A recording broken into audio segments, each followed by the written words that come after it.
Bonjour à toutes et à tous, bienvenue à European Lab. Il s'agit du forum des 10 ans. Ce projet est né en 2011 déjà et consiste à réunir des artistes, activistes, intellectuels pour penser la culture de demain, l'impact des technologies sur nos métiers, pour parler aussi d'enjeux de citoyenneté en Europe. Là, nous sommes sur le canal vidéo, le plateau télé, pour parler du nouveau programme Europe Créative, dont on connaît les dates, le contenu à peu près.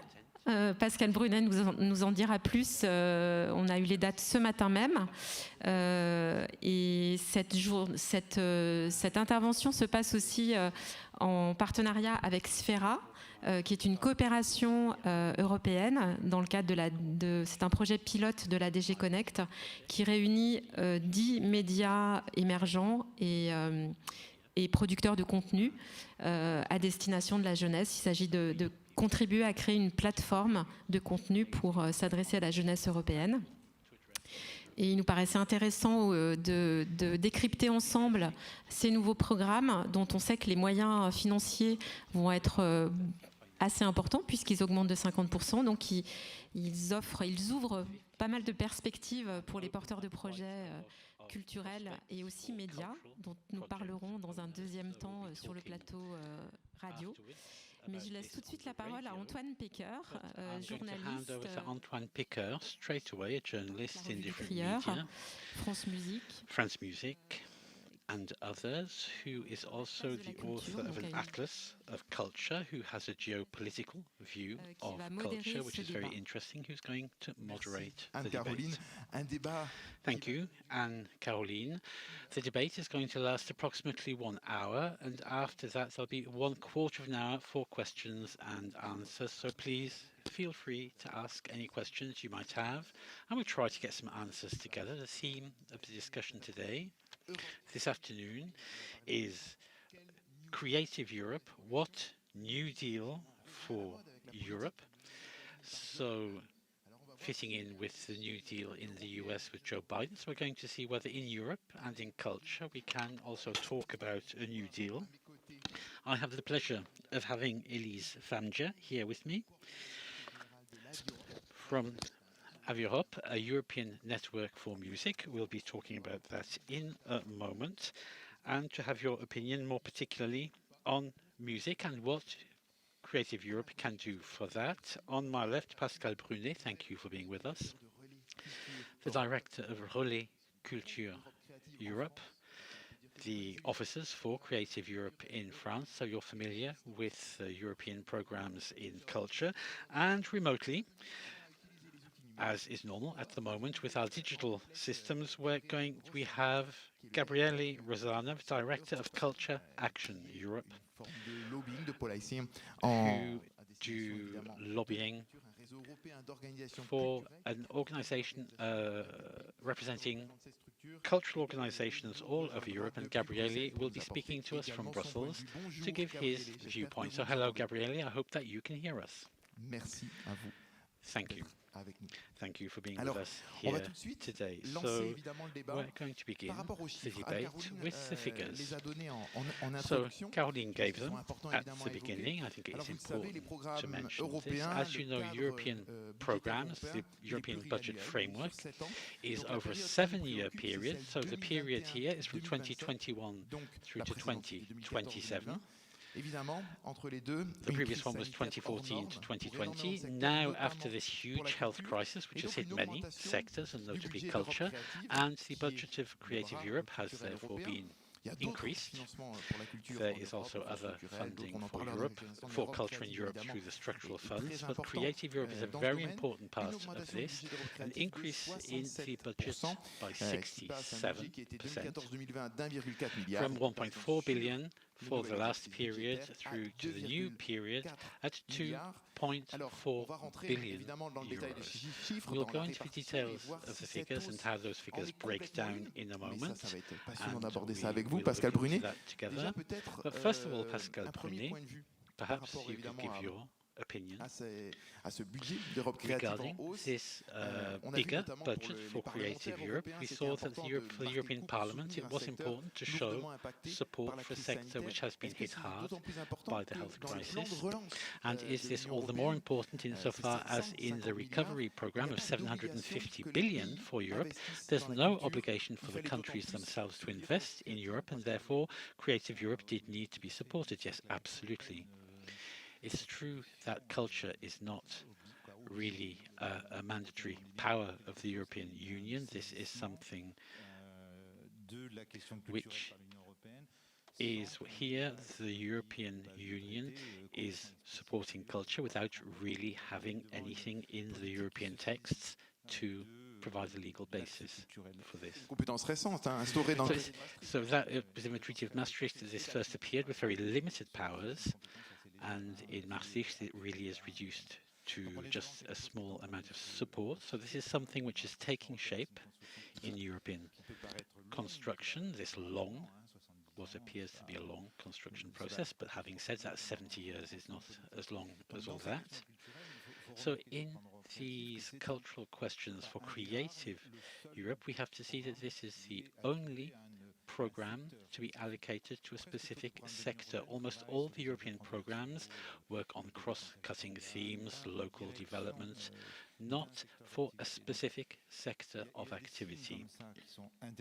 So there are signs like this which are interesting to see this particular attention for culture and to see the emergence of a beginning of a cultural approach in Europe after the health crisis. So I think what's interesting at the moment is this affirmation of this competency which is taking shape. We're a long way from having a cultural policy, but something which is taking shape there.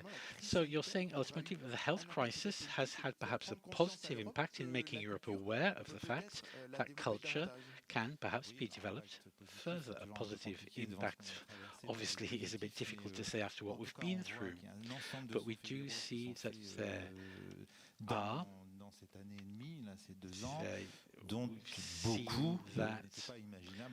a lot of things which are being done now could not have been imagined before the crisis. So perhaps the crisis has place emphasis on this question of Europe, whether Europe is effective, etc., in public debate, and at the same time, we're seeing powers here being asserted which go beyond the traditional conventional powers of Europe, which were considered perhaps as being more questions of economic organization or others. So here we have something which is taking shape, which is emerging, and the past year has emphasized this.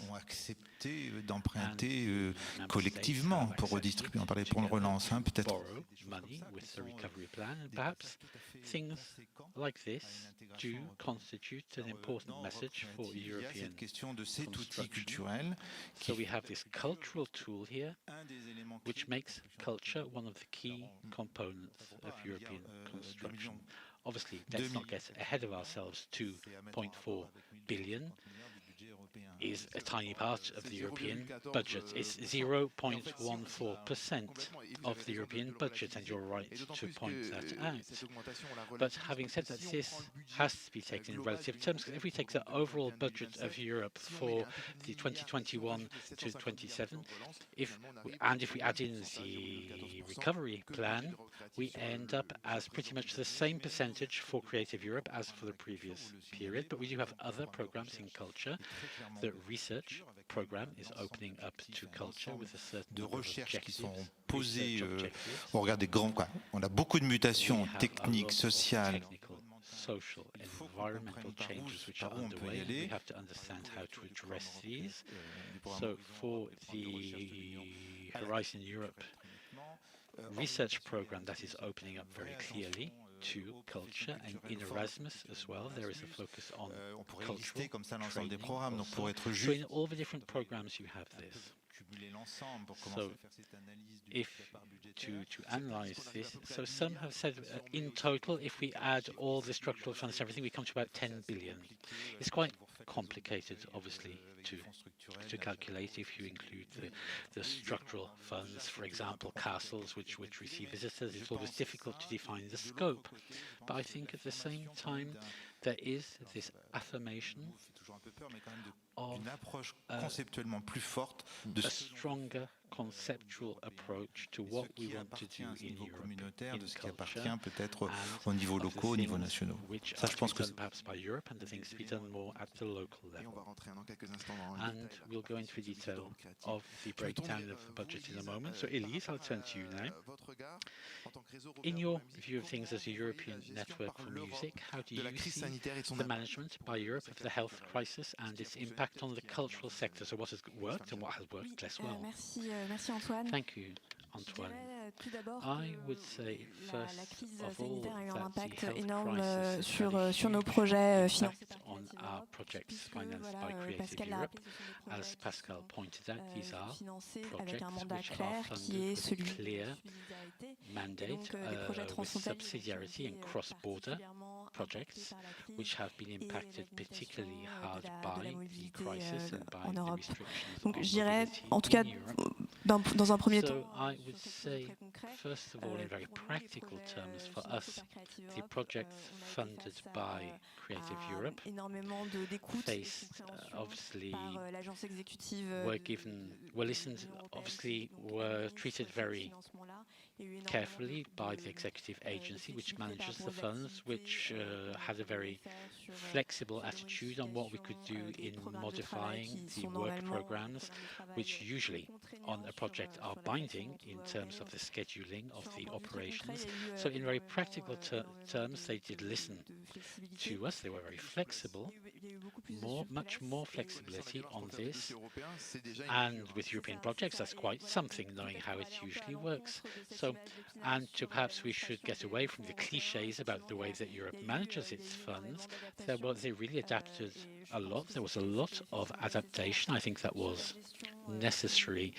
Regarding the more general management of the financial crisis and the crisis for culture, we wouldn't have had such a large increase in the program for Creative Europe without this financial crisis, I think. We were supposed to be getting an increase which wasn't as large as that for culture, and this is also thanks to the mobilization of a lot of stakeholders, our organizations, Gabriele's as well, and a lot of mobilization of the sector to call for a bigger investment in the cultural sector. And also this was heard by the European Parliament in particular. So ultimately it is a crisis which did turn the spotlight on our sector, and for the recovery plan there was also this resolution from the European Parliament calling for 2% of the stimulus or recovery plan to be dedicated to culture, but that's not a binding decision. We have countries like France which have gone for that 2% figure, but it is something that we do have to be very vigilant towards. So to give some figures as to the impact of on the cultural sector, there was a study done by EY G5 on this subject, so a drop of 31% in the revenues of the cultural and creative economy in Europe. So a drastic drop. So a big drop there, 37%, with different impacts, but in the performing arts and music, those are among those which were hit hardest. Yeah, I think it is good to mention that study. It's one of the only studies we have, the only figures we have on the impact of the crisis. 90% lost for the performing arts, 76% lost for music in revenue. So we're seeing today that and also they're going to be the last sectors which are going to be able to pull out of the crisis. And I'm thinking of all the work that we have done in recent years, even before the crisis, in music, to calling for more funds to be dedicated to our sector with Music Moves Europe initiative, which some of the people here in the audience may be familiar with. And for me, this initiative has enabled us to try out a lot of things, data collection systems in music, to find out what funding, what financing is available for the sector. And we are seeing that with all these models which we have started testing had been in place during the crisis, the sector would have been much more resilient. So we're now going to head off to Brussels, to Gabriele. Rosanna, I hope you can hear us still from Brussels. So obviously, if we're talking about Europe, we have to go to Brussels. So a quick word now about the recovery plan, 750 billion euros, but no obligation for the states to invest in culture. So for you, as an actor, as a lobbyist in Europe, is this not something of a failure that we couldn't get this to be made binding? Thank you for the question, and thank you for organizing this discussion. I'm delighted to be with you. I'm sorry I couldn't be there with you in person in Lyon, but as you said earlier, we're using these technical resources which we've started getting used to now during the crisis. So if it's not a problem for you, I think I'm going to switch languages and make the most of the interpreting that we have on Zoom. I'm logged in for the interpreting, so I'm going to switch language, and and that way we can apply the multilingual approach of Europe. I'll switch over to English. If that's okay for the interpreters, and switch now to English. And that's precisely, the topic you were referring, that of the recovery plan for Europe, 750 billion euros in 2018 prices. It's more than 800 billion euros in current prices that the EU will spend for the recovery in the 5 years to come, so until 2026. Unfortunately not. It was not, there was not a specific figure earmarked for culture. What we know in terms of specific earmarkings in the Next Generation EU, in the recovery plan, are basically two figures, those of the twin transition, 37% for the Green Deal and 20% for the digital transition. Those are the two percentages that are clearly mentioned. Many other cross-cutting policy priorities like gender equality, which is at the heart of some national plans, is, for example, not then broken down in numbers.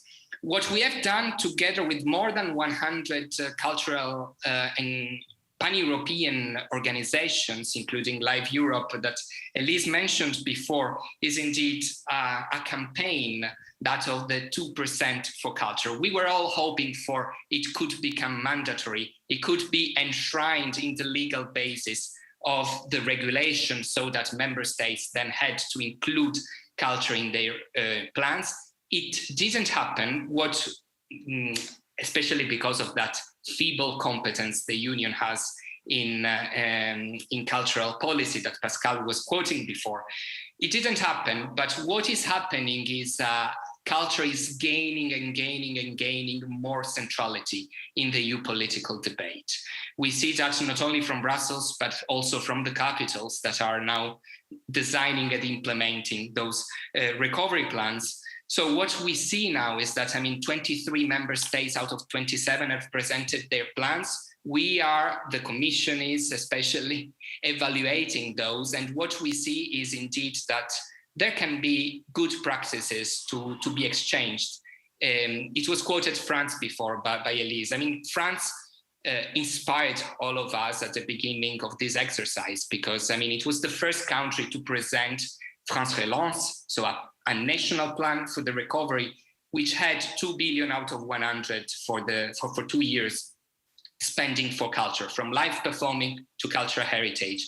It was then France that a bit led us by its example in the 2% campaign, where, as I said, 110 organizations joined us.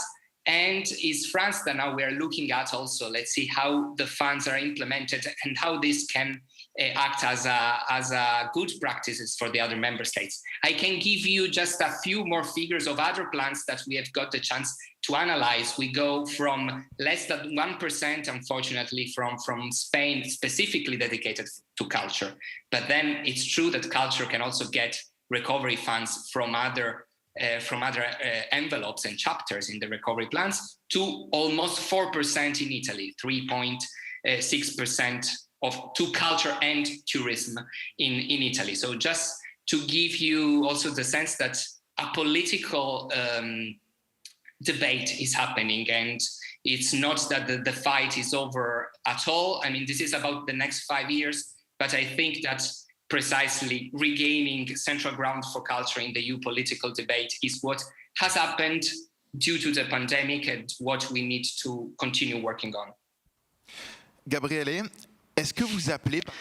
Gabriele, in relation to this situation, are you calling for culture to be a more important power of the EU? You said, and Pascal said, culture is a power, a recent power, where the EU can provide support only, but ultimately would the big change, which some people are calling for, and I'm thinking here of the book from Jean-Noël Tron, the president of the SACEM in France, who's calling for a new European policy for culture. For you also, is this something that you would like to see and which you are in favor of? We launched a cultural pact for Europe. So yes, this is something we would like to see. Also something that, and with the conference on the future of Europe as well, we need to think all together as European citizens about the future of Europe. And do we need to have a specific cultural powers for the EU? I think that is the case, yes.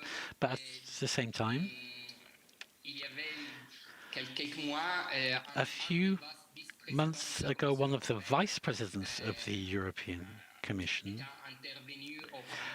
spoke in the European Parliament to say that the citizens aren't familiar, in fact, with what the powers of the EU are, or the powers the EU does not have.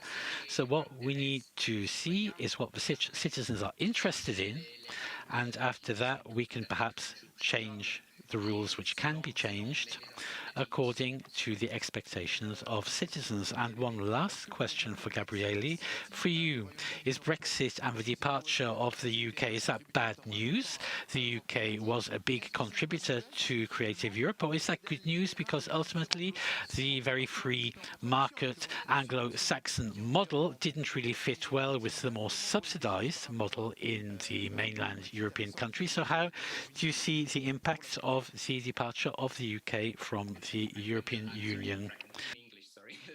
The question about the UK. I mean, we always, I think that that's precisely on us as culture and creative sectors to leave the light on for the UK to at some point be back. And what I see from the also membership of Culture Action Europe that is on the other shore of the channel is that they are craving for continuing being part of the cultural debate in Europe. So that door should be always open, especially now that mobility is starting again.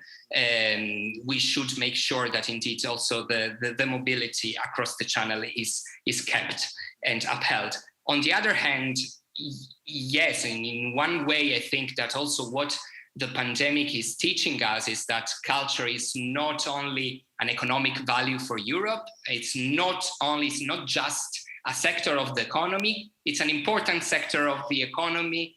It has an absolute European added value in terms also of industries, but it's way more than that. It's about also the well-being of the Europeans. It's also about who we are as societies in plural. So I think that in that sense, the pandemic and I mean also a more European reflection in that sense can teach us that can show us the way forward and the fact that indeed it's way more than just a sector of the economy and that has other rules that I mean it's governed by other rules that are not purely and simple those of the free market, and we should, as simple as that, take that into account and also empower other ways of financing, which is not only of course the subsidies but also systems of public and private partnerships and so on and so forth. Des modèles effectivement très différents. So very different models and a change of paradigm for the European Union in a very short time. So now if we could start looking at the budget for Creative Europe, we talked about 2021 to 2027, 2.4 billion. How is that divided out? So what we see is that there is a big winner, which is the media sector, 1.4 billion euros. So I'll turn to you, Pascal. The media sector, that's the cinema, the movies, they are the big winners in this. Yeah, audiovisual and the cinema, perhaps. So to come back to the earlier conversations, I think with Creative Europe, we see it's not really a structural program, but it's very interesting as a way of seeing the things we need to be experimenting with, the things we need to be imagining to respond to the changes that are under it. It's a laboratory, if you like. It's becoming an interesting laboratory that can contribute to general thinking about what we want in the EU for culture and also what we are doing on a day-to-day basis in our cultural activities. So we have a struggle here between different narratives, different ways of seeing things. There is the Anglo-Saxon free market model you talked about, and when we look at how the cultural economy works in the English-speaking countries, and we see the solidarity activities as well in that cultural sector, in those countries, is perhaps much more complex than we often imagine. So there is a construction process which is underway in Creative Europe, is the heir to a certain number of experiments which have been conducted. So roughly speaking, we have a program which over the years has picked up and merged a number of different initiatives with different approaches. There's a first package which is called culture, but which isn't exactly culture, which is to encourage cooperation between cultural actors of all kinds to try to address this transformation. So to do this sometimes in an experimental way, sometimes in a structural way. There can be different ways, different subsidies for small projects or for medium-sized projects or for larger projects, more structural or more experimental, and always mixing different countries. The European logic is that it should be multilateral. So one of the things that is interesting here is we can't construct Europe on our own.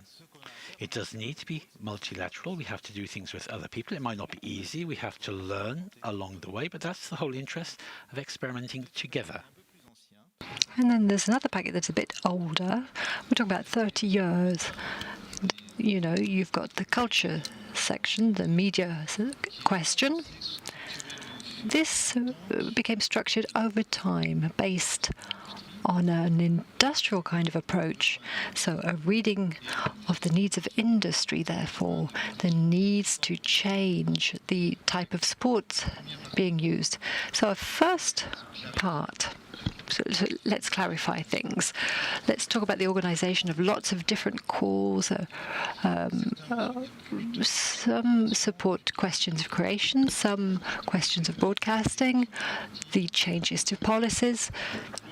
Well, series of calls that are part of the value stream, you know, how things are built, you know, from the time when you start to have an idea and the time you bring it to fruition with all of the different educational systems, etc.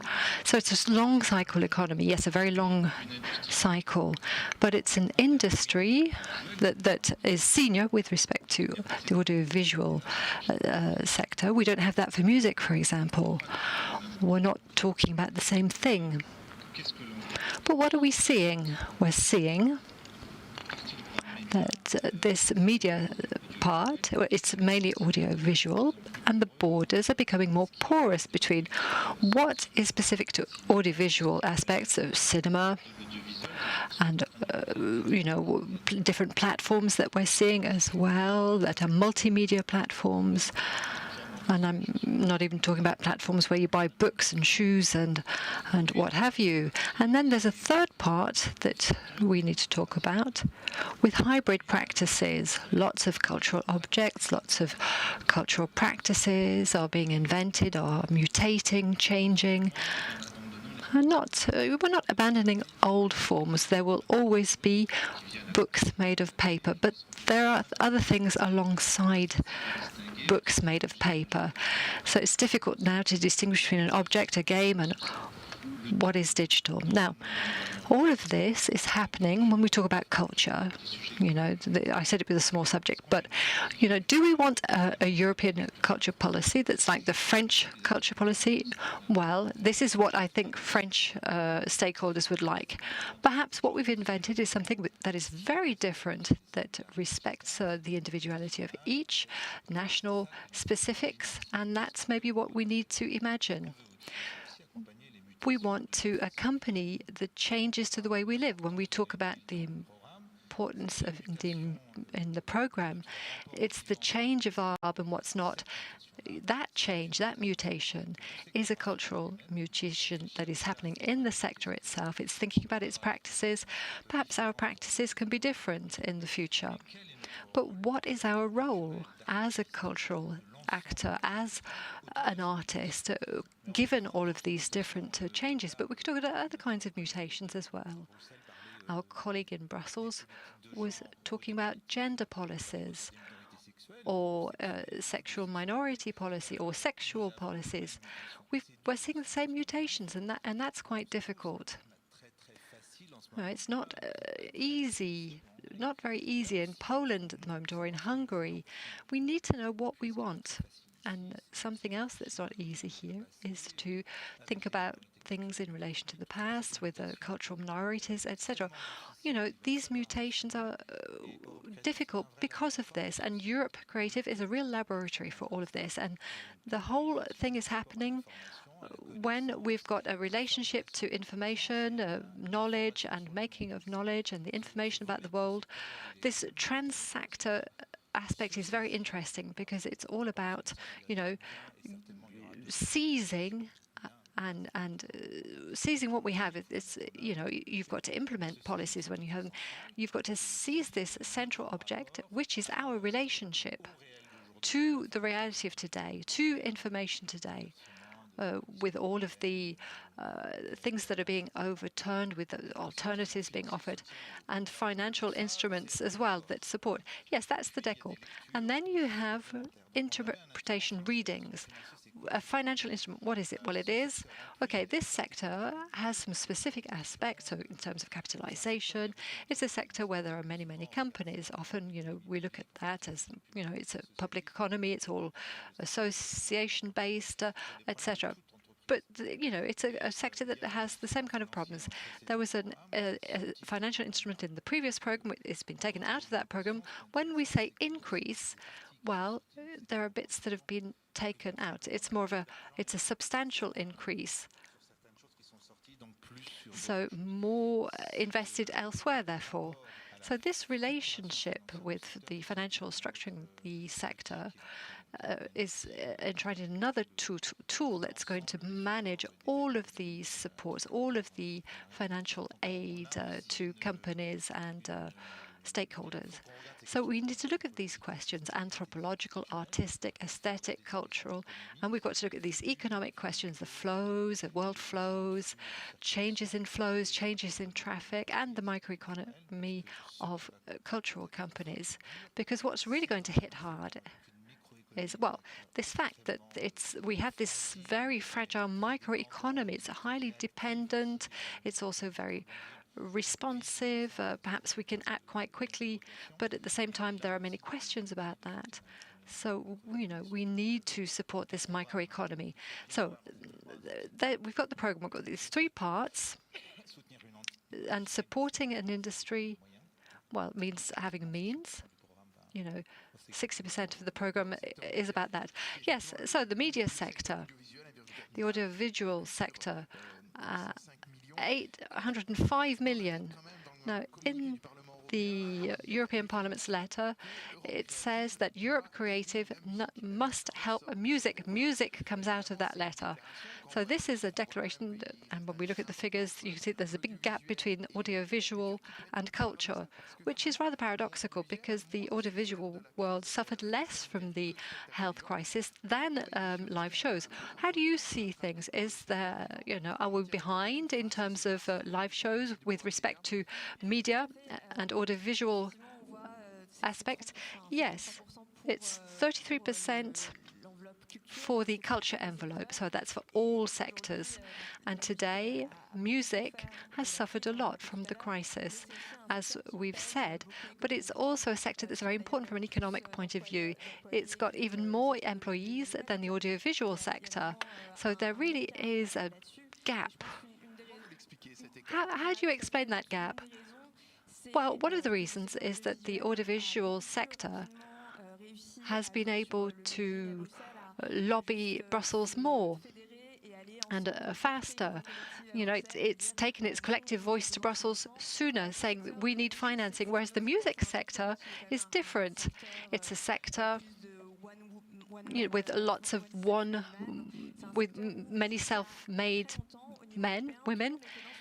So everybody was in their corridor in Europe. Nobody talked to each other, and it was in 2015 with the Labour Music Working Group, that was the first dialogue between the sector and the European Commission. It was the first time, in fact, that we had representatives from all of the music sector together in the same room to really talk about what was needed in the music sector and how these needs could be dealt with. And then there was a preparation action.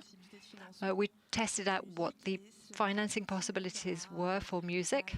We looked at the tools that might support this and how to have a focus in the next program. So there's Creative Europe with the legal text for the next 7 years, and it says black on white that there will be actions for certain sectors and that notably the music sector will be one of the sectors to be supported. So as a priority, therefore. But so what you're saying is interesting because we see the same in France, for example. The CNC for cinema is a big authority, the CNM, the National Music Center as well. Yes, that's right. It took a long time to get the CNM up and going. I think, we were behind, as Pascal was saying. There was a question of professionalizing the sector, structuring the sector, but the music sector now has the wind in its sails. It really has an awful lot of development potential, and a lot of national and European support would really boost this sector, not just at European level, but also in terms of its international notoriety. So the program that I coordinate, that's what it's all about. We're trying to make sure that young European artists find it easier to go around Europe and to export. This is important for the music sector. How do you develop? How do you export? How do you benefit from something that's more international? Yes, how do you accentuate your mobility? Gabriel in Brussels, what do you think about the distribution of the budget for Europe Creative? Do you find it's rather unequal depending on the arts? Or are you very happy that the audiovisual program has its 1.4 billion? Gabriele. Thank you, Antoine, for the question. Let's say that, it's pretty much the same as we knew from the previous Même répartition. the previous period. So actually culture went from 31 to 33, and then the rest for the audiovisual, and the cross-sectorial strand, so the third strand of Creative Europe, where actually the news media are, for example, financed, that in comparison a bit of sort of grew, because before, in the previous 7 years, this is gonna become a bit more arid and technical, but in the previous year there was also the guarantee facility scheme in the cross-sectorial strand, whereas now it is outside of Creative Europe, so the cross-sectorial strand can indeed finance cross-sectorial projects, or the Creative Europe desks, more rather than just the guarantee scheme per se. So I mean, the percentages, the ratio is pretty much as we knew it from before. I must say that Culture Action Europe, being a cross-sector, the only major cross-sectorial network, does not represent one specific subsector in culture, but actually is very keen on also contaminating subsectors, but also with other sectors, so bridging towards other sectors of our societies, I mean, from environment to rights and values. So I don't see it as a detrimental thing, how it is broken down specifically, the program. What I'm more interested maybe in terms of key figures of the program is the fact that the budget that you rightly said before, it's more than 50% more. And if I can open a parenthesis on that, just a quick thing, the cultural and creative sectors in Europe have been campaigning for years, asking for doubling Creative Europe. From 1.4 billion to now it's almost 2.5. I mean, we do not always celebrate success because, of course, we need to police and to monitor what happens. But that was also due to the crisis, but it was also a success of a campaign of doubling for culture, doubling Creative Europe that has been led by the sectors. Now, one last thing that I wanted to say, it is more on the budget of Creative Europe. We were speaking of the recovery plan at the beginning, and the fact that, of course, the recovery plan is front-loading money in the first years when we need an immediate recovery in the 1-2 years to come. We see that somehow this model has been replicated in Creative Europe, because we see that then most of the money, majority, is front-loaded in the first 2 years of the program, so 2021 and 2022. That, from a political perspective, the reasoning is, rather simple. The political message was giving immediate relief to the culture and creative sectors. We just need not to, to continue this work and make sure that also in the last years of the programs, the budget is actually distributed in a way that, there are more opportunities and not less. But the key structure in these 2 years is indeed that of giving immediate relief. Another way of giving immediate relief is, of course, also, we will know that in a few weeks, but also leaving the call as open as much open as possible, because that way, also small organizations can get in the way, can fill in their application and can participate.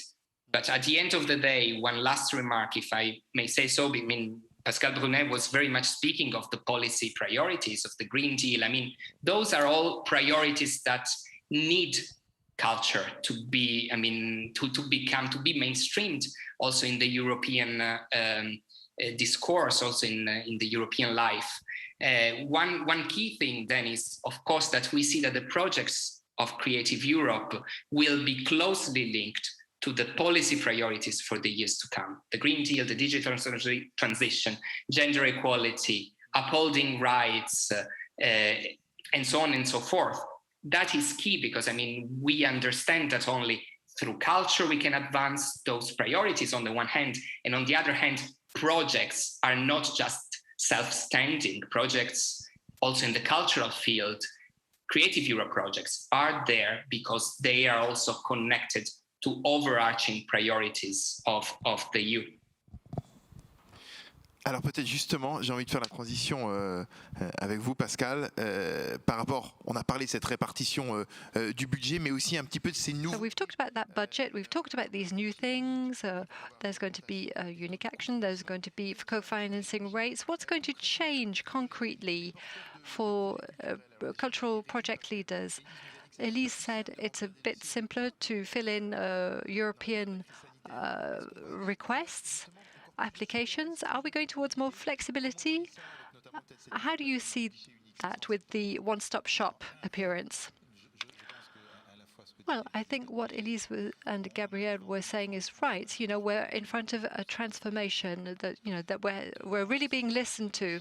The machine is being simplified, okay, but it's not going to be that easy.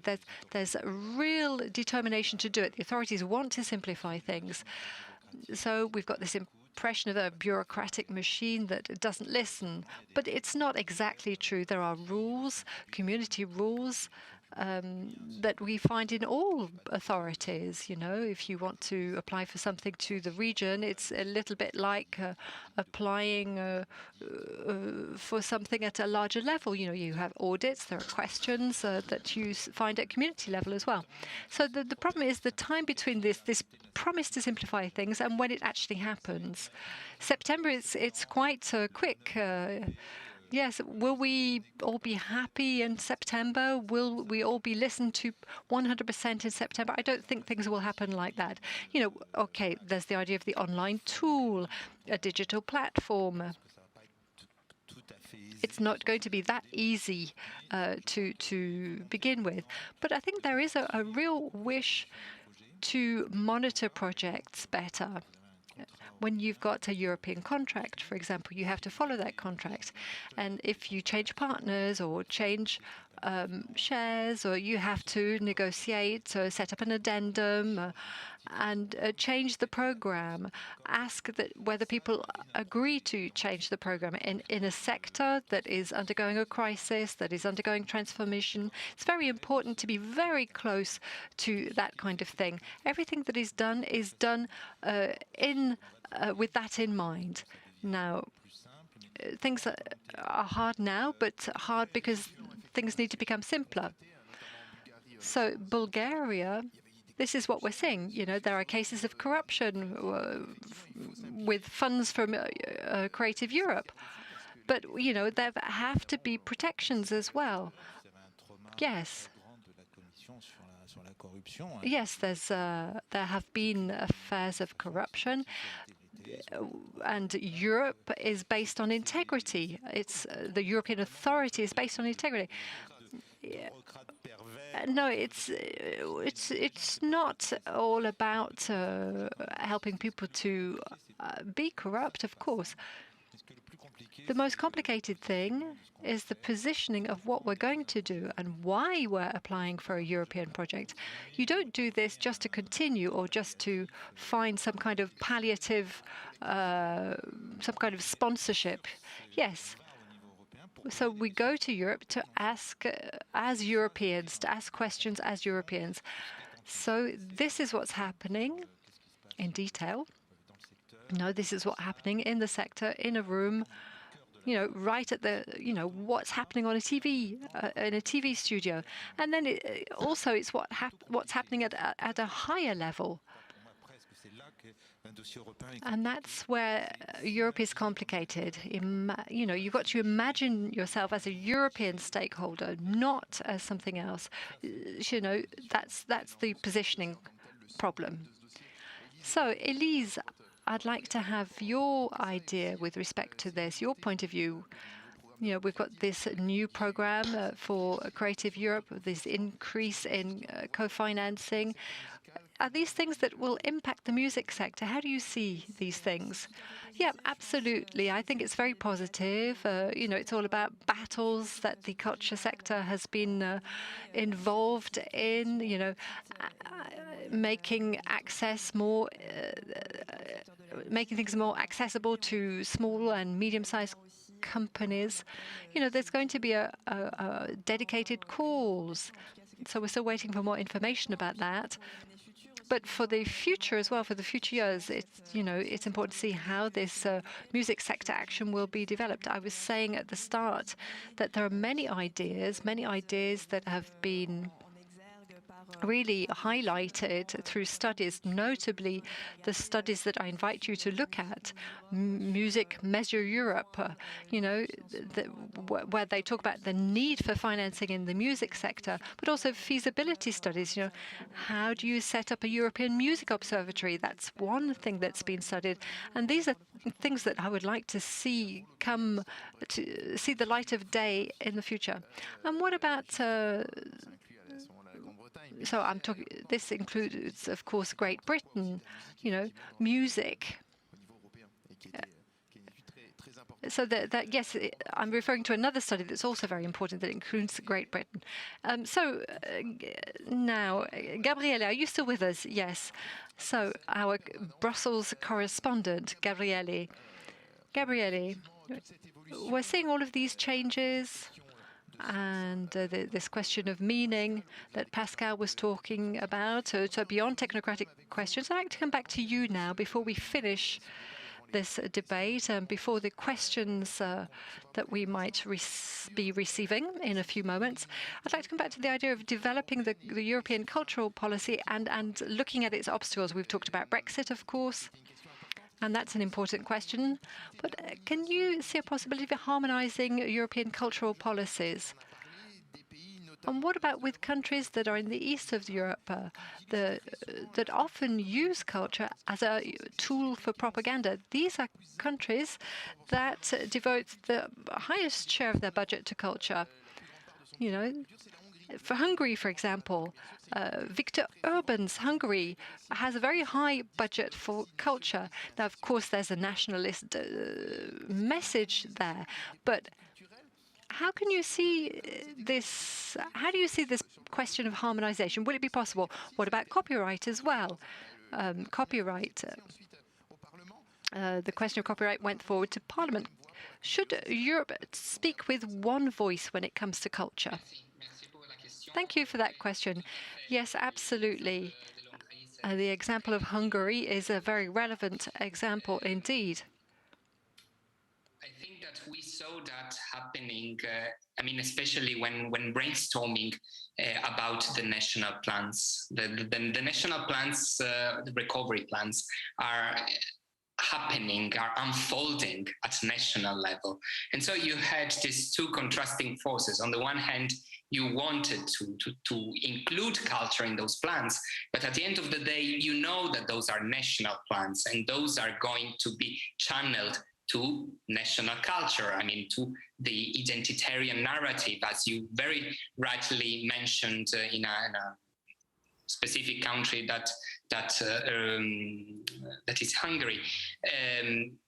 What we need to uphold there is indeed then the key topic of cultural cooperation, of cross-border cultural cooperation, instead of that paradigm of a nationalistic or even localistic culture. The equilibrium is very difficult to find there, but I think that building together a set of European cultures, let's use the plural and not be scared about using the plural, about speaking of cultures. But the idea is really to empower cultural cooperation so that a European culture happens. So that can happen through subsidies, like Creative Europe is, but also through shifting the regulatory approach. You mentioned the copyright directive, which is probably one of the biggest battles fought in the past legislative term, past commission. It was another era, another geological era maybe for European politics, whereas now we know that the transposition date for the copyright directive has just passed. Not all member states have included that, transposed that in their national legislation. What we see now is another interesting battle that is just about to start.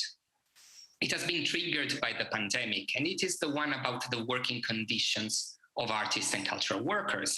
All those who are employed in a sector that then was the most hit sector by the crisis, or the second most hit sector by the crisis. The European institutions have started speaking of this topic, the European Parliament has passed a resolution. We'll vote another one in the weeks to come. There is some willingness of doing something, but that, of course, is contrasted by the fact that very little can be done in terms of, or nothing can be done in terms of hard law. You can adopt resolutions, you can have wishful thinking, but nothing can really happen. So I think that the most positive thing that now can happen is having this very clear in the debate. And what must be clear also in the debate is that, debate a European debate. So let's nurture a European debate, like the Sphera project that you are also presenting these days wants to do. I mean, really nurturing a European public opinion. So that's one way to go. And the other way to go is, of course, making sure that all this money that will be channeled in the years to come to the capitals is spent in a European way, in a European fashions, and not to build walls or to separate our societies, but indeed actually to make them closer to each other.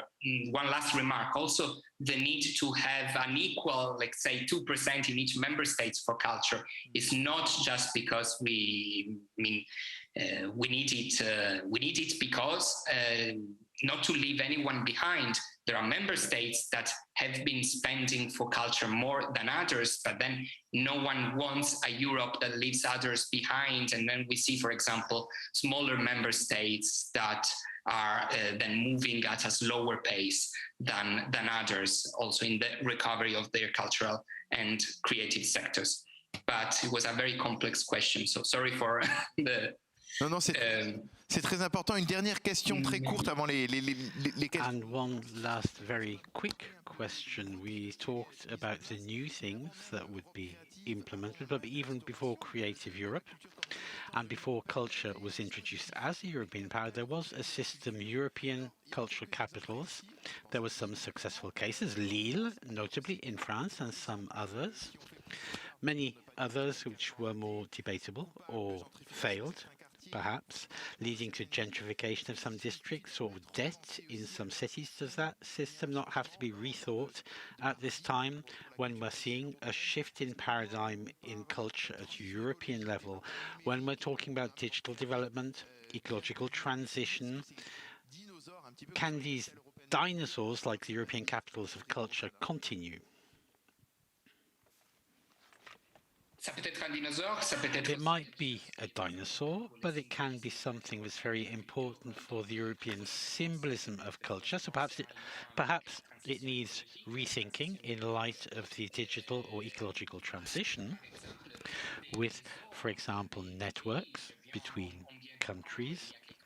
We learned a few months ago, for example, that there is a city in Slovenia which has presented a project with a city in Italy, Nova Gorica and Gorizia, which are going to be European culture, capital of culture together, as they are, it's symbolic, as they are on the border between these two countries at the heart of Europe.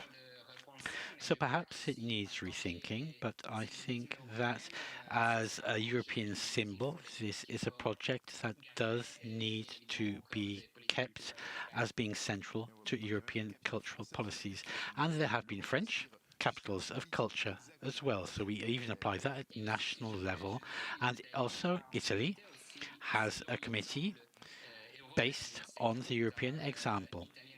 So as an Italian capital of culture each year, so there can be some things that other countries might perhaps do. So Italy and France do a lot of similar things in culture, perhaps not always for the best reason, but now we move on to the questions. Open up to the floor. So if you have any questions, you're free to ask any questions. We're not in Pyongyang in North Korea. Feel free to ask any questions you might have about European cultural policy. You have the best experts here to answer you, or some of the best at the very least. So it's open to you for your questions.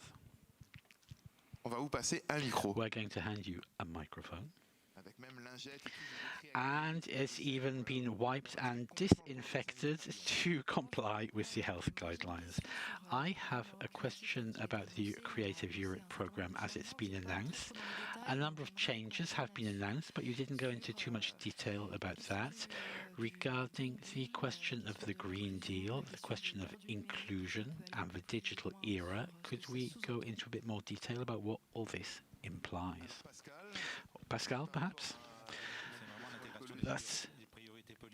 It's the integration of the political priorities into the system, also changes in the architecture of the program. For example, the new thing in the cultural side is between small cooperation, medium-sized cooperation and a large cooperation, so taking account of the fact that the networking powers of cultural players are not all the same. Perhaps we should have the possibility to start with 2 or 3 players, then scale up to larger things. So there's a change in the architecture of the system and in the management procedures. Regarding the political priorities and their inclusion in this, we have the announcement so far, which are becoming more clear,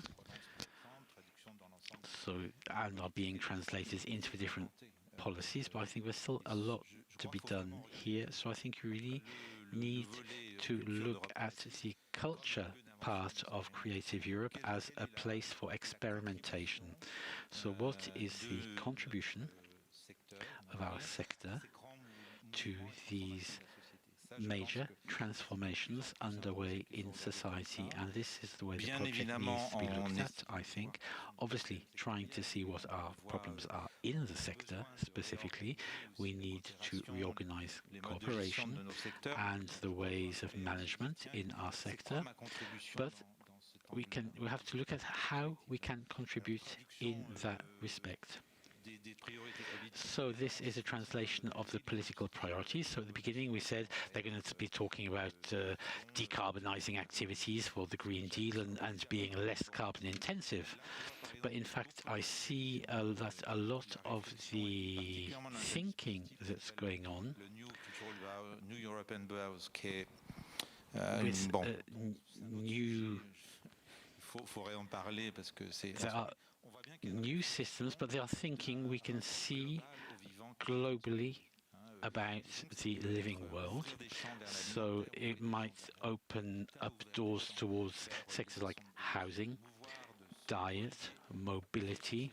So we need to open up all those different scopes, and what is needed is to have a balance between the environmental pillar, the societal pillar on questions of equity, and the digital pillar, which was presented very clearly presented by President van der Leyen, saying that democracy is not doing so well in Europe, and the challenge of all our policies has to be to address this question of democracy and its weaknesses, and this is central, whether it's in terms of identity.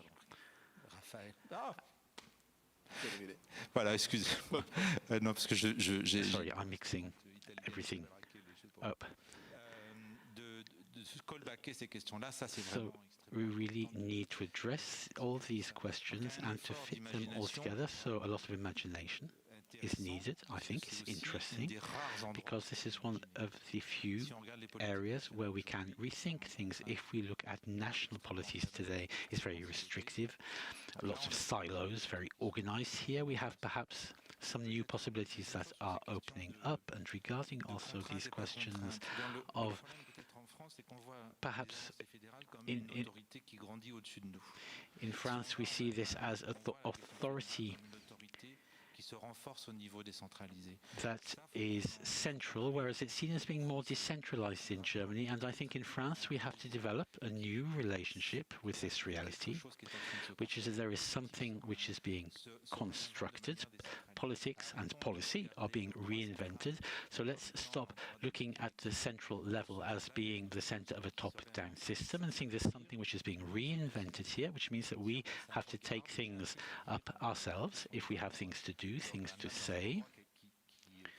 And here at European Lab, we have things to say for Europe, and we can get organized in that respect. And I think that is the future for Creative Europe. I'm sorry, the microphone isn't working. Merci. Du coup, vous avez dit que so you said that this is an opportunity to come up with a response, taking account of other things than merely culture.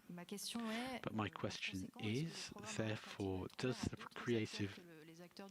will the Creative Europe program be open to other people than actors in the cultural and creative sector? Because until now it was dedicated to them.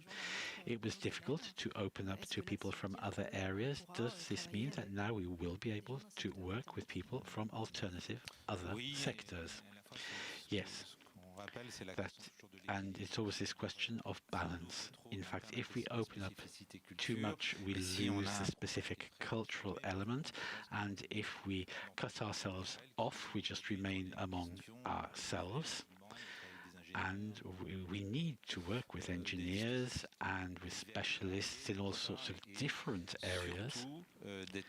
And most important, to be capable of working with civil society, which is always a bit complicated, this question of civil society, but we're seeing everywhere groups organizing themselves to work on issues, on environmental issues, on the use of digital technologies, on forms of participation or alternative forms of decision-making, or also a lot of grassroots metrology emerging, which do create this need to bring in groups who should not be seen as mere amateurs, but who are citizens, which are addressing questions of culture. So we have to take account of this change, and we have to see how far we can go with this in Creative Europe. And then there is also blending, I think, which is going to emerge, like with a blended Scotch whisky, to really make use of all the different European systems with Creative Europe, with perhaps research program, education programs, Erasmus. So perhaps make a cocktail to mix together, to really mix together the different European systems, identifying and conceptualizing the issues, and then having a very practical, hands-on approach to address these different issues, and coming up with practical responses. Perhaps before the next question with you, Elise, regarding these imperatives, and at the moment we're talking about the announcements, it is taking shape, but what do you think about these ecological and digital priorities for music? Obviously, I haven't had the chance to read through the things yet, but looking at the work programs and the priorities, I think that what does seem to be the big change in paradigm with these three priorities, which are going to be important, are inclusion, gender equity, and environment. I think those really are the three focuses which are going to be of key importance, and that is also a shift in paradigm from the previous program. Before, you were talking a lot about changes of business model and a much more economic approach, which is still there.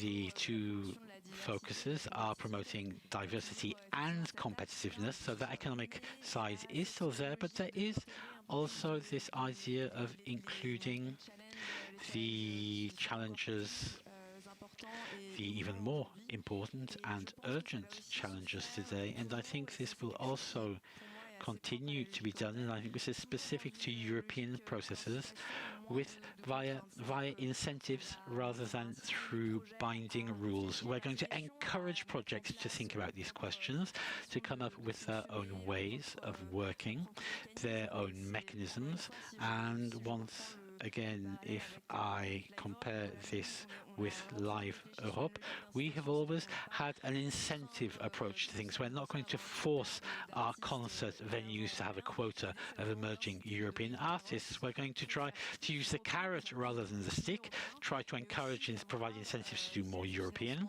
but also through the funding, perhaps to have a safety net there to encourage people to take risks a bit more, because that is also what we need to do. The idea is to take risks where there are sometimes considerable financial costs. And another question? Oui, c'est bon. Non, ma question, c'est plus... My question is more, after reading for the support, they explain to project leaders that digital transition doesn't necessarily fit in with ecology, because there are things which are associated in the development focuses of the different programs. Before, there was a lot of focus on mobility, and today the question of mobility of audiences on the European continent is being challenged. So today, when we're combining digital transition and a Green Deal, how can we take account of this? Because the digital transition isn't necessarily ecological. For Gabriele, perhaps could explain how we can do things locally and ecology when we have mobility of artists, and we know there is, and the environmental impact of the digital technologies. Is this not all a bit paradoxical, Gabriele? C'est un truc dont on parle, c'est vrai aussi. This is something that we talk with political decision makers in Europe when we talk about the impact of digital technologies on the environment. And I've just learned that there will also be a debate in the National Assembly, because that is a good thing, because if we're talking about twin transitions, we also need to think about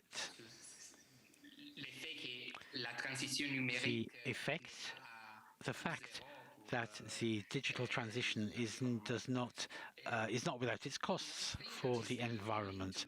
That is indeed the new European Bauhaus project that Pascal Brunet was mentioning before. I mean, among the various other things other than Creative Europe that are interesting for the cultural players, because that's precisely look at the way, I mean, according to the slogans, because that's what we have for now, but let's hope that the slogans will be converted in something more concrete.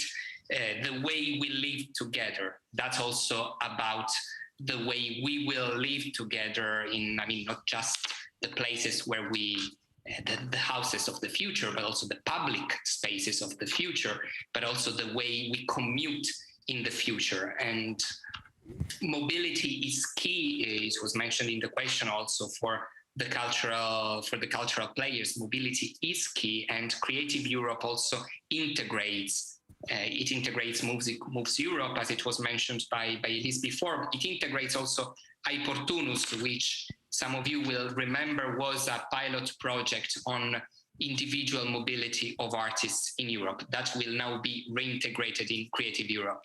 It's going to be interesting to see indeed how upholding a necessary physical mobility of artists in Europe will be complemented with the climate goal and the fact that we want to also empower the digital transition. That's to say that I don't have an answer as of the moment, but as it was said before, it is interesting to use also, I mean, to make use of these projects. There is one, for example, ongoing at the moment. It's a Creative Europe project. It's called Perform Europe, which is indeed studying and assessing the way that performing arts can translate in the new world and in a blended world of physical and digital, of physical mobility and digital content. The study, the assessment of what is out there is key and is crucial, and I think we all should make use indeed of the opportunity of the new programs to trigger that. Merci, c'était pas une réponse, mais quand même un peu. Merci, Gabriele. Une autre question? Merci, oui, bonjour. Hello. So, coming back to what you said earlier about the cross-cutting opportunities, the transversal opportunities for financing culture and artistic projects in Europe through the different systems and tools that exist, I wanted to know in very practical terms, is the European Union perhaps trying to find a more effective and harmonized way to enable people and project leaders to adopt a more transversal cross-cutting approach? Because if we look at the expenses reporting tools and the results indicators, they are different between Horizon Europe, Creative Europe, and the different programs, which requires a lot of work, a lot of effort by cultural players to implement all these measures, to be able to handle all these different indicators and reporting systems. Oui, je pense que I think there's a lot of things which still need to be invented. We could talk about democracy and digital. There is a huge progress for democracy through digital technologies, which also represent a risk. So we have to find solutions, because nobody has an answer on how we can find the right balance. And in management, it's exactly the same thing. There isn't a Creative Europe program where they say that you must fill out your evaluation criteria in a given way. They ask you what are the evaluation criteria that you want to see selected for your project. And I think that's the opportunity we need to grasp, the way we are evaluated, rather than seeing how they want to evaluate us from the top down. I think we're using public money. We therefore are accountable on what we do. If we're taking public money, we have to report back, but we have to perhaps see how we want to report back, what indicators we might want on gender equality, on transformation. And in Creative Europe, this can be relatively interesting. It's different from all the financial reporting issues, which we hope are going to be simplified. I've said we're hoping in theory they should be simplified. I'm still being cautious for the moment, but we're headed towards a more simple system. But evaluation, that is something we really need to take up as responsible public players. What do we want to be evaluated on? It can't be on vague notions that we have an impact on economic development, which we see often in applications. Okay, but what, how? Could you be more precise? Whereas often where we don't provide real indicators about what a public stakeholder in culture is and what we should be evaluated on. So in Creative Europe, that's relatively open, and we need to seize that opportunity. Well, it's interesting to ask all these questions with this new European budget, Creative Europe. I'm sure there are other questions, but we've already gone slightly over time. Many thanks to all of you for being with us here today. So to you also, Gabriele Rossana, for being with us, and Pascal and Elise, coordinator of Live Europe. Thank you also to all of you for following us. So, what New Deal for Europe with Creative Europe? We haven't perhaps found an answer, but there are lots of questions there that we can try to answer in the future. Thank you, Antoine. Thank you to all of you. A quick word just to indicate that we'll be continuing the discussions here in our television studio, discussing self-employed, freelance, independent cultural actors who have issued a call recently, looking at how they've come through the crisis, what sort of proposals they have for the future, and the discussion about the new Creative Europe program will be continuing on in our radio studio with a focus on the media, news media, which for the first time it would appear are taken into account in the new program, which opens up some opportunities for emerging media. And as we've seen with Sphera, our partners organising this debate. Thank you very much. Merci. Thank you.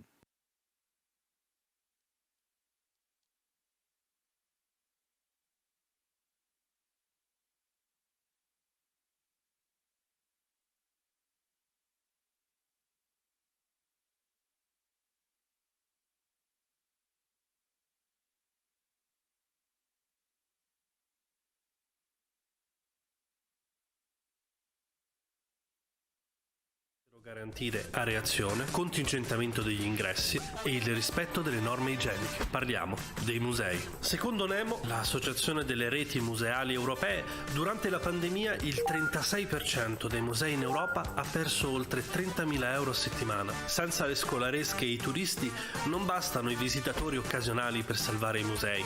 Per salvare il salvabile, oltre il 93% dei musei europei ha allestito tour virtuali e gallerie online. Per esempio il Louvre, il più grande museo del mondo, ha messo online il 75% della propria collezione. Parliamo di 482.000 opere. Altri grandi spazi espositivi, gallerie e istituzioni culturali in tutto il mondo consentono di visitare sale di esposizioni senza muoversi da casa. Dal British Museum di Londra al Museo Archeologico di Atene fino al Prado di Madrid. Alcuni direttori di museo hanno fatto uno sforzo in più per avvicinare le persone a casa al mondo dell'arte. Per esempio gli Uffizi hanno sperimentato i tour in diretta su Facebook. I curatori delle gallerie, spiegando i capolavori, hanno risposto alle domande poste in tempo reale dal pubblico. Il direttore del Museo Egizio di Torino, Cristian Greco, ha pubblicato una serie su YouTube chiamata Le passeggiate del direttore, in cui guida i visitatori virtuali attraverso le sale del museo, seguendo l'ispirazione del momento. Addirittura l'Ermitage di San Pietroburgo ha realizzato con Apple un filmato di 5 ore e 19 minuti in cui accompagna virtualmente lo spettatore all'interno delle 45 gallerie per ammirare le 588 opere straordinarie. Il tutto accompagnato dalle performance dei ballerini dell'Ermitage. Tutti questi video, siti interattivi e tour virtuali creati per sopravvivere durante la pandemia sono un tesoro digitale che resterà a disposizione di tutte quelle persone che per ragioni economiche, fisiche e logistiche non potranno visitare i musei quando la situazione tornerà alla normalità. Come dicevano i latini, ex malo bonum, ovvero da una cosa negativa se ne può trarre una positiva.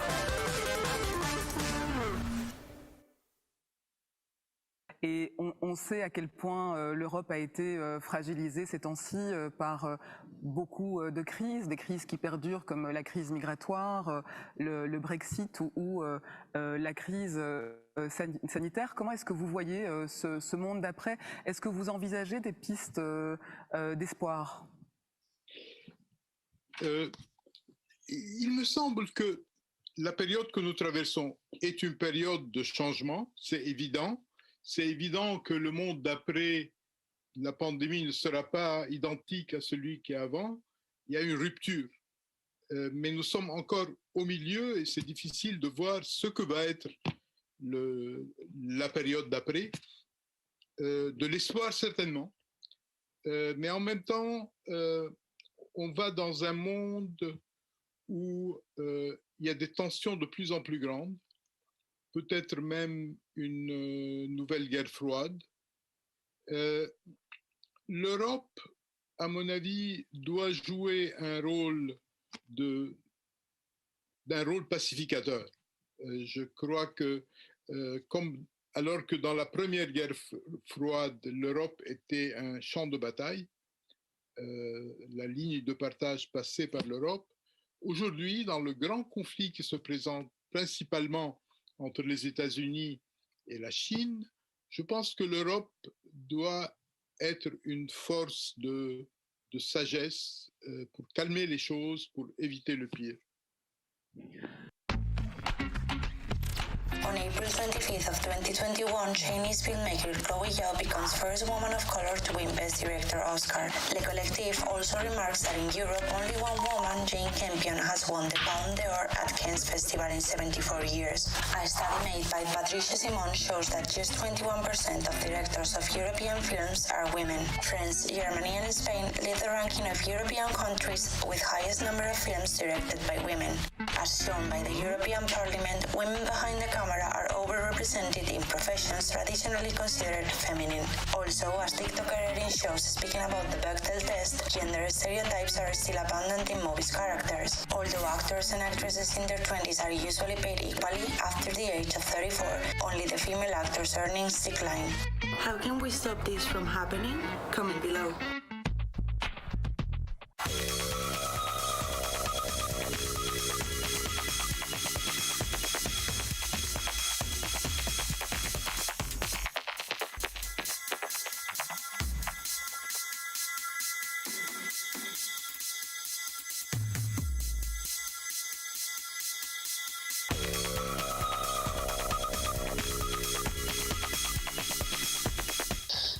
Donc Are We Europe, ça a commencé comme un blog pour des étudiants Erasmus, puis ça a grandi. On s'est rendu compte que dans les médias, il n'y avait pas assez de conversations sur l'identité européenne. Donc on parlait beaucoup de Bruxelles, on parlait beaucoup de politique, on parlait pas vraiment des histoires humaines et personnelles qui se déroulaient partout sur le continent. Donc on s'est dit, on va se concentrer sur ça.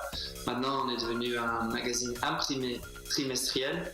On a aussi une plateforme en ligne avec plus de 700 journalistes qui nous ont rejoints. Et on fait des podcasts, des documentaires, des illustrations, des séries, etc.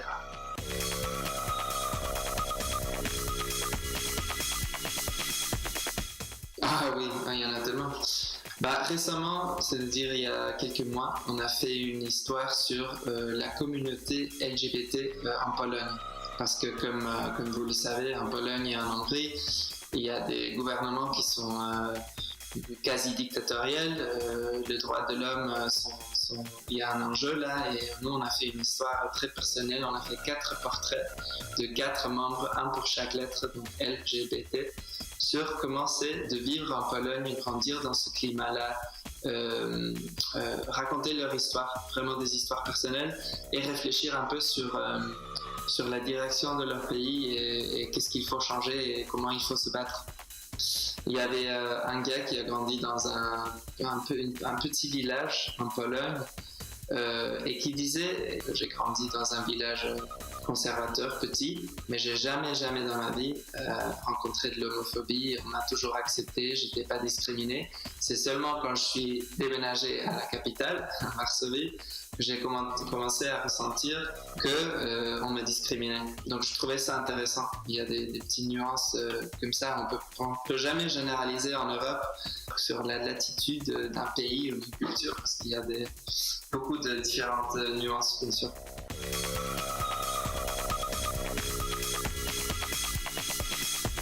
Ma vision du journalisme du futur, c'est déjà, premièrement, que ça soit plus collaboratif. Il faut qu'on collabore au-delà de nos pays, de nos villes, de nos frontières, de nos barrières linguistiques, parce que l'Europe reste très divisée. Et je pense que si on veut créer une Europe plus unie, ou au moins un espace, une citoyenneté européenne, il faut qu'on ait un espace journalistique et informatif européen aussi. Donc ça, c'est la première chose. Et la deuxième chose, c'est que moi, j'aimerais bien voir plus d'histoires, plus de journalisme comme on fait chez Are We Europe, c'est-à-dire sur des personnes, sur des sujets culturels et de société, et pas seulement parler de politique et de l'Union européenne tout le temps quand on parle d'Europe.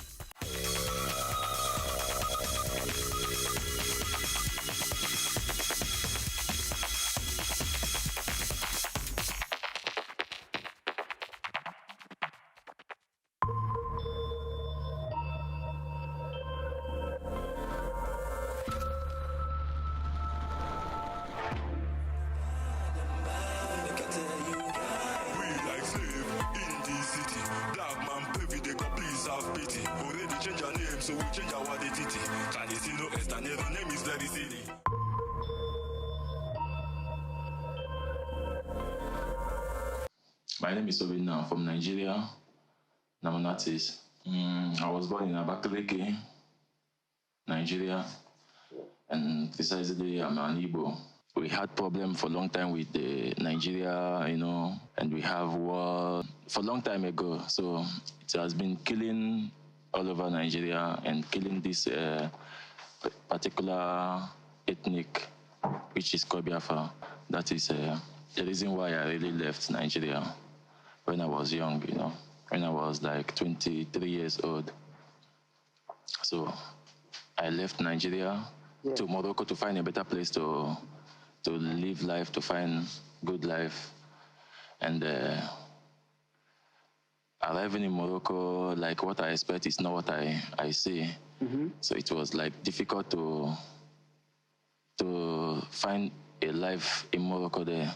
And I have to continue my journey to Europe.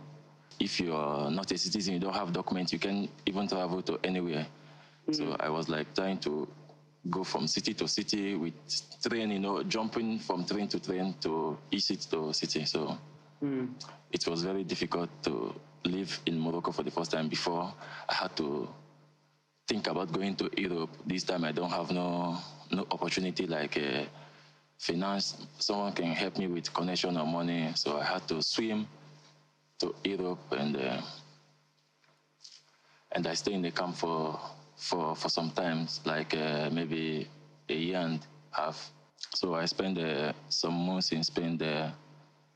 After I had paper like a laissez-passer to go around a bit, so I had to start working. It took me a long time to travel. Like I don't even have a place, like a particular place I want to be. It's like turning around Europe, like. But finally, at 2019, I had this problem with the police in Switzerland. So they had to put me to jail because of I don't have document. I don't have document to present myself who I am. So they had to put me in jail for illegal. And that is when I thought maybe this time life is bad for me again. I don't have no chance again because it's almost 10 years now. I've been turning all this while. So yeah. Because then I was working in Swiss, I was working in the jail there. So after I was released, I said, okay, now I have to buy my computer and start to make my music. So I met a guy in the prison there. He said something like, the way you make music, I think you can have opportunity if you can come to France to make music. I said, okay, maybe we'll see something. I don't really know. After he was free and still there, but we exchanged our Facebook contact and later on, I was out and I had to contact him, and he said, oh, right now I'm in Lyon, you can come if you want. Then he just gave me direction how to come, and I tried, it worked for me, and I arrived in Lyon here. I called him, okay, now I'm in Lyon, I'm in Padio. He said, okay, I'm coming. Then he come and pick me to College Mauricev. That is where I found myself. That is how I found myself in Lyon. Okay, I had my computer. I think I have to start making the music, and because I don't know the software I'm using now, I think, okay, I have to just do this thing now if you say you want to do it. I start to make music, and it's not up to 3 weeks. Someone invite me to a theater, theater to perform for them in the theater. That is where I met Cedric. I showed him the songs I did. He said, it's good. And he introduced me to Oliver.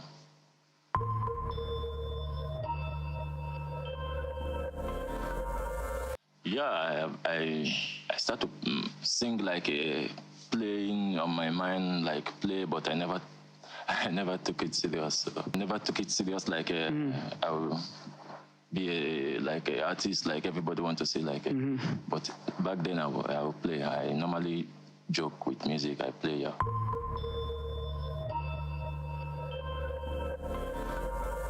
What we are doing here, like I would say, we are warming up. Or I'm saying we are preparing for my first tour, like. Because I never been in stage like this to sing like my own song, and with with my own team this time. So we are playing, rehearsing, getting ready, warming up, photo.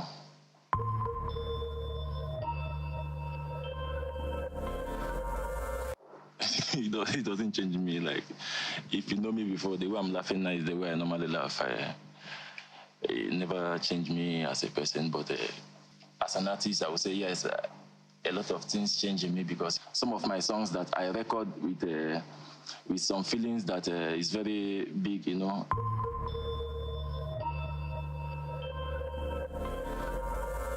For myself, because I'm not a politician.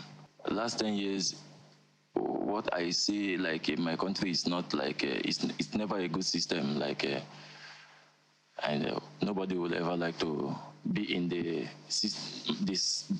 My past is like it wasn't good. I hope things will change.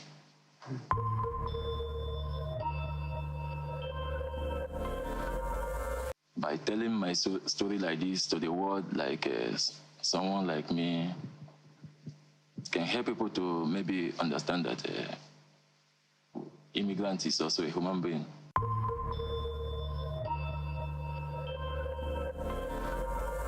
I don't know other countries or how it's done in other countries. But in France, yeah, I can say somehow it's complicating the administration part, you know. Because if you don't speak language like we don't speak good French, we don't understand a lot of things. And we are not into it's like we are into the system, but if you don't have like a personal assistant, like a socials that come to support the immigrants, like things will be more tough for the immigrants.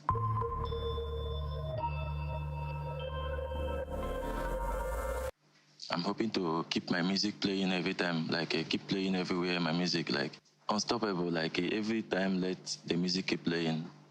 And I thank God for giving me people like this that understand like nobody can be somebody, you know.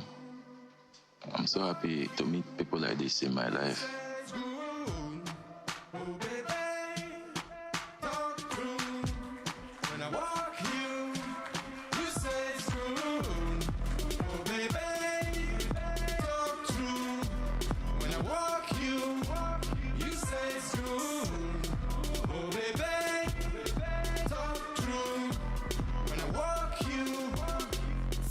She said like that, she said like this, she said by that, she said by this, she said by this, you look like this. Don't go cause something to miss. She said one blast, my head in the face. Don't make me style like a black Chinese. She said boy look that black Chinese. Watch where before he go copy that this. That girl from the area, they was weak with men like malaria.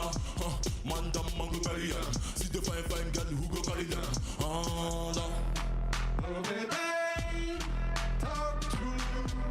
When I walk you say it's good. Oh baby, talk true. When I walk you say it's good. She said, give me one more. Back it up, press it up, hit the bum bum. Boy, you sweet like pepper tom tom. Put it all, let's fuck with a condom. Now she's with me deep in me dungeon. She fly from Nigeria not to London. Johnny just come, so Johnny don't come. It all them fine, boy, me to handsome. Naturally, girl, you sweet. Spiritually, girl, you get. You caught them better than biscuit. Never open your open tit. Naturally, girl, you sweet.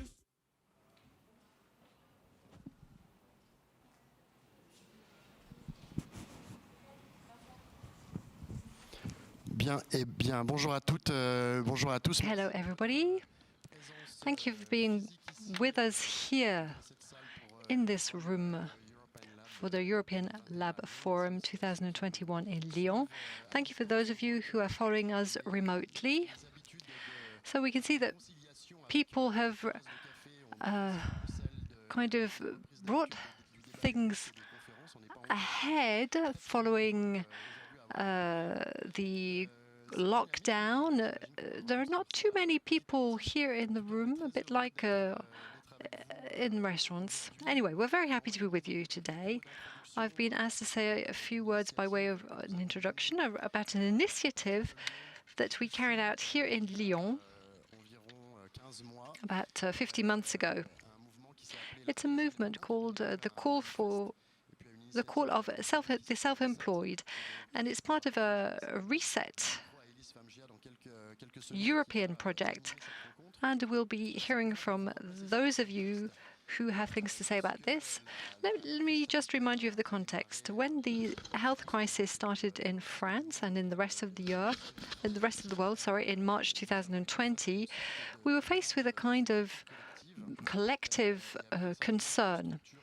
There were a certain number of independent cultural structures here in Lyon, working in music and in other cultural areas, that decided to come together to make this call, launch this call. It was a call based on concern, given the COVID crisis, given the the effect on ecosystems belonging to culture. They were likely to be highly unsettled from the point of view of employment, the durability of structures and projects. And so there was this concern. We wanted to face that concern collectively. We didn't want people to have to face that concern individually. So this was a very important point in time for us with our projects. So about 30 or so structures came together. We created a first call that said two things. Faced with this crisis, we need solidarity and help from the public authorities.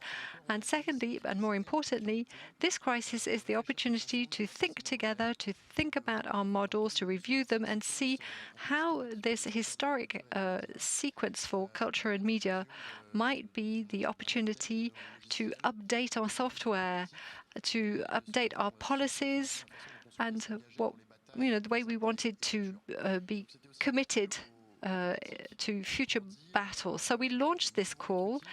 It was a call to politicians to say that we could be useful, that all of these cultural ecosystems might be a strength, but it was also a way to say to ourselves that if we wanted to be this strength, we wanted to be this force, we had to operate a certain number of changes with respect to our practices, the way we saw our jobs, the way we saw our projects. So we got to work. We widened the call. It brought together 1,600 structures in France, independent structures, so in about 150 or so areas. And we had about 50 workshops or meetings across France on a whole range of different subjects, relative, of course, to our practices, to our professions. After the workshops, we invited to Lyon in October 2020. It was the 6th and 7th of October in Lyon and in other places. We invited also 50 structures representing the 1,600 signatories, so culture and media organizations, independent organizations from across the country. So we worked with them for 2 days, and the work produced 6 themes. And I'm going to cite those themes now in order. Environmental and social responsibility, the essential role of youth and passing down messages, cooperation, and another theme called tooling and empowerment. How do we strengthen our tools for each other so that we can be more efficient, more useful, more relevant? And then there was the question of resources and financing and how to share those. And then mediation and advocacy. How do we get organized to pass on our messages? So from these 50 meetings in France and the 2 days of meeting in Lyon, these events produced a certain number of ideas how to contribute, how to make our voice heard. About 15 independent unions, so for example, independent publishers, independent labels, music labels, so 15 different unions came to back us up with our proposals, with some cross-sector proposals. And they had some more sector-focused proposals that were added. So then we wrote everything up collectively. This was a complex job, but this is what we wrote: a manifesto for independent culture and media structures. So we brought it out in December 2020, and since then we have been to meet elected officials, people in charge of culture, vice and vice presidents in charge of authorities, mayors, associations, directors of cultural affairs, MPs, both French and European. And we also opened up a door towards a European call called Reset. And we managed to bring together 200 structures and authorities, signatories, who believe that this federating work needs to be carried out at European level. Now, I've come to the end of my 5 minutes, but let me conclude now. All of this is done with a specific political calendar. We started the work during the municipal elections in Lyon and in France, of course, across France, in June 2020. And as you know, perhaps in a few days' time, there will be some regional elections in France. There was the presidential election.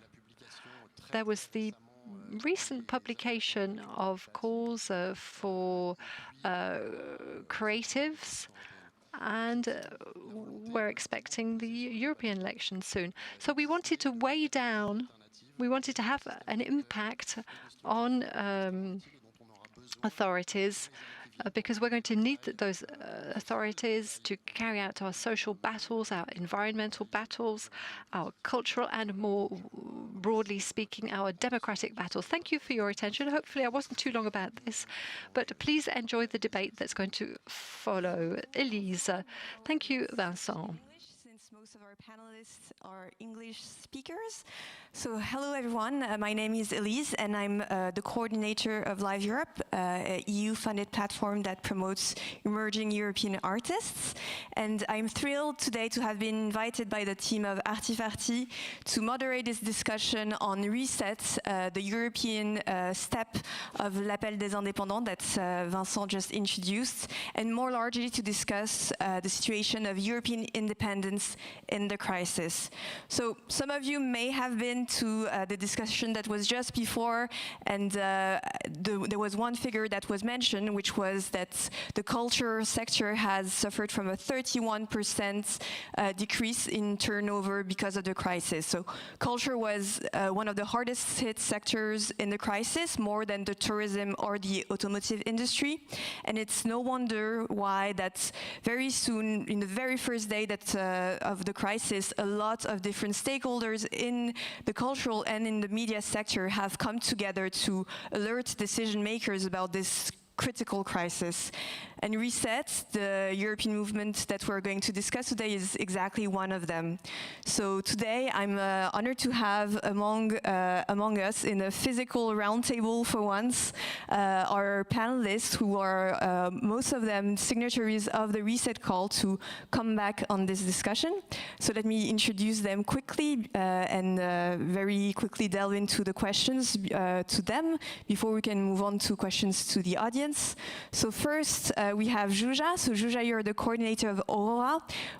It's an independent cultural center in Budapest. We'll come back to hear about what Aurora does a bit later.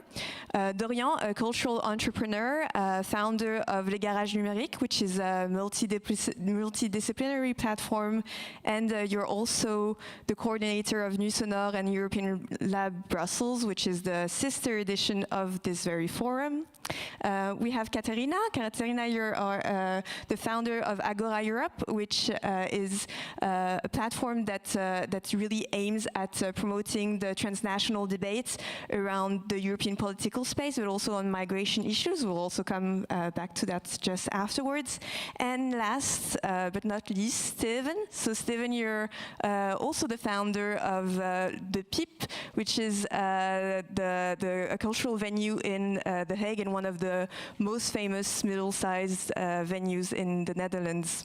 So, with no further ado, I suggest we start with the questions. So, very first, just let's start by setting the scene.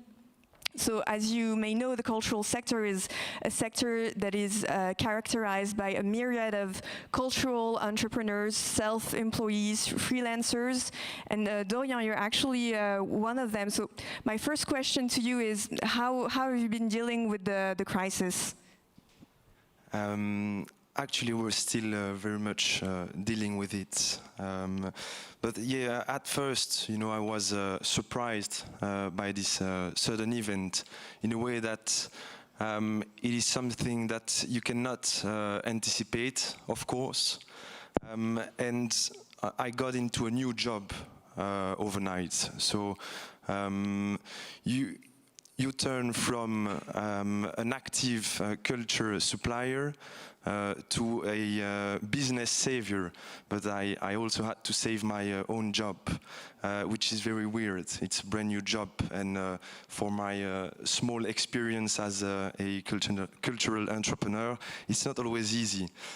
But you need to know also that in Belgium, artists and vulnerable workers suffered a lot from the crisis, but organizations like mine, small organizations with low fixed charges, could luckily survive thanks to a mechanism of financial support. And also, a last point, what is remarkable about this pandemic is the new intra-sectoral solidarity that has emerged from the crisis. So instead of developing their own business, instead of going on their own, organizations, local organizations started to talk to each other. So they worked together, they started to talk to each other to defend the voice of the voiceless. And by voiceless I mean underrepresented sectors, like in Belgium, I would say nightlife, like the voice of the independent actors, of course. And I think that this is maybe one of the way I dealt with the crisis. We dealt. Thank you, Dorian. And it's also one of the very interesting things about this panel is that we have voices from all corners of Europe. But then another element that I want to move on right now is also that the live sector has been also one of the most hardly hit in the crisis. And in this roundtable, we have two representatives of cultural venues.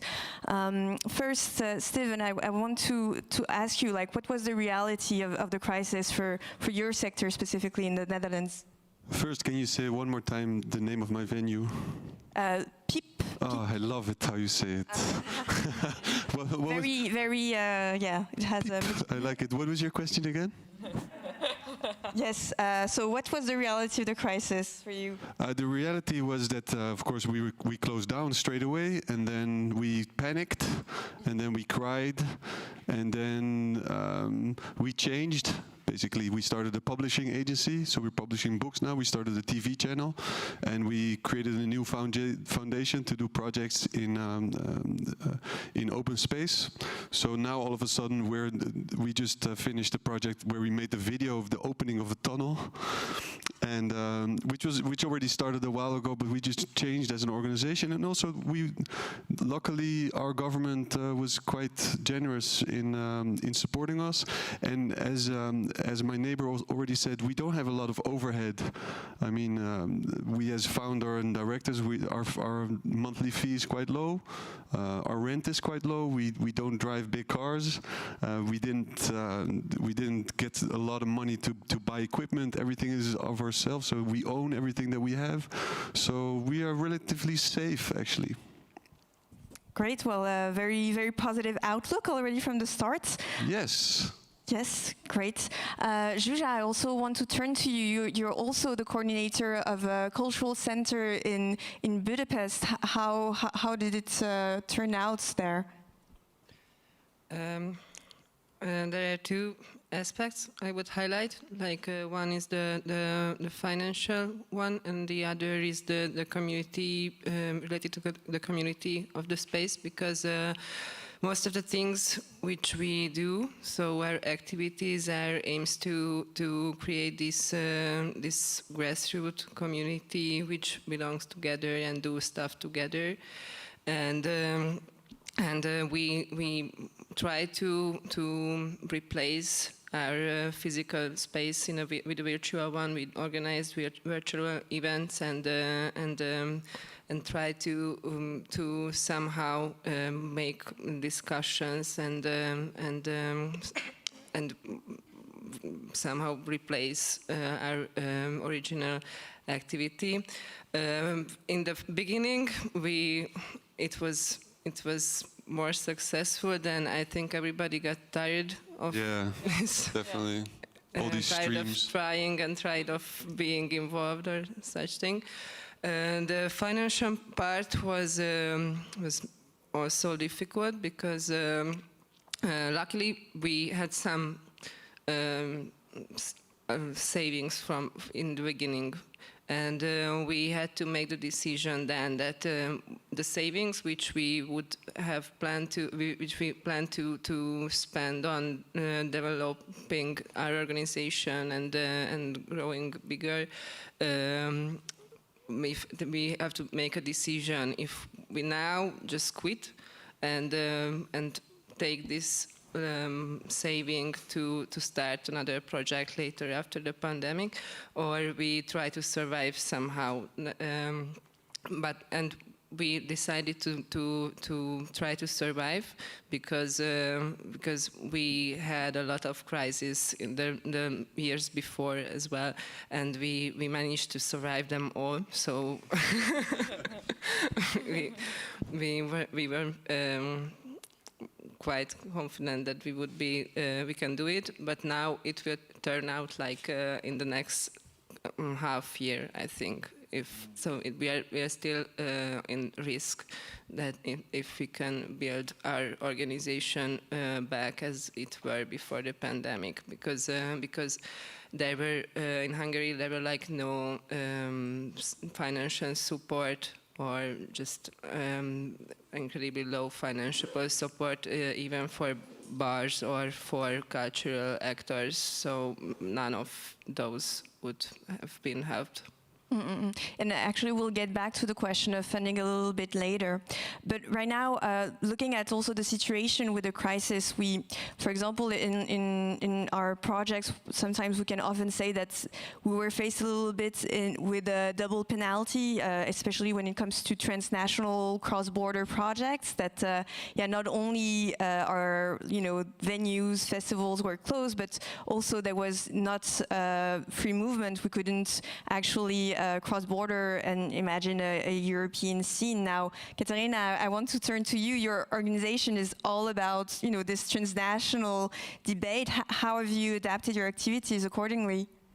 Yeah, it was quite difficult. So first of all, Agora Europe was born as a transatlantic consortium, so Paris and New York, and it was very easy at the beginning to organize all sorts of festivals, events, and so on, all across Europe, particularly in cross-border regions, as you said. And then we decided to actually fund the organization in Andaille. Andaille is the last little city in France on the border with Spain. When we did that, COVID happened. So the whole idea of having this local community was, of course, we were confronted with, as you said, freedom of movement being not there anymore, borders being blocked. And so we started moving towards more, online settings. We started with podcasts. We did about 15 podcasts on the theme of water as a border, inviting all sorts of cultural actors, but also sportive people, scholars, and so on. And then we discovered that podcasts were a very poor idea because it takes a lot of work, like editing, recording, launching it, and so on. And then it doesn't really serve the purpose. So we moved to online events. And just to give you an idea, the very last one we organized, it was with the UN, United Nations Network on Migration, AMREF Africa, and so on, and Parisian University across the ocean in the US. And so we had this very great feeling that everything was possible, that actually COVID somehow allowed us. I think we always understand social distancing from a physical perspective, but in a sense it kind of brought us together because all of the challenges we're facing are not global anymore. But then my fear now is that we're not used anymore to this. And that's an issue. Definitely. I don't know about you, but this is one of my first real live panel, and I'm so used to do it on Zoom, it almost feels weird. But anyways, I'm getting off topic here. What I do want to discuss is, I think you're talking about something really important here is, how do we get together? Well, with the crisis, Dorian, you already mentioned it, it was a moment for when people came together. A lot of collective actions happened. Reset is one of them. And yeah, it's really one of those collective movements that managed to help us survive the crisis. And for example, I want to hear first from you, Katerina. Like, why did you decide to join the Reset call? Yeah, I thought it was really important. I mean, what everyone realized here, like Vincent, Caroline, Laurent, and everyone else here, we're working together since 3 years now. So it was essential, and I think one of the things that allowed us to actually survive the crisis was culture. I mean, of course, cultural venues were closed, and we didn't have all of these chances to meet and so on. But I mean, I think every one of us was just listening to music, reading books, watching series, watching movies, and at the same time, this was the sector that was also mostly affected. So I think the need for this new social and cultural contract is definitely there, and that once again. If COVID showed us something, was precisely the fact that all challenges we're facing are global and are not just, national and so on. And that was a way to actually, and of course that everything we can do is to connect each other, not to build walls, but to build bridges and, get all together and find answers to this in a collective way. Yeah, but at the same time, borders were never as clear as before. Exactly. It's super strange. Yeah, for us. For migrants, they were always clear, but for us... I know. Yeah. Definitely, and yeah, maybe we can get to that a bit later. No. I think Reset, as you mentioned, it was really about revamping the European public policies, and among the suggestions that were made in the Reset call was really to have better access for small and medium-sized organizations to funding, whether it's national or European funding. Zsuzsa, that's also one of the things I wanted to explore a little bit more with you, like what's the situation in terms of public funding for culture in Hungary, but also like your general experience with that. You mean state funding? Yeah, for example, yeah. Yeah, so actually there are state funds, but they are not accessible to venues or cultural actors like us. So they are giving these funds for their people who I mean the government decides on political reasons who get the funds or who are not. And if you want to have this kind of fundings, you would lose your independence. So that takes it to get these funds. And now there was a change in the municipalities, and but the money which would have been accessible to support grassroots movements or independent cultural actors, that were taken away from them. So that's not a way still. We are on paper. We can apply for European funds and other international ones, but as the Europeans, there are these national agencies which you have to work with to get the fund, or you can do it to international partnership projects, which we don't have the capacity to apply for, because it takes so much administration, and it needs a big infrastructure, and our organization is not that big to make that work happen. So if we find calls which are international calls, which are in which has our activities, we are really happy and applies for that. But that's like 1 or 2 in a year. and mostly they are project funds. So our operation, like our daily costs, cannot be covered from that ones. So our financial situation is like that we have an association with which we can apply for apply international funds and get for projects which are which happens in Aurora or the same staff do these projects.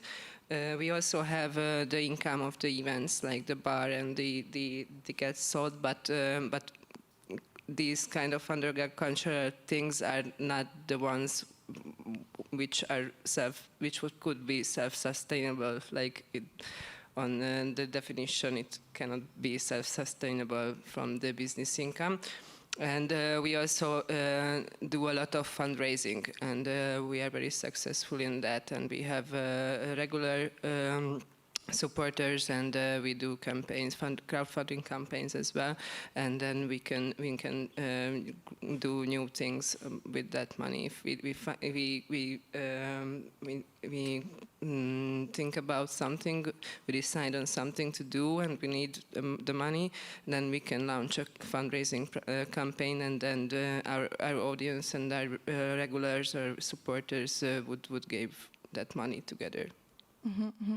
Thanks, Zsuzsa. And I think what you explained here, it's a reality that a lot of people from other European countries will really resonate with, even if there's obviously some very particular issues from Hungary. But indeed, this reset call was about getting together on very common issues. And again, I want to get back on this aspect of why being stronger in a call gives so much more power to this message.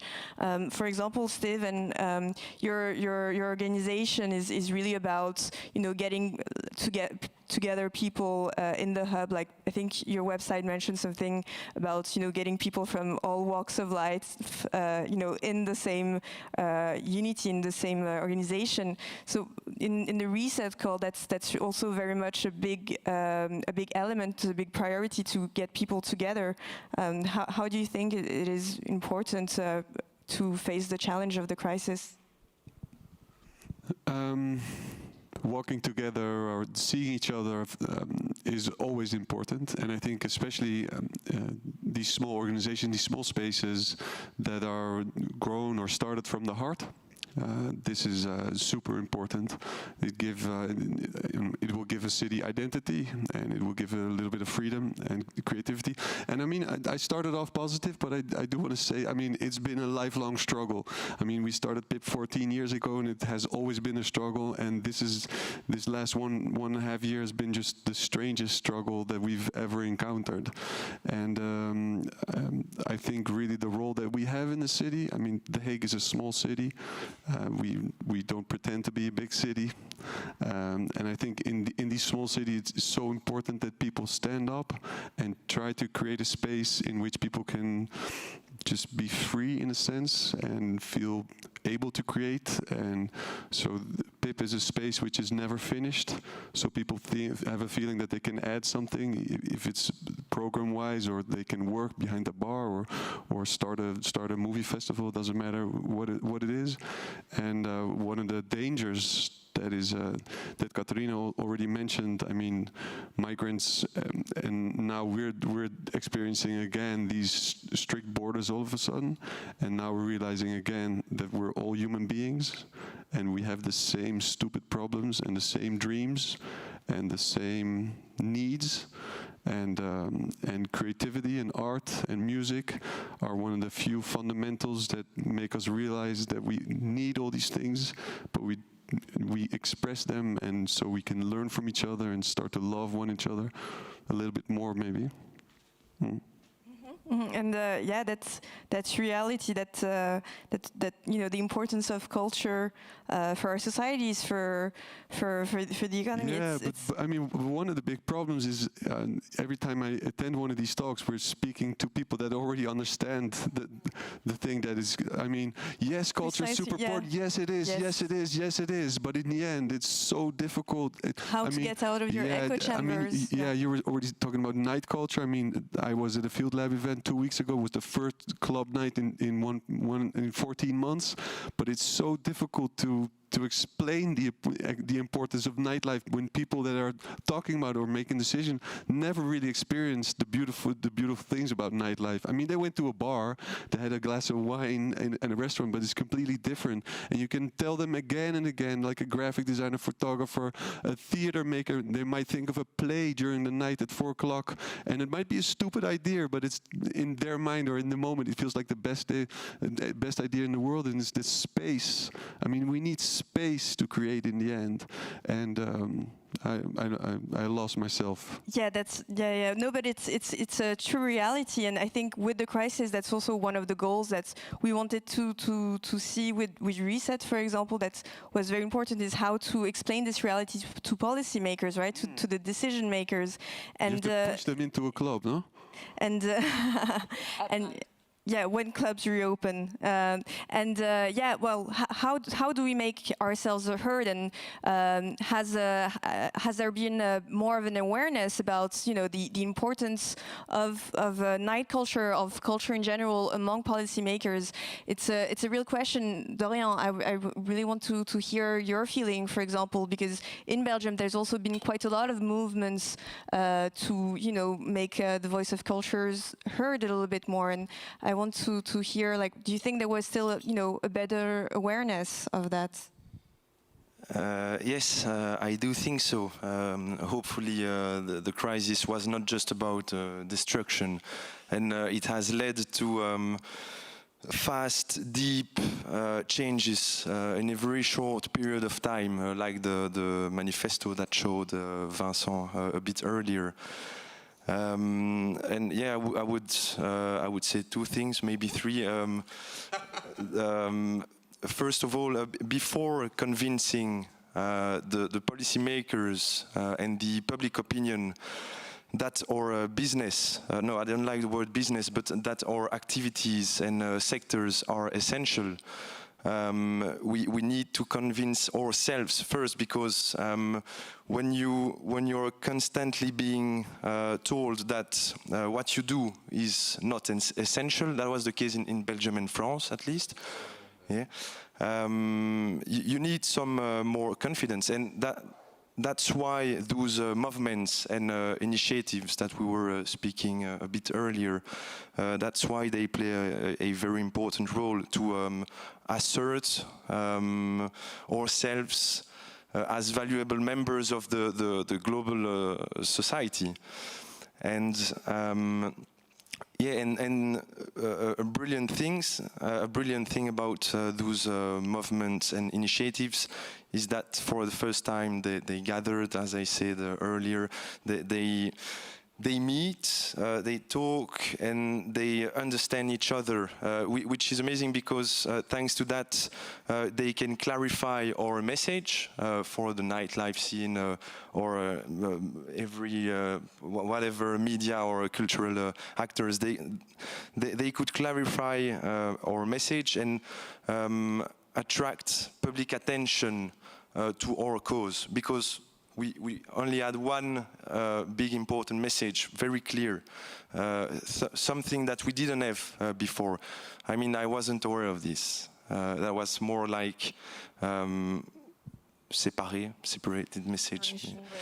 I know that there is a translation, so one word to translate maybe on the TV. What was my third point? You know, and basically that's it. That's it. Yeah. Yeah, maybe later on it will come and you'll have the opportunity to express yourself. Now, yeah, well, we're still a little and a lot into this crisis. We are starting to see, bars, restaurants open, cultural life, opening up a little bit. But yeah, we want indeed to have a bit more of an impact and to see all the recommendations that were made through calls like Reset actually have an effect, and see, how it can better translate into a consideration of culture. And we're starting to see it a little bit now. Just a few days ago, the Creative Europe program was launched. I think, does everybody know in the audience about the Creative Europe program? Maybe you can raise your hand if you know. Never heard of Reset. Yeah, and Creative Europe, the Creative Europe program. Yeah, I heard about it, but I didn't know it was launched. Okay. Well, the Creative Europe program, it's the program that funds the creative industries. I'm super excited. EU. Well, I hope you better be, because there's been quite a substantial increase in the funding that is dedicated to the creative sectors through the program, and actually better access of finance especially for small and medium-sized organizations. So it could be a win for the cultural and media landscape. Dorian, for example, do you think it's a step in the right direction? Yeah, I do think so, but they were, in my opinion, in my small-sized organization opinion, there were two main issues related to Creative Europe and their programs. One of these two issues is the one that we just witnessed. Too few people know Creative Europe and their programs, and know that the new programs are dedicated to small and medium-sized organizations. We need to bring a massive change to that.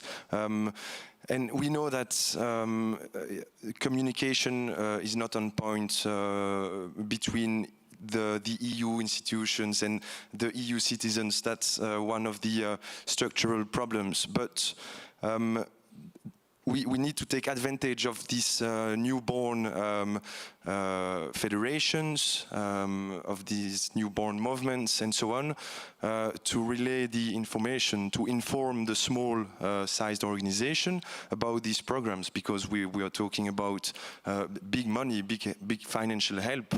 The other issues, but which is now solved, I hope so, because I read on the new program that the laborious bureaucratic procedure would be over, because in the past, wow. Yeah, but in the past, these programs were reachable for large-scale institution, like maybe 3 or 4 in Belgium, which have a department exclusively dedicated to these calls and these EU programs. So hopefully in the future, and that's from what I've understood, that's the case, the procedures will be simplified. So I fingers crossed, so that small organization will be able to answer calls. Definitely. So it could be a step in the right direction, but indeed it's about relaying the information to those organizations. In the Reset call, there's a lot of suggestions, a lot of preconizations of how can we make the voice of European independence better heard. Katerina, what would be for you one of the highlights, one of the big recommendations that's really struck to you? I really think this is the way. I mean, I think what we did collectively is really the way. And I think COVID-19 showed us that we're vulnerable in the same manner across borders and across sectors. And I think the only way is to answer collectively. Of course, taking into account, the voices that we don't hear, or the invisibles and so on, it's very fundamental. And that I think it's also fundamental to take into account all perspectives of different stakeholders, because we can indeed reshape and help reshaping policies. And of course, we can also help creating counter narratives to the general narratives that this involves, of course, migration, but also the night, as we were saying before. So le récit, narratives and counter narratives is really fundamental, I think, yeah. And very much set into the theme of this European lab about changing narratives, la bataille des récits, indeed. And well, we do see a bit of a glimmer of hope for the cultural sector as indeed things can start to open again. Is that the case at... In the Netherlands? I heard it's the last night of curfew here in Lyon, or in France. I think it's tomorrow. It's tomorrow. Really? Yeah, so it's the last night. So it's the last night. Yeah. The Netherlands actually kind of blocked. I live in Maastricht. I work for Maastricht University. Yeah, another cross-border area. I think they blocked for a while cross-border transfers in order to be able to drink, right? Kind of, yeah. And also I want to add that I think it's super important that new Europeans are also more easily taken into these programs. If you check out all these rules, it's super difficult. It's most of the times it's like an intellectual approach, and I mean, of course, I'm speaking as a white male who should be silent in these days, but I think it's super important that other people are also encouraged to apply for these funds and also so that we get a way more diverse creative field in the future. This is my hope for the future. And your question was, is there light at the end of the tunnel? Yeah. Of course there's not light at the end of the tunnel, because there's no tunnel. The world is the world. Everything will be as it will be. And we need to stick to each other, and I think this is super important that we're talking to each other. I'm also very interested in your space, and I think this is really the answer. We need to communicate with each other. Sometimes it's so difficult. You're just fighting for your own small island, and I mean, they're opening up Starbucks, and prices are rising in the city center, and we're pushed outside of the center. I mean, the peripheries. Yeah, I mean, we've been in an industrial area from day one, and now they're building 10,000 houses in our street, and so I'm really curious on how this is going to develop. But I mean, this is the struggle that we're in. This is the path that we took a long time ago. We need to stick together and stay strong. But I just want to get back on what you mentioned, how we can better integrate these new challenges, and have a new hope for the future program. And that's actually also going to be one of the goals of the new Creative Europe program, is to encourage projects that apply and projects that are funded into thinking about issues of gender equity, about inclusivity, and about diversity. So it's indeed a good connection there. Well, we don't have this much more time left, I'm afraid, so this was very, very quick.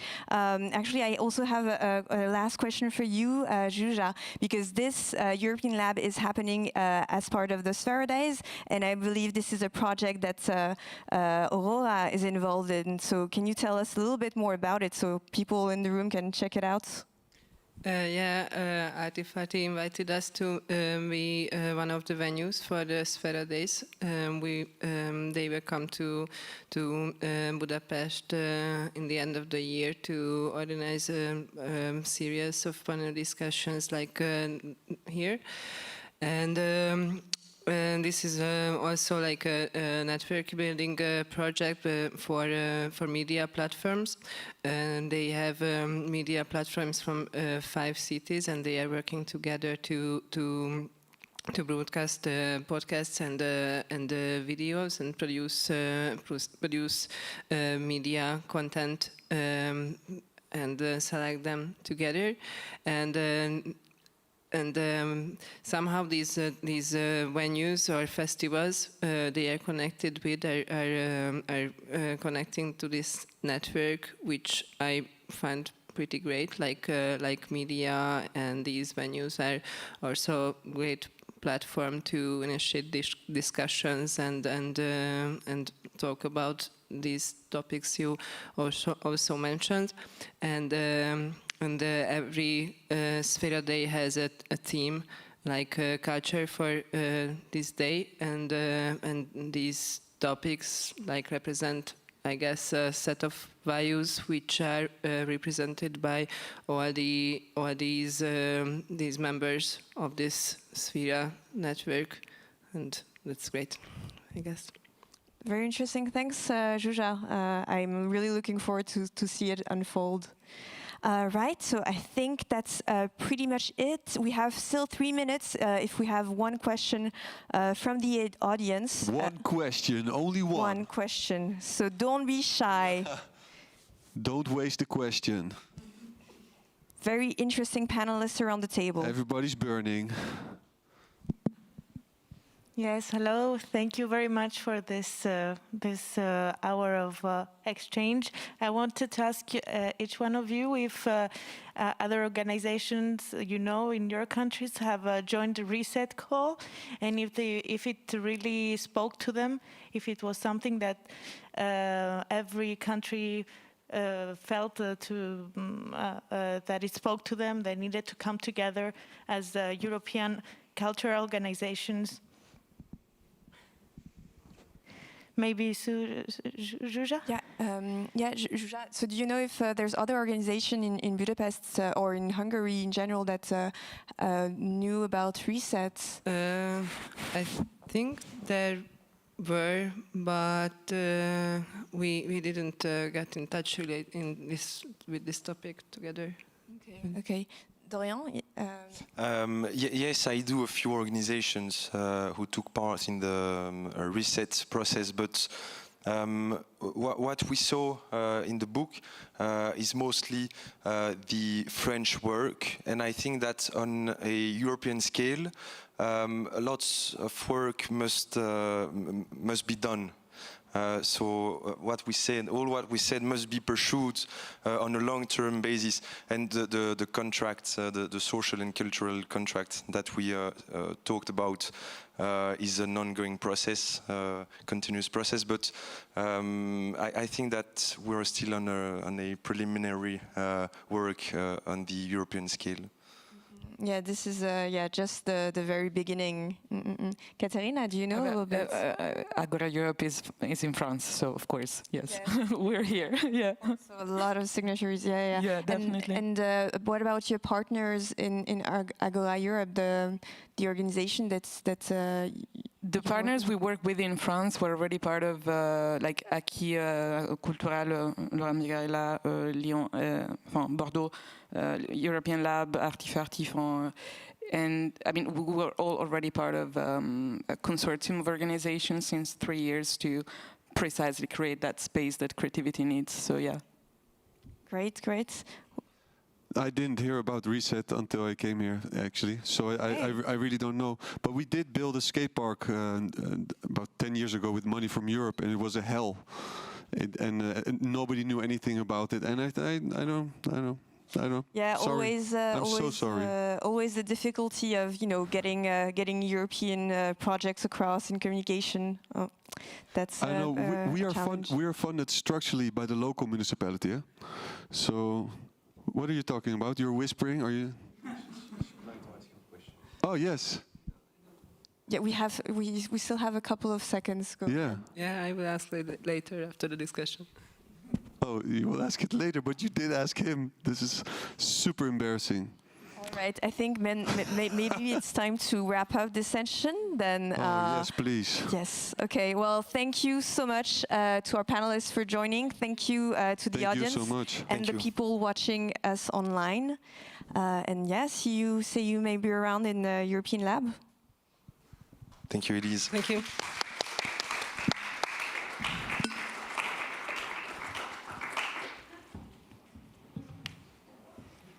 What did you want to ask me that couldn't wait until the end? No, don't be sorry, please. Private question.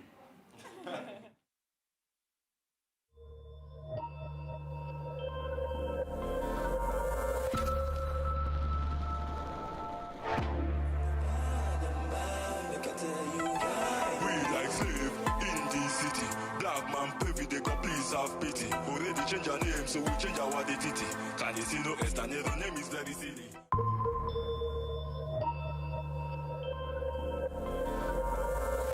My name is Obinna. I'm from Nigeria. I'm an artist. I was born in Abakaliki, Nigeria, and precisely I'm an Igbo. We had problem for a long time with Nigeria, and we have war for a long time ago. So it has been killing all over Nigeria and killing this particular ethnic, which is Kobiafa. That is the reason why I really left Nigeria when I was young, when I was like 23 years old. So I left Nigeria to Morocco to find a better place to live life, to find good life. And arriving in Morocco, like what I expect is not what I see. Mm-hmm. So it was like difficult to find a life in Morocco there. And I have to continue my journey to Europe. If you're not a citizen, you don't have documents, you can even travel to anywhere. So I was like trying to go from city to city with train, jumping from train to each city to city. So it was very difficult to live in Morocco for the first time. Before I had to think about going to Europe. This time I don't have no opportunity like finance. Someone can help me with connection or money. So I had to swim to Europe, and I stayed in the camp for some time, like maybe a year and a half. So I spent some months in Spain there. After I had paper like a laissez-passer to go around a bit, so I had to start working. It took me a long time to travel. Like I don't even have a place, like a particular place I want to be. It's like turning around Europe, like. But finally, at 2019, I had this problem with the police in Switzerland, so they had to put me to jail because of I don't have document. I don't have document to present myself who I am. So they had to put me in jail for illegal. And that is when I thought maybe this time life is bad for me again. I don't have no chance again because it's almost 10 years now. I've been turning all this while. So yeah. Because then I was working in Swiss, I was working in the jail there. So after I was released, I said, okay, now I have to buy my computer and start to make my music. So I met a guy in the prison there. He said something like, the way you make music, I think you can have opportunity if you can come to France to make music. I said, okay, maybe we'll see something. I don't really know. After he was free and I'm still there, but we exchanged our Facebook contact and later when I was out and I had to contact him and he said, oh, right now I'm in Lyon, you can come if you want. Then he just gave me direction how to come and I try, it worked for me and I arrived in Lyon here. I called him, okay, now I'm in Lyon, I'm in Padio. He said, okay, I'm coming. Then he come and pick me to College Maurice. That is where I found myself. That is how I found myself in Lyon. Okay, I had my computer. I think I have to start making the music and because I don't know the software I'm using now. I think, okay, I have to just do this thing now if you say you want to do it. I start to make music and it's not up to 3 weeks. Someone invite me to a theater, theater to perform for them in the theater. That is where I met Cedric. I showed him the songs I did. He said, it's good. And he introduced me to Oliver.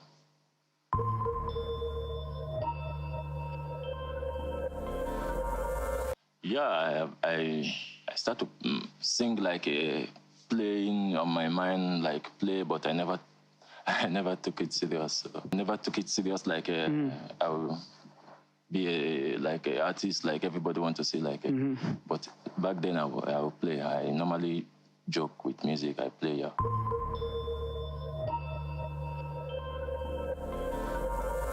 What we are doing here, like I would say, we are warming up, or I'm saying we are preparing for my first tour, like, because I never been in stage like this to sing like my own song, and with my own team this time. So We are playing, rehearsing, getting ready, warming up for tour.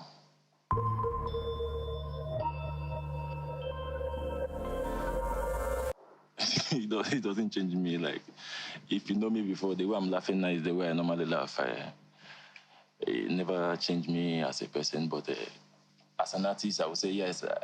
A lot of things change in me because some of my songs that I record with some feelings that is very big, you know.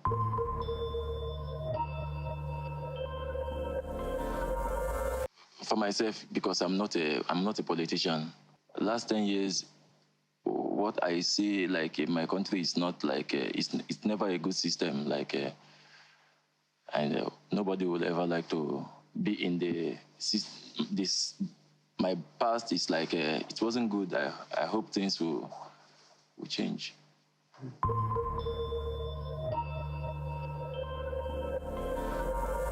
By telling my story like this to the world, like someone like me can help people to maybe understand that immigrant is also a human being.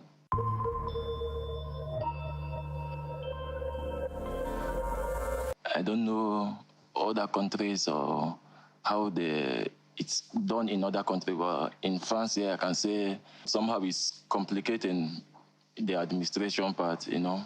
Because if you don't speak language like we don't speak good French, we don't understand a lot of things. And we are not into it's like we are into the system, but if you don't have like a personal assistant, like a socials that come to support the immigrants, like things will be more tough for the immigrant.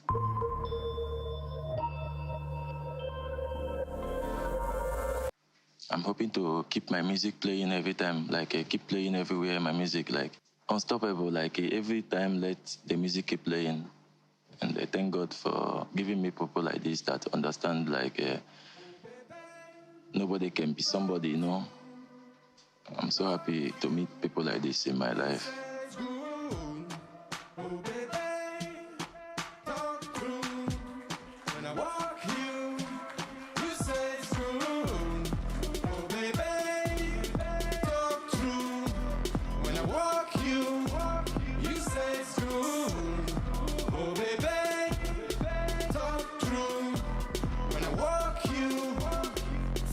She said like that, she said like this, she said by that, she said by this, she said by this, you look like this. Don't go cause something to miss. She said one blast, my head in the face. Don't make me style like a black Chinese. She said boy look that black Chinese. Watch where before he go copy that tease. That girl from the area, they was weak with men like malaria.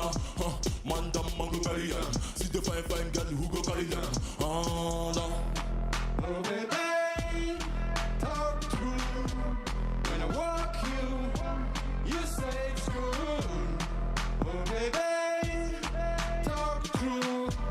When I walk you say it's good. She said give me one more. Back it up, press it up with the bum bum. Boy you sweet like pepper tom tom. Put it all, let's fuck with a condom. Now she see me deep in me dungeon. She fly from Nigeria not to London. Johnny just come, so Johnny don't come. Me tell them fine boy, me te handsome. Naturally girl you sweet. Spiritually girl you get. You caught them better than biscuit. Never open your open tit. Naturally girl you sweet. Spiritually girl you get. You caught them better than biscuit. And never open your open tit. Talk true. When I walk you say it's good. Oh baby, talk true. When I walk you say it's good. She said like that.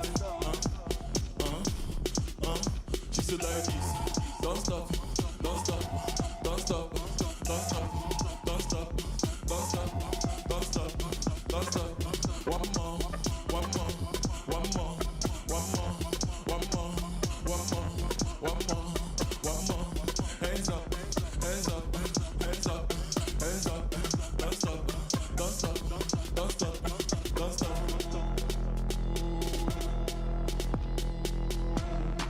Oh baby, talk true. When I walk you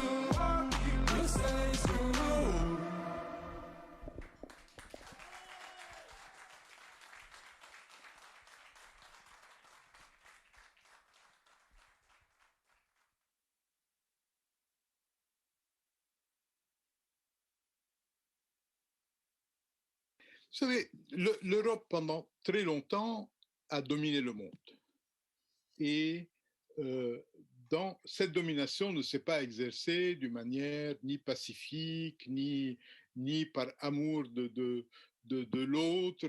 Elle s'est exercée, comme toute domination, par la force, par l'exploitation.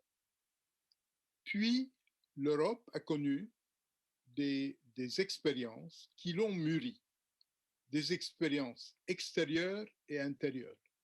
Et donc, le rêve européen tel qu'il a été conçu à la fin de la Seconde Guerre mondiale, c'est plutôt le rêve de pays qui sont revenus de leurs ambitions planétaires excessives, qui sont revenus d'une certaine arrogance qui s'est exercée pendant quelques siècles et qui ont essayé d'imaginer quelque chose de différent. Et donc, cette Europe-là est beaucoup plus saine et, à mon avis, est capable de donner quelque chose au reste du monde, d'un côté parce qu'elle a une énorme expérience des rapports avec le reste du monde, et aussi parce qu'elle a dû faire, comment dire, elle a dû amender, transformer sa vision du monde, elle a dû revoir sa copie dans beaucoup de domaines. Et donc, l'Europe, si elle était l'Europe des colonisateurs, elle n'aurait certainement pas grâce à mes yeux ni à vos yeux, mais je pense qu'elle avait vocation, l'Europe d'aujourd'hui, à être autre chose. Et elle a vocation à rétablir avec le reste du monde des rapports plus égalitaires. Elle a vocation à établir entre ces différentes nations des rapports différents qui ne sont pas basés sur le nationalisme, sur la domination des uns sur les autres. Elle a vocation à jouer un rôle d'apaisement par rapport aux États-Unis, par exemple, qui, eux, ont gardé un peu de cette arrogance qu'avait l'Europe il y a 100 ans ou 150 ans. Et donc, l'Europe, quand j'en parle, je ne parle pas de son passé colonial. Je pense que j'ai d'autant plus d'affection pour l'Europe d'aujourd'hui qu'elle a dépassé cette période coloniale, cet égarement colonial vers quelque chose d'autre. Pas complètement, pas partout, mais dans l'ensemble. Vous disiez votre attachement à l'Europe. Aujourd'hui, il y a un immense plan de relance qui va permettre de lever une dette commune pour subventionner les États les plus frappés par la crise. C'est considéré quand même comme un accord historique, même s'il y a des concessions qui ont dû être faites en fonction des demandes des États qu'on dit frugaux. Est-ce que ça, c'est pas quelque chose qui redonne justement de l'espoir et le fait de croire encore en ce projet européen pour vous, Amin Malouf? Je pense que c'est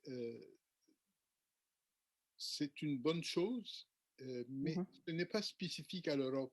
Je pense que ce que nous venons de traverser, la grande crise sanitaire qui s'est accompagnée d'une secousse économique dont on n'a pas encore mesuré toutes les conséquences, impose à tout le monde de changer d'attitude et de se préoccuper de certaines inégalités qu'on ne voyait pas avant ou auxquelles on n'attachait pas beaucoup d'importance. Ce qui me frappe, par exemple, c'est ce qui est en train d'arriver aux États-Unis, où pendant si longtemps,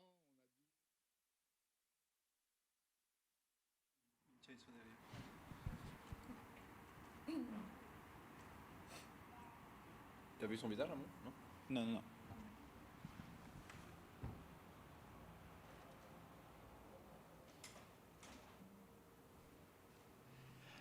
bonjour à toutes et à tous. Merci. So hello everybody. Thank you to everybody who is here, but thank you to everybody who is following us online. So we're going to start this panel discussion on the subject, looking for the great European novel, with 3 people plus 1, who I will introduce in just a while. So before that, let me just say a few words about why we are together today, what we're going to try and talk about over the course of the next hour, before we open up to questions from the floor. So starting with something that seems obvious is never easy. When I say this, if you know, we look for something that is supposed to be a great European novel, like the Americans refer to their great American novels, we're trying to think about what might make up something that imposes itself on readers, on society, and on culture. The Americans have managed that, and the editorial market, the publishing market, and Anglo-Saxon literature generally has managed that. Just look at the fact that the expression, the great American novel, you know, it has a Wikipedia page, a very full Wikipedia page where lots of different works are listed, these works that make up the American cultural heritage. So, and we recognize those works as great American novels because the type of fiction, because of their very nature, they seem to capture something that reflects the imagination, a political aspect, cultural, linguistic dimensions at a given point in time. So the question is, when we try and transpose this challenge at a European level, the question is different. What is the right scale for the great novel of a cultural area when it's not just in one language but in a network of languages? Umberto Eco says that translation is the language of Europe. But what about the concrete choices? Which works, which novels are going to be read with as much interest in Warsaw, Madrid, Rome, or other European countries? So I'm going to hand over the floor to our speakers because I'm just the moderator. We'll try and introduce different thoughts, different ideas about this question. So before that, let me just tell you why we are here today. Because all 4 of us are linked. Marlena, Wilczak, Felix Terones, and Mathieu, and you all have something that we share. Your literary correspondence for the Grand Continent, of which I am the editing manager, and every month in 12 or so languages you put forward literary selections that give us a panorama of what appears to be, not just in our own country, but in all languages, you know, gives us an idea of what is out there at continental level. You know, we've got what we have in our country. You know, there are our knowledge of 2 or 3 novels that are important. So we've been publishing once a month a literary selection and reports on certain works. So let us go straight to the heart of the matter then. I'll start by asking each of you more or less the same question so that you can introduce yourselves. And the question is, tell us in a few words or in a few minutes what the basic trend is that seems to represent your linguistic era today. And I think that will lead to a more constructive discussion and maybe a more theoretical discussion about you know, what we might refer to as a great European novel today. Marlene Wilczak, I'll start with you. You're just next to me. You're a PhD student at the Sorbonne University and Warsaw University, and you're working on the archives of Olga Boznanska, as well as the anthropology of writing and textual genetics. You have the floor. Thank you. First of all, I'd like to apologize for my French, which is not without errors. So I am Polish. So I'll start with a trend that is not surprising. It's inspired by the work of Olga Tokarczuk, who had the Nobel Prize for Literature for his poetic imagination, but also for his prose. It's characterized by a look, by its interior outlook, but also its tenderness towards the world. This first trend, this first literary trend, shows us that there is proximity with nature. So there's a focus between human and non-human beings and their relationship with the environment. A good example of this trend is a novel. I want to give you a concrete example. It's a novel by Julia Ferdorczuk called Under the Sun. It's a novel that's also inspired by the trend of eco-poets. So this is a literary trend that has emerged from the environmental crisis. So new texts have been formed from this crisis. These texts highlight the role of the human being in the natural world.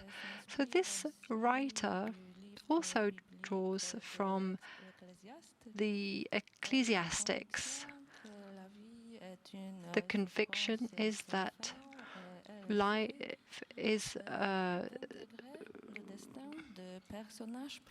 instead of thinking that life is full of suffering, the writer integrates her characters into natural surroundings. It's the story of a couple. Ferdorczuk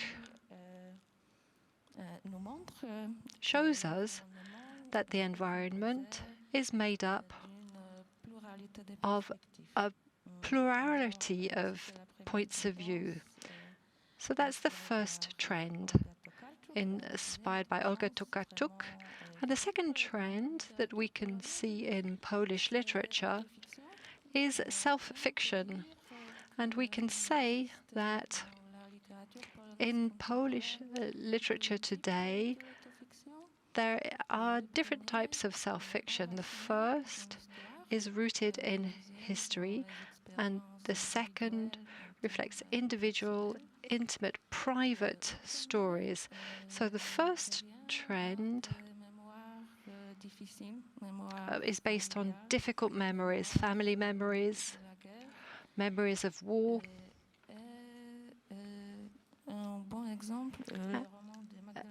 Magdalena Tuni is a good example.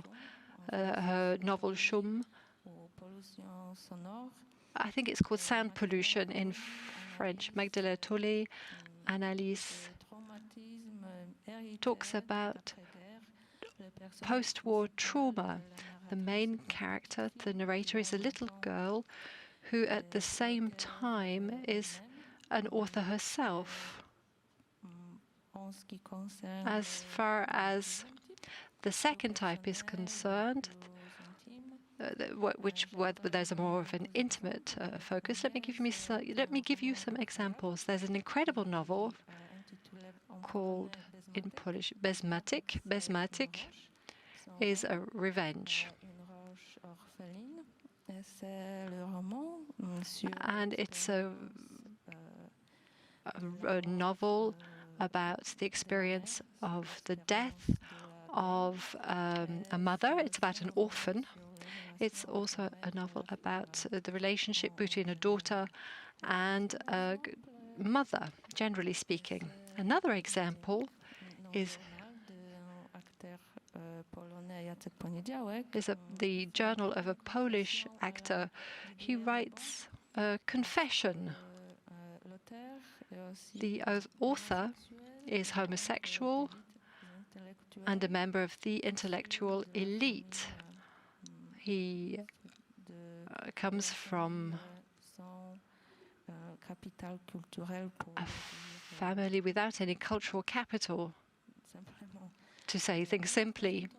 And the third trend, which is entirely new, perhaps it's a fashion, but I find it very interesting, this new trend. And it concerns judgment about the condition of farmers' lives and the violence exercised by lords in the past, so seigneurial rights. So there's a Radikrak in Poland who wrote a novel about the story of Jakub Szyla, who is the director of the peasant revolt in the 17th century against nobility, against the violence practiced by nobility, members of the nobility. So this trend can be observed not only in literature, but also in history. And in 2020, a historical synthesis was published. It was called The Popular History of Poland.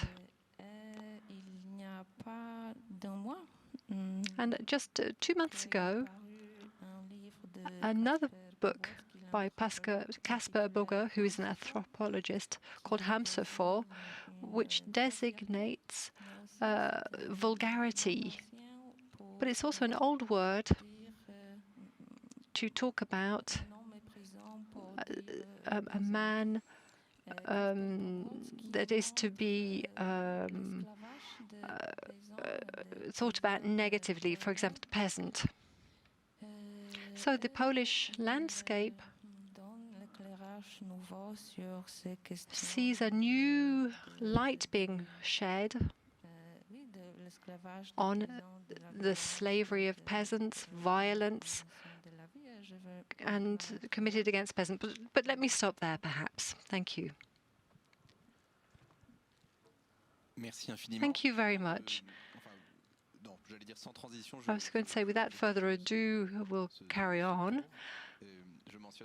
But let me just mention that among the themes that you've evoked, and perhaps this might be a good subject for discussion later on, some themes are linked to other linguistic eras. Some are especially linked to Poland. I'm thinking of the last theme that you mentioned. But for those of you listening to us, let me just point out that the starting point of your explanation, I was going to say that you know, the different poetic streams by Oweto Garczuk, who had the Nobel Prize for Literature not long ago. You do a very good analysis of this writer in the Grand Continent Review. You refer to it as the time of the narrator. Let us move on to Félix Terrones, who's a critic and translator. He's Peruvian, and he's going to talk to us about Spanish literature.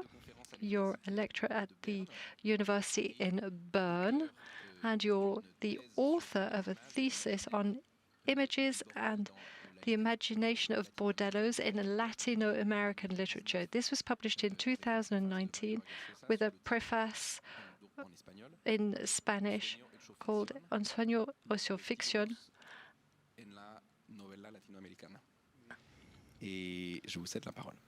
So you have the floor. Thank you very much to all of you. Thank you for inviting me to this discussion where we're going to talk about great European novels. You were talking about the diversity of languages in Europe. We can draw a parallel, and you drew a parallel with American novels. You know, in Northern America, they've only got one language, and that is English, whereas in Europe, there are many different languages. I could say the same about Spain, because unlike what we have in France, where there was a movement to Frenchify the whole population, in Spain, we've got a lot of different linguistic differences. In Spain, there's Valencian, Basque, Historia, and of course, Catalan and Spanish. So there's something that comes out of this diversity. In Spain, when we think about Spain, we think about two main linguistic, cultural, literary, political and sports centers, Madrid on one hand and Barcelona on the other hand. So when we talk about contemporary literature in Spain, there's this centralism that comes out. That's one of the specific aspects of Spain. So Madrid is the capital. It's been the capital for centuries. So we can find it's very literary in Madrid. You've got Cervantes and many other authors who came from Madrid later on. And I'm not just thinking about the 20th century. There were other European figures coming. José Silla, who's the Nobel Prize winner for literature, and Francis Combal. They both looked at representing cities through novels. So Barcelona is quite a different capital. Barcelona is a European capital. Before being a Spanish capital, it was a European capital. We speak Catalan and Spanish, and you can also find houses that really contributed to what was called, as of the 70s, the boom in Latino American literature. So it was a boom that made it possible to have a kind of a Mediterranean European focus, but also an American focus, which is actually quite important. So we're talking about a country that is rich, that is highly heterogeneous, and that entered the European Union in 1986. So the Spanish literature, in other words, in the 90s,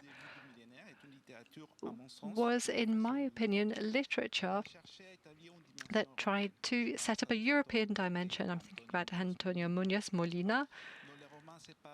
So his novels focus on Lisbon and other European cities, but I'm also thinking about another writer whose books have been published, Javier Marias. Javier Marias is a writer from Madrid, and his novels take place in cities like London. And he's shown a kind of cosmopolitan aspect of Spanish literature, not necessarily through spaces, but also through his esteem. When Spanish writers from the previous generation, unlike those, he claims that there is a universal language, Vladimir Novikov and others. And he also talks about William Faulkner. It's a Spain with a new focus compared with the previous millennium and compared with the 21st century. These authors try and be more cosmopolitan in their outlook. They try and show that they know what's happening elsewhere in the world. So this is that was a generation that we refer to as a Nocilla generation. They want to show things differently. There's a kind of an other aspect that is focused on. Philosophy and fiction are included. They show how the popular culture, mass media, and new technologies such as virtual reality, internet, how they've really kind of infiltrated everyday life, and how they've penetrated art, generally speaking. In 2008, there was a focus on immigration. This brings me back to what you were saying, Marlène. So there are three links with politics and history. And think about Javier Cercas or Isa Rosa, who looked at the dictatorship period, the increase in Franquism in Spain. They question Spanish historic memory through fiction. They have historical reflections and that they deal with. In my opinion, this concern, we're talking about niches on the market. They're conscious of this. Isa Rosa recently published a novel whose title is, in Spanish, in the text, in other words, a novel about the Civil War. That's what it translates into in English. So going back to politics, so the increase in the right-hand movement and the colonial and imperial history past is also something that's treated. Evia Roca, for example, wrote an essay that was very much circulated in Spain and elsewhere with a name that is in Spanish. So it was about the empire. And he underlined the positive aspects of the arrival of Spaniards in the United States, civilization, religion, language, but he also criticizes uncertain historiography of the Spanish colonial period. Evia Roca had a link with French academics, so there's a lot of reflection about this then. What about the role of national literature? What about the place for national literature, given the global context where we talk about world literature? So in a global text, where national texts seem to be overtaken by the global level, this is a very interesting question, I believe. I believe that in the Spanish dictatorship, it's during this moment that immigration is international, where you get these migrants who talk about unemployment, who talk about the political crisis. These writers are migrants. They're not only Latin Americans, but they're also Africans, and they come from other latitudes as well. In world literature, we've created a term for this. We refer to it as migrant literature. It's a term that needs to be questioned as well. You know, we need to have a critical approach to this term, but it intrigues me because all of these writers that come from other latitudes contribute to the great European novels of today. I'll stop there with that question, which you might like to talk about later on. Thank you very much. So I'll hand over the microphone to Vincenzo Latronico straight away, so that we can continue this overview of European literature. We only represent 3 languages, but it's already quite a lot, to have a good discussion. But Vincenzo is Italian, and I think he's speaking to us from Berlin. Vincenzo, you're an author and a translator in Italian, towards Italian. You're the author of many novels, including the last one, La Cospirazione delle Colombe, was published by Bompiani in 2011. Thank you very much, and thank you for inviting me. What you've said is very interesting. I'd just like to start by talking about something that was said by Felix. Sorry, I'll try. The video is blocked. I'd like to talk about the fact that, to a certain extent, national novels have been overtaken by the global dimension. I'd like to focus on this term, overtaken, from the point of view that I see. My point of view is I use something that's a bit stronger and connotations that are not as positive. In other words, There's a Japanese book that was published 10 years, The Fall of a Language in the Age of English. It's a book that thinks a lot about that in the Japanese experience, somebody who's grown in the United States and who decided to go back to his original language and culture by going to live in Japan and writing in Japanese. Now that that person is older, they have regrets because they feel that they are put to one side, that they are ignored in terms of international literature or global literature. So what this person says, and it's good to talk about that today, is that it's not that the national level has been overtaken by the global level, it's that the national level, the national literature has had to become local. It's been put to one side by something that is more universal or that claims to be more universal. And whatever claims to be universal to a certain extent is. And English-speaking literature, we talk about the great American novel, as you said, and we know that to a certain extent we all are faced with this. We're not writing in English, and we're not sure that there'll ever be a great Japanese novel or a great Italian novel. We don't even know what that might be, a great European novel. So what I wanted to talk about in relation to the Italian situation today is what I see. There's a trend, a commercial trend. This can be seen in the works of great literature and great cinema. It's a tendency to claim this kind of local niche. If we take about the huge impact that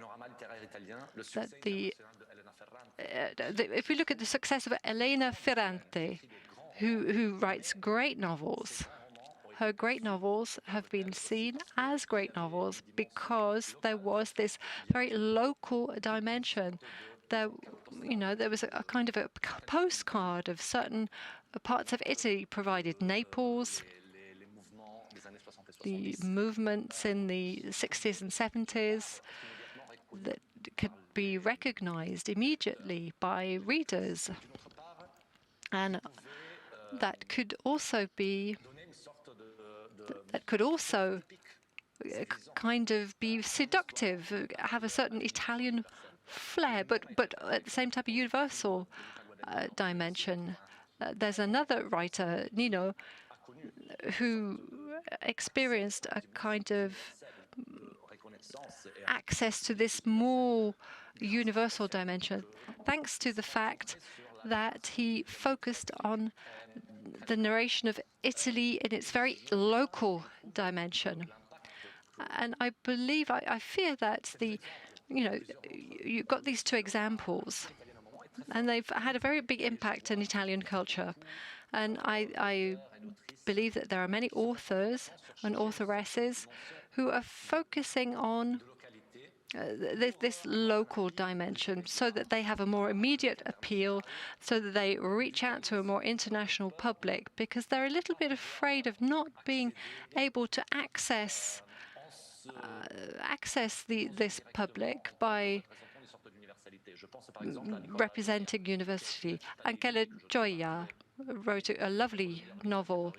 He mentioned the title in Italian, which it was a novel that was published last year, and that this author tried to give a very somber image, a very typically cruel image of Rome.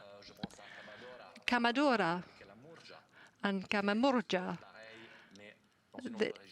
It's true as well, but there again the focus is on another region. As an Italian writer and living in Berlin, I feel more European than Italian in many respects.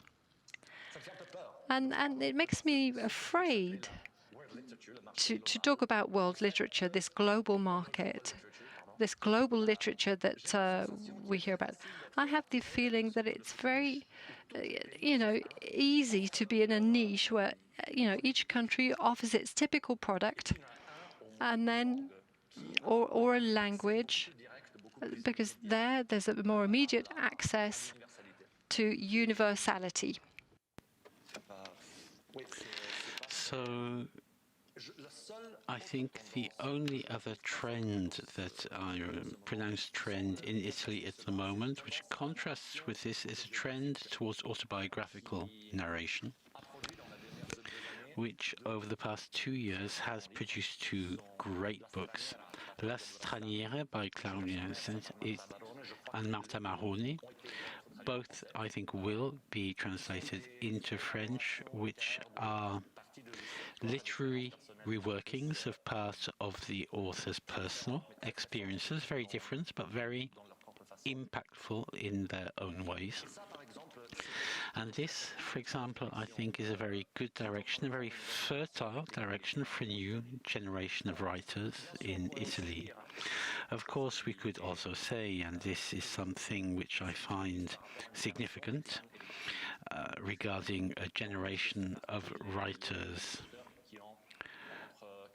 of between the late 20s, 30s and 40s, like these 2 authors, is that this trend towards a certain sort of autobiographic narrative was also imported by the big success of this kind in the English-speaking world, and Claudia and Marta Marrone and myself and almost all the other authors of this generation are living partly of translations from English, and there is therefore a way in which even Italian literature, which isn't focused on doing something really local, tends to have this universality which is mediated and in a certain way inherited from the things coming from the English-speaking world and from what's going on in New York or elsewhere. So I think I will stop there. Thank you very much. So with these considerations which are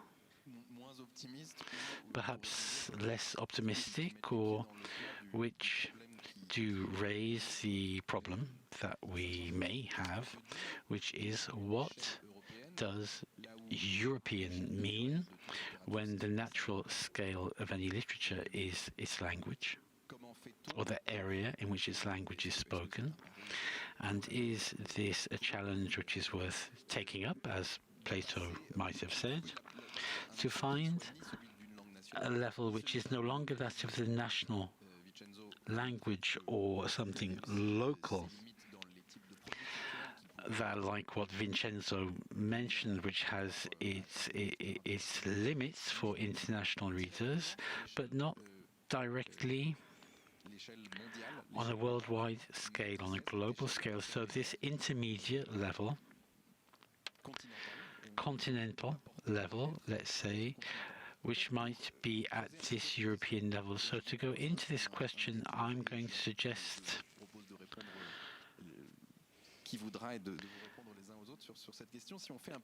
to give you, if we look back, I said at the beginning that there were no doubt some great American novels, but have there not been some great novels in Europe? Because what we have difficulty finding today here might have existed in the past if we look 100 years ago. Into your eyes, can there be any doubt that Kafka, Woolf, Dostoevsky, Proust are authors of great European novels? And what is it that was there at that time which might not be there anymore now? What are the points that we could perhaps find there as a reference for today's literature? I don't know who would like to answer that. We'll perhaps begin with Vincenzo, who isn't actually with us. In fact, I think that the answer is yes and no. There is a way in which Dostoevsky, Kafka, Virginia Woolf, Mary Ortiz have written or wrote great novels. There is no doubt about that, and they are European. We can name their works as being great European novels, but there is a way in which this is not the case, which is that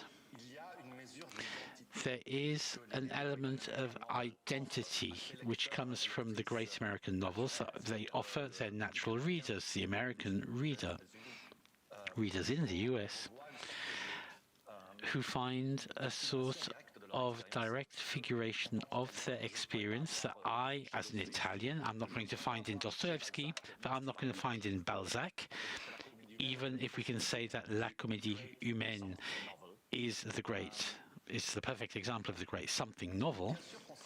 Of course, we find ourselves in there in a way, in a spiritual way. We understand what it means to be a human being, which is what literature is supposed to do. But there's a sort of direct access to this experience which is only possible when we have this unity of social existence, which we don't have in Europe today, even leaving aside the language question. And I think that is what shows, which counters, which is difficult for this notion of the great French or American or whatever novel. We can talk about a great novel which is linked with a political, civil or social unit, and that unit should be as broad as possible, like the English-speaking world, which covers a large part of the world. But this idea of this social and civil unity isn't, I think, the case. It doesn't make La Comédie Humaine a great novel of that kind. And the same thing could be said of Musil.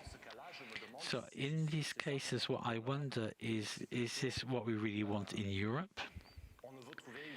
Or do we want to have an approach which allows a more multiple, plural way without some sort of ranking with the great rankings at the top and then a huge population of little novels at the bottom?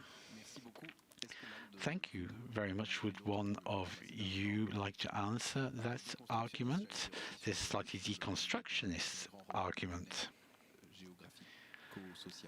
regarding these geographic and social areas? What I see in Poland is a tendency towards micro-narratives, micro-novels, where there is no attempt to write a great novel at all, or even let alone a great European novel.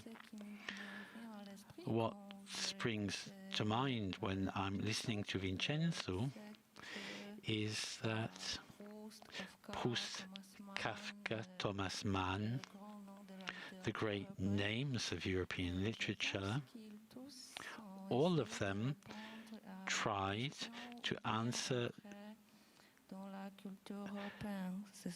the questions about beauty, truth, art, the great questions raised in Europe, and perhaps to answer this, deconstructionist vision could be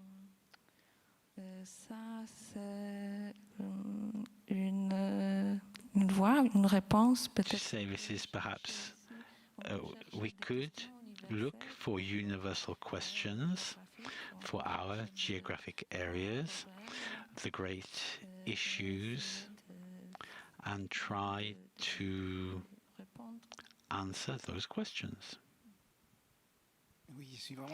Yeah, I'm delighted to be taking part in this debate. I've noticed there's lots of ideas, lots of things coming up which strike me a lot. It's a very rich discussion to have, interesting to have this opportunity.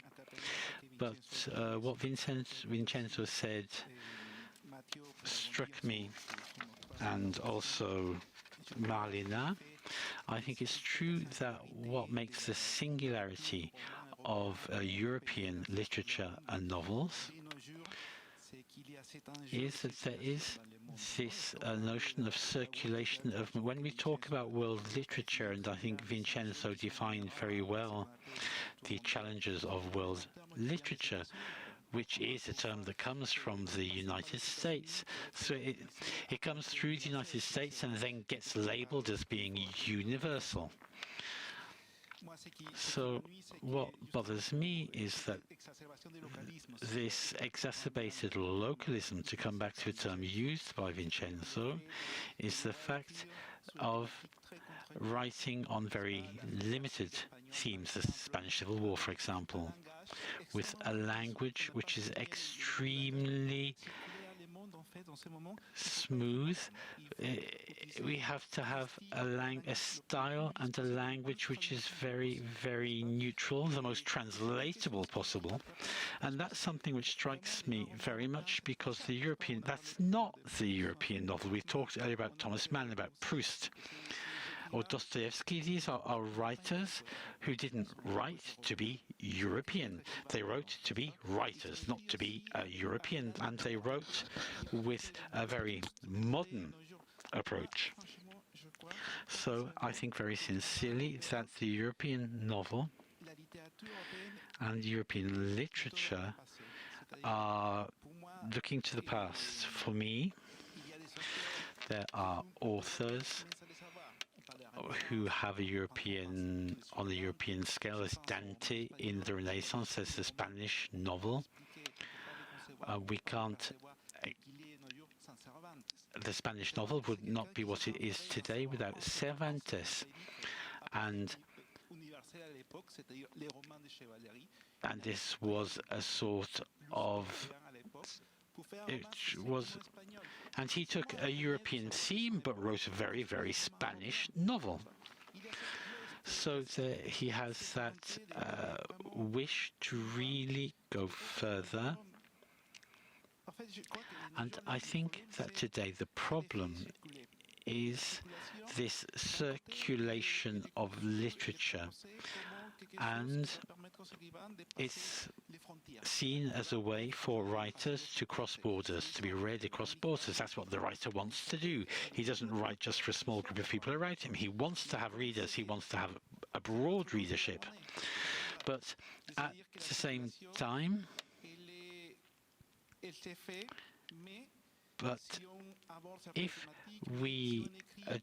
if we write in a style which is totally interchangeable, writers often write today with a style which is neutral. We no longer recognize a voice in there. And I think that's perhaps something Vincenzo was sounding pessimistic earlier. Perhaps I'm sounding even more pessimistic now myself. But we need to speak, we need to express ourselves. And when we talk about the great American novel, but Cervantes wrote a great novel and he is European. So I think we have so many books, such a wealth in this European scope. So in these novels, there's always this desire to reach out further, and I think that's the whole point of literature. To come back to what you all said, I'll perhaps ask a question a little differently. First of all, do we need... Everything you're saying tends to show also that it's not necessarily by intentional efforts in writing that literary symbols emerges afterwards when a society recognizes itself in a book and makes an author's work and establishes an author's work. So in fact, should we be heading in an opposite direction? Do we not need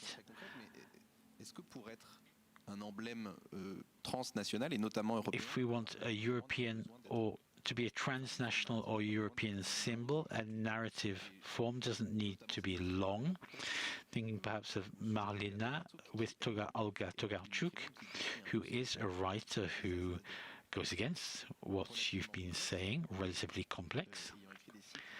and writing relatively long cycles of works compared to the other trends we're seeing today in literature.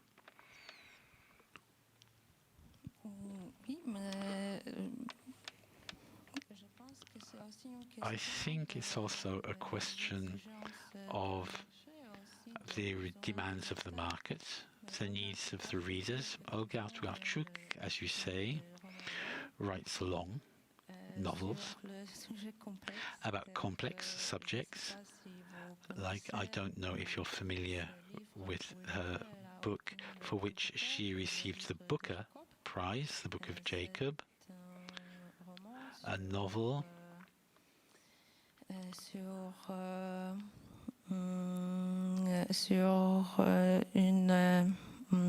sur la religion juive. About the Jewish confession and in Poland, and it's really very elaborate. She did a lot of research for the book, historic research, and I do wonder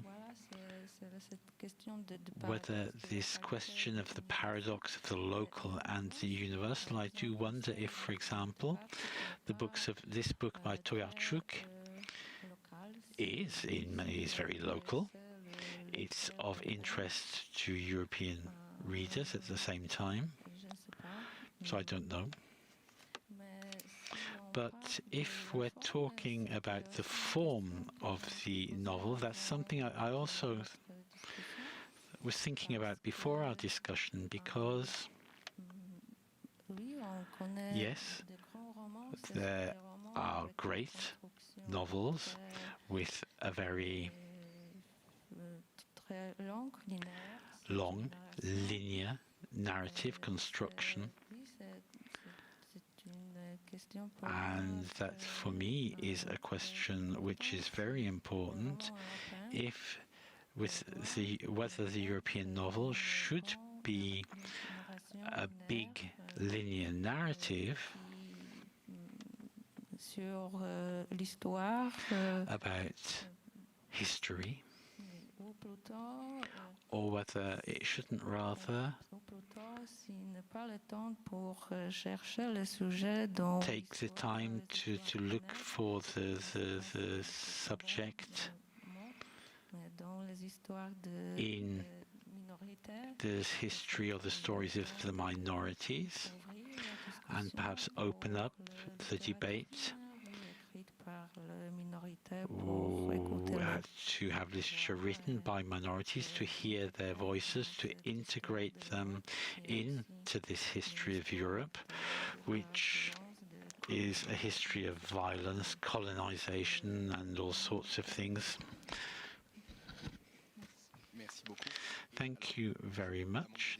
And unless you have an immediate answer, I'll ask the question a little bit differently again, to try to ask you as many questions as I can in as short a period as possible. Could we not perhaps put out the challenge that in Europe, that localism, the localism Vincenzo was afraid of or was worrying about, might be overcome when it's in the European space, so that when we play the local card, this, as you said, can produce a sort of picture postcard to the eyes of an Australian, Japanese or American reader reading Elena Ferrante.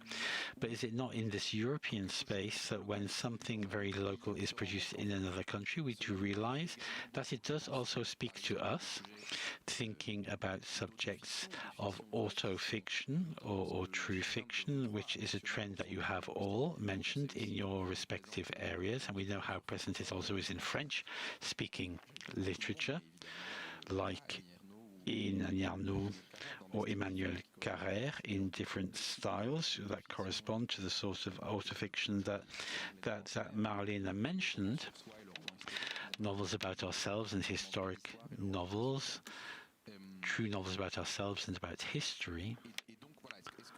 So in a way, this trap between the local and the general, and perhaps getting lost in the local dimension, cannot be overcome when we write a novel which might write about Madrid, but which speaks, which is evocative for somebody reading it in Romania or in Estonia. In fact, I'll answer, but I'd also like to link it in with something Felix said, because I think, obviously, Europe is in an ambiguous position for this situation between the global and the local. And the solution is a sort of multi-locality. Felix was talking about reaching across borders, and that is exactly it, the experience of a writer or a philosopher in Europe, and it has been like that for centuries, has been to reach out across borders, to learn other languages, to exchange with others. And I think that if there is a European specificity, it lies in that multiplicity. And while Felix was speaking about this, I was thinking about it. If we have to think about a prototype European novel, even if it's anything but great, or if only because it's very short, is Kentucky's by Samantha Schweblin, who is a writer from Argentina, writing in Spanish, who lives in Berlin. I don't know if that counts as European, but it's a story that happens all over the world, in South America, in Italy, in Hong Kong. And it doesn't really belong to any local tradition. But of course, it's local in many ways, because I think that Samantha Schweblin lives somewhere near where I do, in Berlin.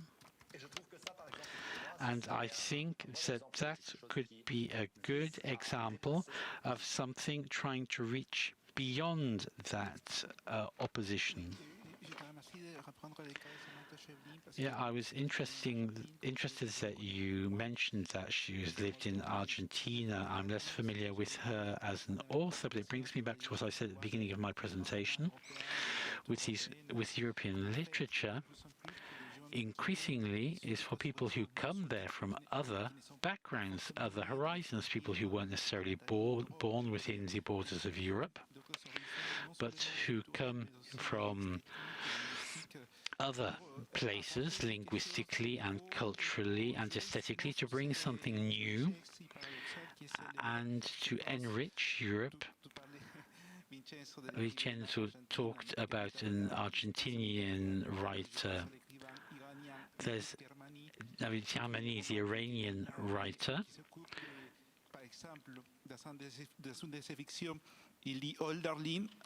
who reads Hölderlin. But it's somebody who is whose creativity is very hybrid, who perceives literature as something which mixes and blends, and which is open to thinking. And we have these migrant writers who are producing European literature for today. And I think this emphasizes the universality of Europe in the good sense of the word, leaving aside all the historic questions and of the colonies and all the rest, and in another way, emphasizing what has gone on in European history since the fall of the Berlin Wall. The fall of the Berlin Wall was the fall of an ideological and spatial border, and that leaves a scar. And what are we going to do with those scars in Europe? How are we going to build our fiction, our new representations, our new literary representations through novels? So I think this is something which we do need to think about. Alina? It's a shame that we don't have a German correspondent here, but it's true. It's a good question. For me, I understand that well because I come from the other side of the Berlin Wall, Warsaw, as you are well aware. And I have the impression that Warsaw is becoming more and more cosmopolitan as a city, and the same applies to the other large Polish cities. But in terms of literature,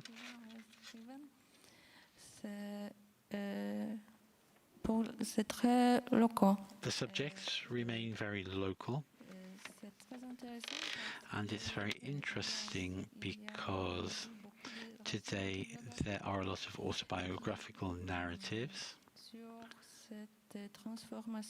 about the economic transformation and capitalism in Poland, because it came as a shock for people. So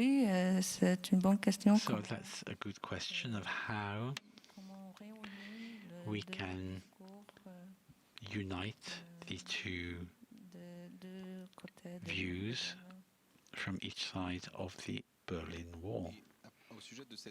And on the subject of this hybridization and these migrant authors, we also see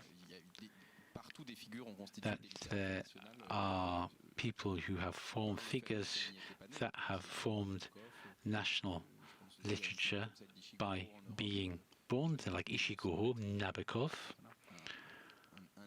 who are European writers, very much European writers, even if they aren't from here originally. And that applies perhaps more to the Spanish-speaking world, but Malina and Vincenzo may have your views as well. But how does, you talk about Spanish literature being bipolar between Barcelona and Madrid? Don't worry, we can have a few extra minutes. But how does the view of Europe work from a language which is a literary language throughout the South American continent? Is it not by taking a step back that we become aware of the specifics of our continent? Is it not perhaps from a Latin American literature that we understand what a European novel could be? Yeah, absolutely. I agree entirely with what you're suggesting. It makes me think of a book published in the 1980s called Spanish Authors in the Latin American World. So we're talking about very prominent Spanish writers like Francisco Umbral, and we asked them for their view of Latin American literature, and it was very evident. Or Antonio Molina, who as readers of literature, we're not familiar with the borders. It's a question of imagination, the links we create, and literary creation. Everything is possible. Molina read Juan Carlos Onetti, a Uruguayan writer, and that enabled him to create his own literary world, which was very literary, very European, very Spanish. Of course, there are other Spanish writers who have a more mixed or negative view of the Latin American novel, but it's a mirror that's there from across the Atlantic, and which enables them to look at themselves, perhaps not in a navel-gazing way, but with a critical view, which means that the Spanish writers can draw on this, and the greatest Spanish language writer of the 20th century was Borges, who was not Spanish. And after Borges, we had a different view of Spanish language literature, and it provided a different way of doing literature for Spanish writers. Marlena, Vincenzo, would you like to add anything to that? I'm turning round to see Vincenzo. No, the only thing that I can add I'm not going to read it because it's too pessimistic. So we were talking about the edition, you know, the search later on. There was a preface by somebody who said, "This life is killing me." You know, what is the nature of Latin American literature? This is really what we're trying to talk about now. I just wanted to cite the end of his introduction, but it's so pessimistic that I'm not going to do it. So you can look it up, maybe. My point of view is not as negative as that. Even some of the ideas of Bolaños in his text, I understand them. Marlene, I have nothing to add. So we don't want to go over too far. Are there any questions in the floor?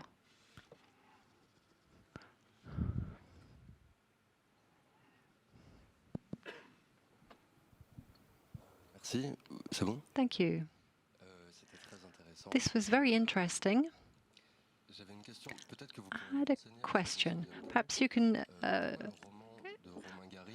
tell me that Romain Garé's novel is called European Education. But why is it called European Education? We're talking about Romain Gary, a migrant writer who came to Europe during his youth. So that's my first question.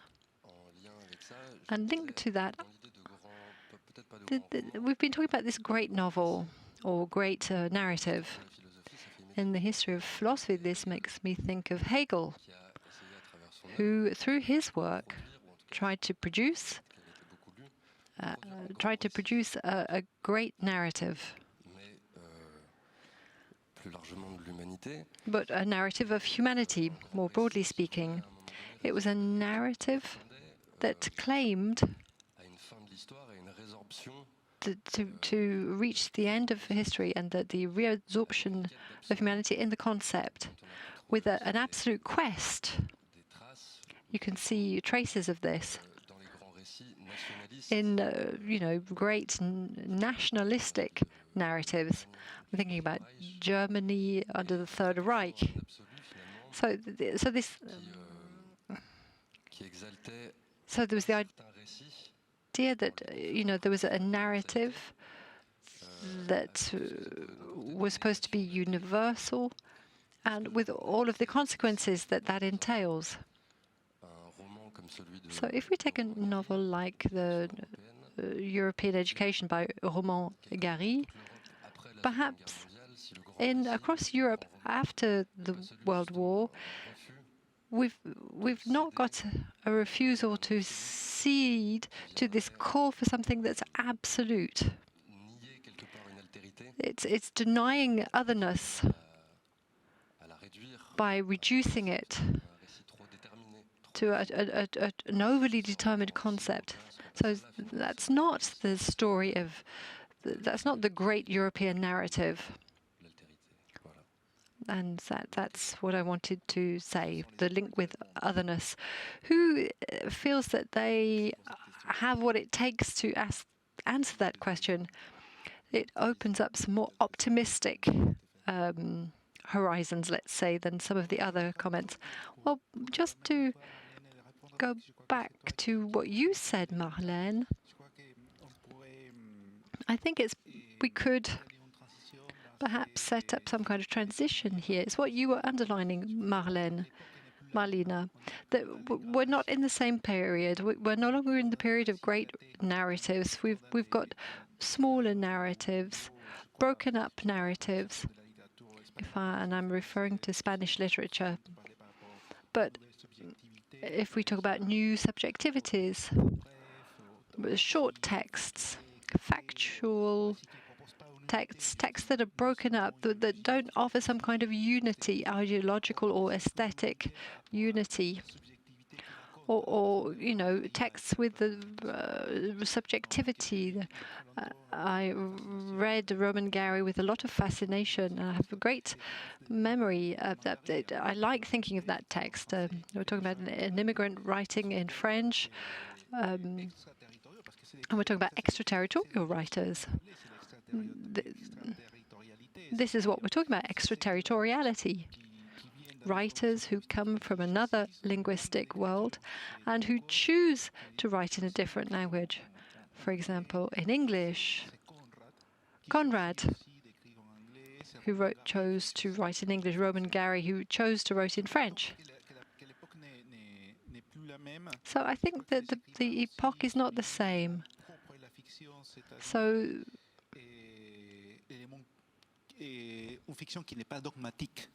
the fiction is not dogmatic. The Roman Gary was a philosopher, a novelist, who also had there was another writer like that, Jean-Paul Sartre, who was very much engaged. He said that a writer should be a man of his times. So these are writers' paradigms, aren't they? Perhaps they're a little bit old-fashioned now. Marlena, do you have a reaction? Yes, perhaps. Yes, I think we're not living in the same times. There have been lots of philosophical schools that talk about otherness, transhumanism, and then other literary practices that I referred to at the start. So, you know, the way you take into account nature, animals, what I was referring to, nature, generally speaking, a river. Yes. So I think it's a good reflection, you know, a kind of a total narrative linked to otherness.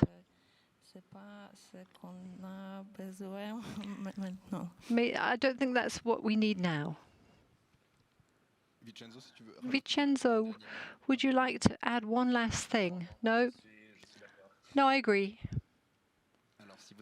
Well, if there are no other questions, I think we will sign off and stop there. Thank you very much for your participation.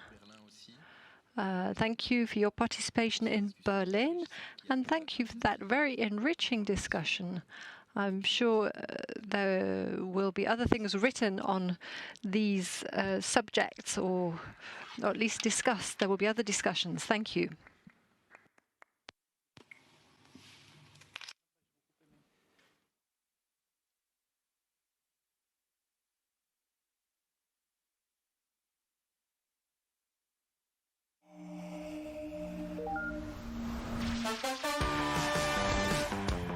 Ci sono dei luoghi in Europa rimasti chiusi inutilmente durante la pandemia, nonostante potessero garantire areazione, contingentamento degli ingressi e il rispetto delle norme igieniche. Parliamo dei musei. Secondo Nemo, l'associazione delle reti museali europee, durante la pandemia il 36% dei musei in Europa ha perso oltre 30.000 euro a settimana. Senza le scolaresche e i turisti non bastano i visitatori occasionali per salvare i musei. Per salvare il salvabile, oltre il 93% dei musei europei ha allestito tour virtuali e gallerie online. Per esempio il Louvre, il più grande museo del mondo, ha messo online il 75% della propria collezione. Parliamo di 482.000 opere. Altri grandi spazi espositivi, gallerie e istituzioni culturali in tutto il mondo consentono di visitare sale di esposizioni senza muoversi da casa. Dal British Museum di Londra al Museo Archeologico di Atene fino al Prado di Madrid. Alcuni direttori di museo hanno fatto uno sforzo in più per avvicinare le persone a casa al mondo dell'arte. Per esempio, gli Uffizi hanno sperimentato i tour in diretta su Facebook. I curatori delle gallerie, spiegando i capolavori, hanno risposto alle domande poste in tempo reale dal pubblico. Il direttore del Museo Egizio di Torino, Cristian Greco, ha pubblicato una serie su YouTube chiamata Le passeggiate del direttore, in cui guida i visitatori virtuali attraverso le sale del museo, seguendo l'ispirazione del momento. Addirittura l'Ermitage di San Pietroburgo ha realizzato con Apple un filmato di 5 ore e 19 minuti in cui accompagna virtualmente lo spettatore all'interno delle 45 gallerie per ammirare le 588 opere straordinarie, il tutto accompagnato dalle performance dei ballerini dell'Ermitage. Tutti questi video, siti interattivi e tour virtuali creati per sopravvivere durante la pandemia sono un tesoro digitale che resterà a disposizione di tutte quelle persone che per ragioni economiche, fisiche e logistiche non potranno visitare i musei quando la situazione tornerà alla normalità. Come dicevano i latini, ex malo bonum, ovvero da una cosa negativa se ne può trarre una positiva. Et on sait à quel point l'Europe a été fragilisée ces temps-ci par beaucoup de crises, des crises qui perdurent comme la crise migratoire, le Brexit ou la crise sanitaire. Comment est-ce que vous voyez ce monde d'après? Est-ce que vous envisagez des pistes d'espoir? Il me semble que la période que nous traversons est une période de changement, c'est évident. C'est évident que le monde d'après la pandémie ne sera pas identique à celui qui est avant. Il y a une rupture. Mais nous sommes encore au milieu et c'est difficile de voir ce que va être la période d'après. De l'espoir, certainement. Mais en même temps, on va dans un monde où il y a des tensions de plus en plus grandes, peut-être même une nouvelle guerre froide. L'Europe, à mon avis, doit jouer un rôle d'un rôle pacificateur. Je crois que, alors que dans la première guerre froide, l'Europe était un champ de bataille, la ligne de partage passait par l'Europe. Aujourd'hui, dans le grand conflit qui se présente principalement entre les États-Unis et la Chine, je pense que l'Europe doit être une force de sagesse pour calmer les choses, pour éviter le pire.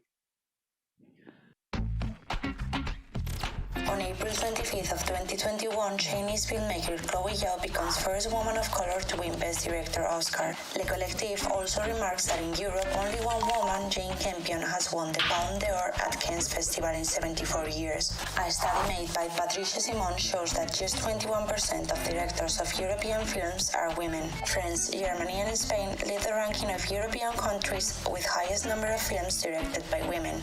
As shown by the European Parliament, women behind the camera are overrepresented in professions traditionally considered feminine. Also, as TikToker Erin shows speaking about the Bechdel test, gender stereotypes are still abundant in movies' characters. Although actors and actresses in their 20s are usually paid equally, after the age of 34, only the female actors' earnings decline.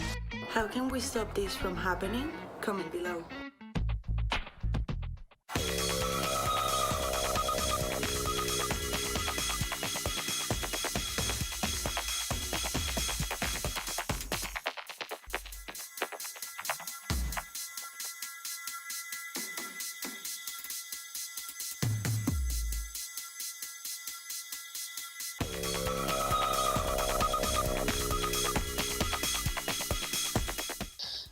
Donc Are We Europe, ça a commencé comme un blog pour des étudiants Erasmus, puis ça a grandi. On s'est rendu compte que dans les médias, il n'y avait pas assez de conversations sur l'identité européenne. Donc on parlait beaucoup de Bruxelles, on parlait beaucoup de politique, on parlait pas vraiment des histoires humaines et personnelles qui se déroulaient partout sur le continent. Donc on s'est dit, on va se concentrer sur ça.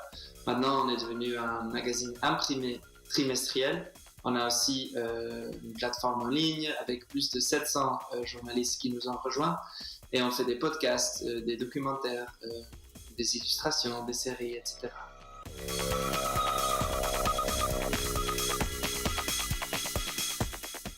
Ah oui, il y en a tellement. Récemment, c'est-à-dire il y a quelques mois, on a fait une histoire sur la communauté LGBT en Pologne. Parce que comme vous le savez, en Pologne et en Hongrie, il y a des gouvernements qui sont quasi dictatoriels.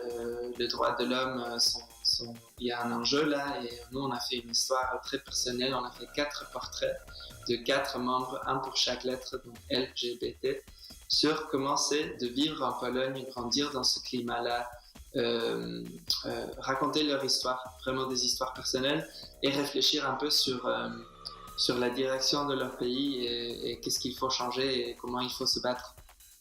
Il y avait un gars qui a grandi dans un petit village en Pologne et qui disait « J'ai grandi dans un village conservateur, petit, mais j'ai jamais dans ma vie rencontré de l'homophobie. On m'a toujours accepté, j'étais pas discriminé. C'est seulement quand je suis déménagé à la capitale, à Varsovie, que j'ai commencé à ressentir qu'on me discriminait. Donc je trouvais ça intéressant. Il y a des petites nuances comme ça. On peut jamais généraliser en Europe sur l'attitude d'un pays ou d'une culture, parce qu'il y a beaucoup de différentes nuances, bien sûr.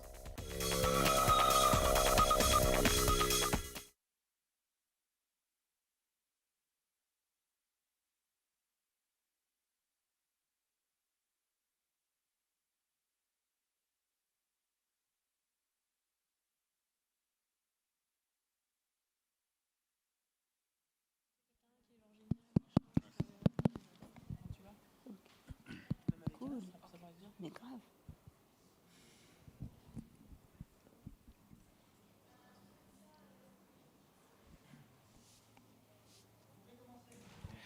Mesdames et messieurs, bonjour, bonsoir. Nous sommes très heureux d'être là pour les 10 ans d'European Lab. Je pense qu'on est dans une espèce de continuité. On prend part au débat, puisque c'est un peu de ça dont il est question. On va parler de quoi? Est-ce que c'est possible d'être afrodescendant et totalement européen également, cette double identité ou cette double culture, est-ce qu'on peut la revendiquer? Est-ce qu'on peut décider non, je ne choisis pas d'être d'ascendance africaine ou je suis européen et je ne suis pas ascendance africaine? Bien, de toutes les façons, c'est un tout petit peu de cela dont on va parler. Alors, c'est peut-être... moi, je viens d'Afrique. Je n'ai jamais eu l'occasion ou I never had the opportunity to question myself about my black state. I never lived in the situation of my minority, but it's not the case when you live in Europe, apparently. So this is what we're going to be talking about today with our different guests. I'll start with you, Wilfried and Sondé. So I'm just going to repeat what I saw on the internet. You're a musician, you're a writer, you've had many prizes. Do I need to add something? You're a songwriter? Have I got everything? Yeah, that's fine. Hello, everybody. And your last novel? What is it called? An Ocean, Two Seas, Three Continents. I haven't read that novel. But your main character is an African priest, and it takes place during the slavery period. Well, it's a novel that looks at the trajectory of the first African ambassador to the Vatican. So it's based on a true story. So it happens in the 17th century, between 1604 and 1608. So the Pope is a representative of the... Sorry, the priest is a Catholic priest. So Congo became Christian at the end of the 16th century. So it's an interesting story because he goes from Congo to Rome. He travels via a slave boat with people destined to become slaves in Brazil. So he wasn't in the bottom of the boat, he was above because he was a priest and he was an ambassador. So there weren't blacks who were white, there were people who were slaves, there were seamen, officers, a captain and an ambassador on this boat. So when you look at the slave trade, the transatlantic slave trade, you can consider the concept of blackness became quite late, at the end of the 18th century. That's when it really emerged.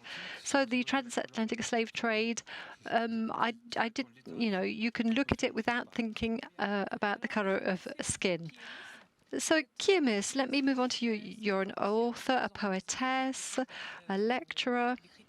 You organize writing workshops. It's something that you're passionate about. Yes, I love organizing writing workshops on subjects that I'm passionate about, notably the question of Afrofeminism, relationship with the relationship with the body. Can I just cut you off? When you're a feminist, when you experience hate, the need for somebody in your life, these things that we hear about feminists, is it not even more difficult to be an Afrofeminist? Well, I don't know whether it's more difficult. Feminism is all about emancipation, freedom, yes, joy, more social justice. So there's a lot of anger, but there's also a lot of hope and a lot of strength, even if this is a concept that has to be questioned. Yes, it's a lot, but it's not Afrofeminism that launched sexism and racism and the question of social justice. Afrofeminism, that's what's difficult about Afrofeminism. Now, Natty, you're an author and an actress. And you've created a platform where African identities express themselves. So today we're talking about Afropean narratives, another history for Europe. It would be good if we all had the same level of information. Afropean, what are we talking about? Well, I discovered the word Afropean and Afropia in Leonor Miano's book, who lived in France for a few years. He was from Cameroon. And she described this world. Otherwise, Afropeans are Afro-descendants born in Europe, who live in Europe. And this is my own situation. I'm an Afro-Caribbean born in Paris. So I felt peaceful the first time I read this term, the first time I came across it. So it kind of reflected my political and cultural situation, and it was soothing. The Martinique, Paris, France, all of that is part of me.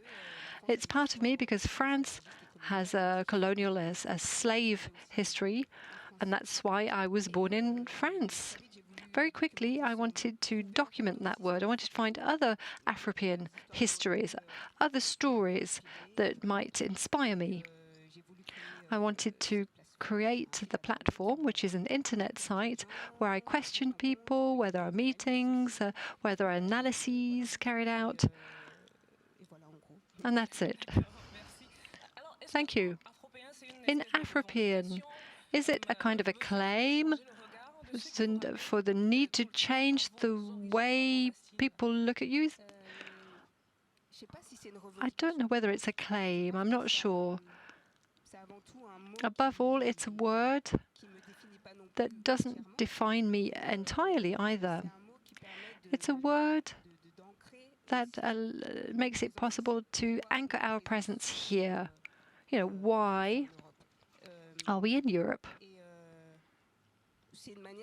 It's a way to face colonial questions, questions about the color of the skin. I'm not talking about racial questions, because they are racial questions, but that's kind of a loaded, and it's a bit of a thorny issue in France to talk about that. But it's a way to anchor all of these questions in France and in Europe generally, because people always think about the United States, but there's a colonial and racial history in Europe, and it's interesting to hear more about that. So Afropean, what do you think about Afropean? What does that make you think of? Well, it's a concept that I'm not very familiar with, I have to say. And according to Marie-Julie's definition, I'm an Afropean. I didn't realize that, but I am. So it's a concept that I like it from one point of view, taking into account the unfortunate history of Europeans and Africans. So there's a real quest, and I would like to, you know, pay tribute to that quest to find the right kind of word. But in that word, Afropean, I think we've still got a separation between Africans and Europeans. I was born in the Congo, but I left the Congo at the age of 5. I went to the Île-de-France, then I lived in Germany for many years, and I now live in Lyon. I don't feel as though I'm a zebra. I don't feel as though I'm half this and half that.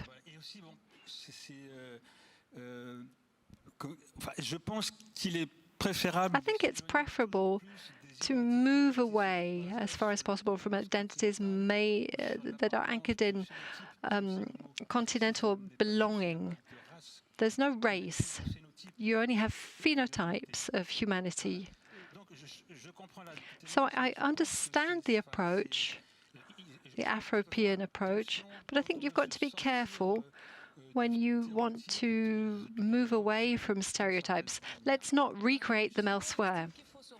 So you need to be universalist. Is that what you're saying, Marie-Julie? Yes, sorry. I've lost track. No, yes, that's it. So it's not a question of mixture or zebras.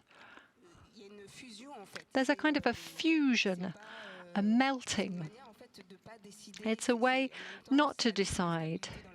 It also reflects the instability that is mine, the political instability, notably, because what I'm interested in as an Afropean, and generally speaking, you know, black people who are born in Western countries, we benefit from a Western system that allows us to have Western papers so that we can travel practically all over the world, even if, you know, people look at us and see that we're black. But it's based on the fact that the lands of our families are still occupied by that colonial system, and that's why we're here, and that's why our parents came over. So we benefit from that system, but at the same time, that system continues to oppress us and oppress our families. They oppress us in the society in which we live, in the Western society. So there's a paradox, if you like. And I think that word, Kiemis, whereabouts are you in that debate? Well, I think it's interesting. It's a question that I was asked a lot about, you know, African blackness. Being Afropean, it kind of reflects our creativeness. It's a word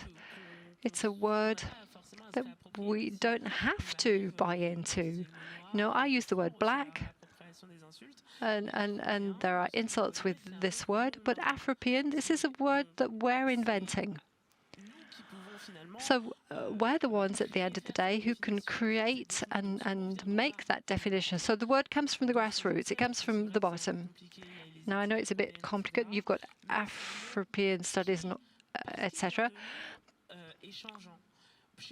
But it's for me, the word Afropean reflects an impression, and it's not just really an impression, a wish for dissolution. It reflects a wish for dissolution. We expect lots from people who are born in European societies. We expect that there will be a dissolving, a dismantling of emotional, cultural links in terms of, you know, the legacy of our African countries. And this word allows me to reaffirm that, to reassert it. Yes, I'm African. I didn't grow up in Africa. I wasn't born in Africa. Again, it's a question of building, of construction. I was built here. But I don't want to dissolve into European cultures, societies. It's not the reality. So identity building is not something that's specific to Afropeans. You know, So building the European identity is completely artificial. You know, up until the 1950s, there were wars in Europe. And so there was a wish for building, a wish to build this identity. But now here we are, and I don't want to choose. I don't want to feel that I'm going to dissolve into the mass. So I'm thinking about what is written about you. You say that you're an Afropean that makes noise. So concretely, how do you do that? Well, when I speak, I'm quite loud, and I think that this question of making noise, it's about, you know, claiming the right to design. That's one concept. Thinking about one's own situation, not waiting for definitions and descriptions coming from the top, because Afropean is good, but at the same time there are so many definitions that don't necessarily mean anything, that come from diversity. What does that mean, even diversity? From an immigrant from 15th generation, what does that actually mean? And so in Afropean, it's true that for me, it's a sort of taking back the choice of our definition. Having said that, not all the people, the word Afropean itself is one that is criticized by people. I think that's good. It's not because we're black and here in Europe that we all think the same thing. So do you think it highlights the issue for the media? Yeah, and also another thing I would like to add, which is something very specific, I think, to France, but perhaps black people living in the Netherlands or in Spain will say the same thing, is I think when we talk about the anti-racist struggle and the question of black people fighting for their dignity, for respect, in fact, we often refer to the United States. And ultimately, that is something which is, we should remember, there were two colonial empires, were France and England, and Portugal also, sorry. So I think the Afropean term enables us to address that, and in a way, it makes us make a reality of this European dream of constructing ourselves without reference to the nation states. In my European, Afropean construction, it's also to go and see what's going on in England or in Spain or in Germany. And what is it that unites us, that brings us together? And if that is profoundly European, so ultimately, is there a difference in the way that Africans from sub-Saharan countries are treated in Spain or in France? Or I don't know enough, honestly, to say what the differences are. But what is clear is that there is racism in Spain. I will talk more about England, because perhaps I know that country better. There are Pan-African movements. There were Pan-African movements in the UK throughout the 20th century, but no one ever talked to us about that. We heard about Martin Luther King, and I feel nothing but respect, like anybody, I think, for the work done by Martin Luther King. But why don't we hear about the British figures who are closer to us ultimately, and there were contacts between the writers and activists in France and in the UK throughout the first part of the 20th century? Why do we never hear about that? And for me, by going out there and doing a bit of research into what it means to be Afropean, that opens doors to me which no one else was going to open for me. I'm a poet. Alvin Meyering, who is a poet from Germany, who revealed the African feminism in Germany, and Germany's just next door. We're not aware of that. So I think that's what this term enables us to do, and it's also the title of an album by Castru, a UK hip-hop album, who brought out from a European perspective in 1995, from an Afropean perspective. And Afropean was created by artists first, At least that's what you often see in the writings. It was created by Zeb Mama, with Marie Doon, who was a singer and composer, who created the word to define her music. And that's interesting because we also find that in the Nubians in the 1990s, also in this English hip-hop group, who speak about this Afropean perspective. And like Kimi says, it enables us to have stories and a history which is closer to our French context. Afro-Belgian, Afro-British, Afro-Spanish, Afro-Dutch, and it gives us this Afropean perspective, and it shows us how each European country deals with its colonial history and with the history of slavery, and how each country has denied all this differently. For example, in the Netherlands, they've constructed themselves as a welcoming country and an open country. And there is an Afro-Dutch academic who wrote about white innocence and who theorizes this by saying that this white innocence in the Netherlands, so the Netherlands oscillates between this denial of the whole racial question and at the same time is producing colonial and racial violence. And this white innocence protects white privilege on these issues. And so these identities are often referred to in reference to culture. But these success stories also exist in other areas, medicine, the economy, but they're not really visible. Why? How do we elicit that? You mean Afropean successes outside the sphere of culture?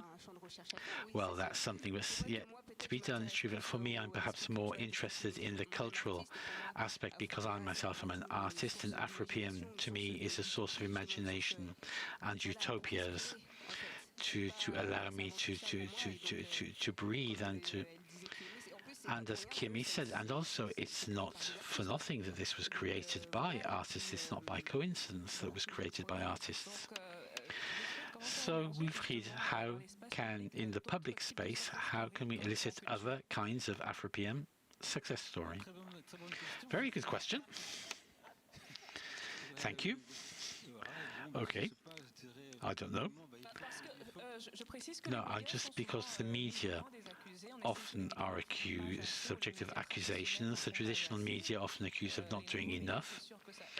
The new media help. That's often where we do find the success stories on the social media. But there is a reality in the traditional mainstream media. There are still a lot of people who watch the mainstream media.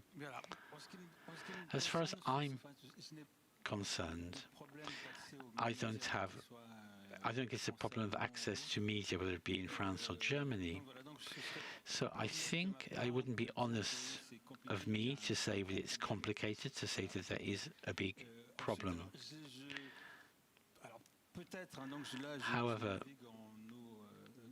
obviously, I'm taking a risk saying this, but perhaps also the output, the production has to be of sufficient quality and also to be supported by those it's intended for. I don't know if I'm being very clear. I think that in literature, it's the world I've been working in for 15 years in France and in Germany. Even the publishing houses are interested in having texts, and the publishers really pay very little attention to who is producing the text. What they want is to sell those texts. I think there are two things I would like to say. First, to answer Wilfried. It's true that I've often heard this question of, yeah, we'd like to have an Amanda Gorman, but we're not finding them. But what I'd like to say, first of all, is that for them to be Chimamanda And Ajichi, we're going to need to accept that there are people who aren't going to be that, and there's going to be people who are average, because the reality is that people often demand that Afropeans should have a level of excellence which isn't expected of other authors. This isn't to criticize other authors, but I'm sorry. The books that come out in bookshops aren't all that good. So the quality criterion which is applied to authors of African origins is much greater than what's demanded of other people. So I think if we wait for the very finest authors to emerge, it's going to take time. The second thing I would like to say about this is that if I take the example of Wilfried, myself, I am sometimes invited in the media, and I think that over the past 5 years things have been changing, things have been moving. But having said that, I think what is also changing is that thanks to internet, or because of internet, I don't know which, marginal voices, my impression is that there are spaces where the creation of black people, because the black people in Europe have always created, it's just they didn't necessarily have the same channels for showing that. So what I'd like to say is that the creation, which may have remained marginal in the past for lack of access, for lack of exposure, is now going to be presented more. Thinking of podcasts in France, there's no shortage of podcasts created by people of African origin. Le Chip, for example, on Arte, Luai. So there's a whole host of these podcasts. If you give me 5 minutes, I could think of at least 10 names. So I think that perhaps there's a sort of curiosity on the part of people who are less established, younger, and who are interested in going to see, because there is a sort of buzz around it, and I think that that is something that our parents and grandparents and aunts who created all kinds of films and magazines, they didn't necessarily have access to that. And I think that ultimately that is great, very exciting. At the same time, I think to myself, these people are doing things with nothing at all. It's all very, sometimes it's a bit approximate, sometimes it's very good, but what could we do if there was a fairer distribution of the human or social capital? When you see what people have done with nothing, what would it be if we allowed these people a proper chance? And what I'd also like to say as a poet or artist, I don't know if I can say artist, but never mind, as somebody who creates, let's say, is that I would like, as I said earlier, to be allowed to fail, to have the right to have a flop. Because sometimes we're worried, because if we produce a flop, the decision makers are going to say, oh, I decided with the black girl, she screwed up, I'm not trying another one. And so I think to create, there's a lot of pressure when you're creating. I would like to say, however, that it's not specific to the color of our skin. In publishing, when you produce a flop, whether you're black, blue or white, for the next book, you're gonna have your work cut out. I understand what you're saying, but at the same time, I would like to say that there are people who've produced rubbish and who get the chance to publish again. That's the reality. I don't want to quote an author. There was an author who put a smiley, an emoji on the front of his book. What black author would be allowed to put an emoji on the front of his book and to be invited in the media left, right and centre? If you're interested in literature, there are people who don't write things that are great that get published anyway. I prefer to be careful, but I don't think we should see discrimination or grounds for discrimination everywhere in literature. But when you see how When people talk about literature from the suburbs, from the periphery, the whole vocabulary that's used to describe often production by authors who are black or Arabs. And for me, that's all part of racism, in fact, this racist system. It's not to say that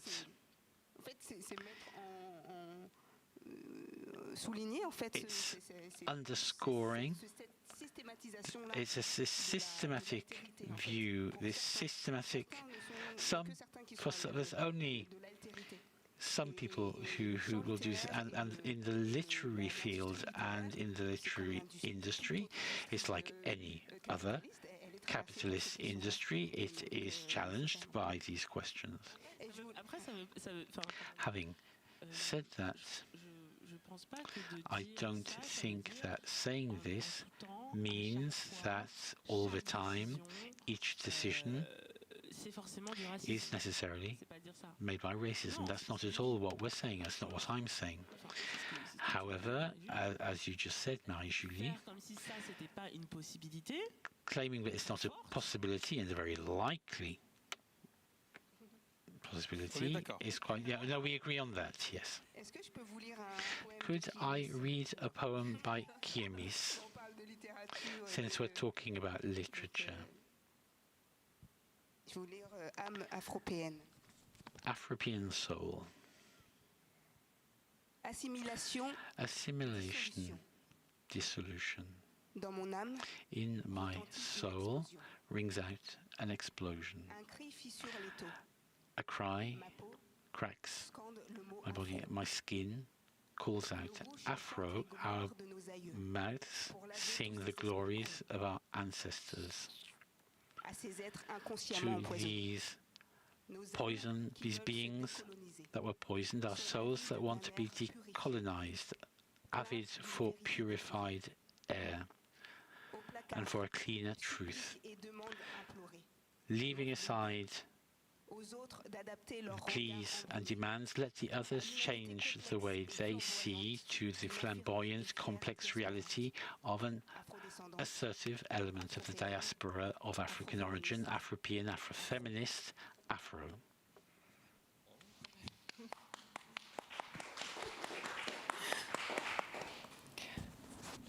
Ce poème, il fait résonner beaucoup de choses auprès de poem really resonates with you, Marie-Julie.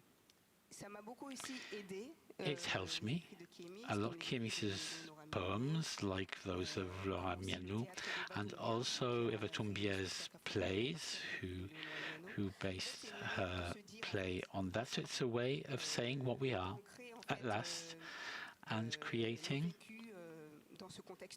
our experience in this French context. For me, many years, my references were Afro-American, because that's the only cultural output in which I could recognize or see myself, or where I could find answers. And I think that with Kiemis and with Eva Doumbia, at last there is a way of saying what we are to the world from a European, French and Afropean context, and I think that is necessary. We've been talking a lot about the United States. Could we take a few moments to talk about Black Lives Matter? How does Black Lives Matter resonate with Afropean? Is it an opportunity to push further on this term of Afropeanity? Is it an opportunity, or I'm frustrated? I feel frustrated because, in fact, no, I don't know. Frustrated is not the word. These are civil rights movements which are very inspiring, extremely rich, and all the rest. Black Lives Matter really follows on from the civil rights movements which took form and which were constructed by the Afro-Americans and Americans from the Caribbean. But having said that, what bothers you? What bothers me is that we have our own stories. That's what bothers me. And of course, in France, this does resonate with us. But I think it's important that we ask the question of why it resonates more with us, because I agree with what I said in my experience of consumption and involvement in black, with these references to black American artists for lack of reference to artists from the Caribbean or from Africa or from Europe. And so I wonder, what is it that, why is it that all of a sudden this is the central question? Or I know why, because there are more black people in Brazil, for example. So there is something, it does raise some questions, I think. Yeah. There's, I think I'm not great at English, but in Black Lives Matter, I think it's nearly all good. It's a movement, a worldwide movement, born out of an injustice. So it is something that is fundamentally positive, but I'd like to say two things. My wife is from Normandy. Her life is also important. She's a Norman. She doesn't have black skin, but her life is important too, and we shouldn't forget that. And the second thing is that with Manu, in reaction to the aggression, to the assault on Tio in the northern suburbs of Paris, we wrote a collection of texts, Marianne and the Black Boy, and when we presented the book, it was important for me as an introduction to say that we mustn't forget that the colour of our skin does not signify, even if many people think it does, they are wrong. And let's not get this wrong. The colour of skin does not show what we are as human beings. We are much more complex and richer than that. And sometimes my fear is that in slogans like this, you say Black Lives Matter. Okay, sorry, I didn't know you pronounced lives like that. It's important that we pay attention to this. I think it's important because we're talking about a specific context in the Western world, racist context in the West, and saying Black Lives Matter is because there are a lot of black people who are killed at the hands of the police because there is this systemic racism. And in the French context, we can talk about the truth for Adama, and there have also been our own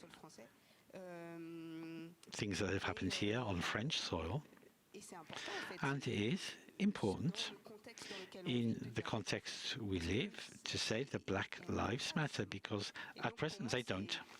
So for me, it's social justice to say this. It's not saying that such or such a person who is not black has less value. It's saying that black lives are worth as much as the others. And there is, for me, a principle of social equity, of social justice. And this constant principle, this principle of humanism, how, when things refer to black people, there's always this suspicion of division, and that's still linked with the racist system. How can I say this? For me, in my activities, I go a lot to Africa, North Africa, and sub-Saharan Africa. I think it is urgent to say on the African continent that the life of human beings is important. I know this isn't politically correct, what I'm saying, but I think it's more urgent to issue a reminder about this on the African continent and in the United States. I think for a young black American who has a greater chance of being killed by the police, who is 13 or 14 years old, he's talking about his life. I understand why they say this, but at the same time I say to myself, how can I say this?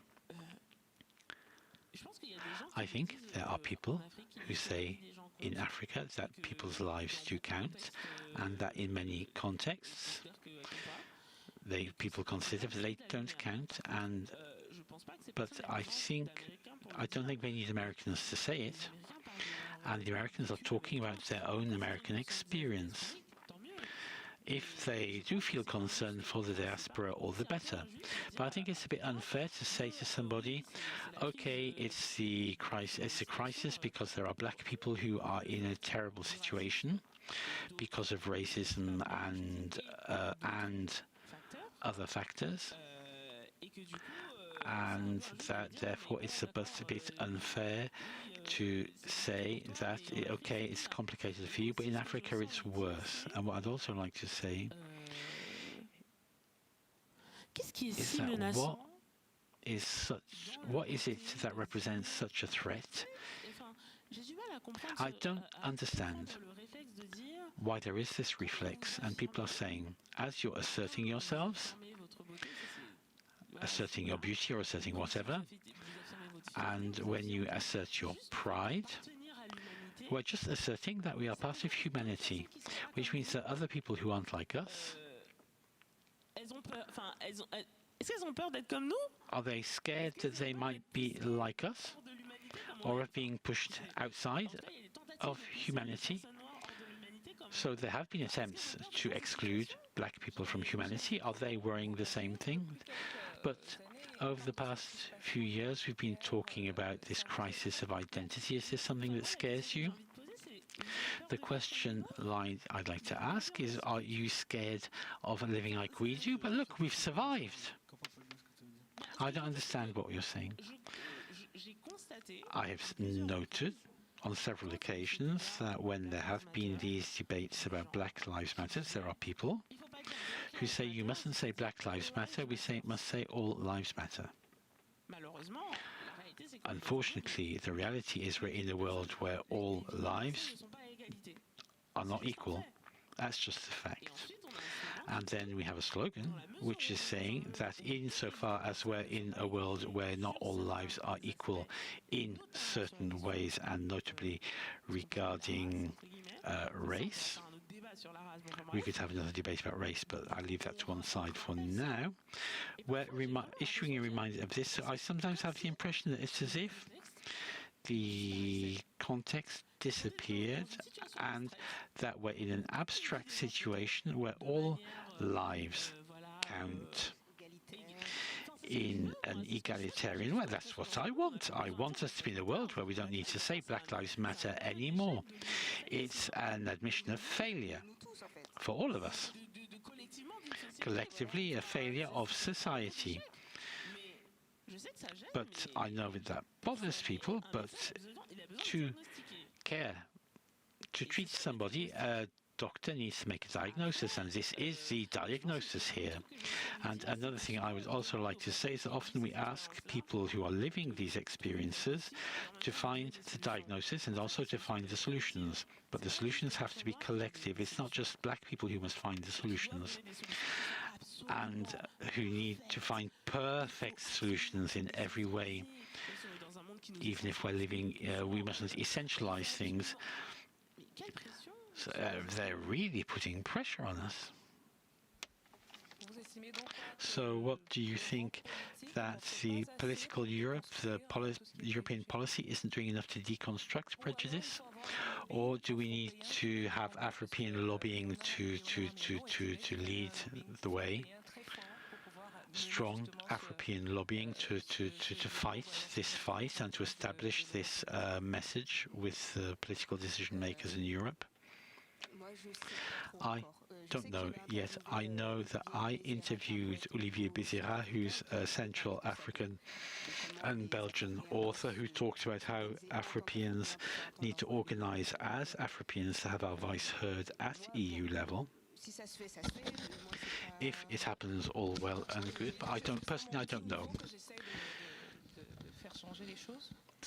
But I would say that I would take up a standpoint as a black, not as an Afropean, I would say, and to take the Pan-African question, to really address the Pan-African question, linking it in with black people in Europe, but also in the Caribbean and in Africa.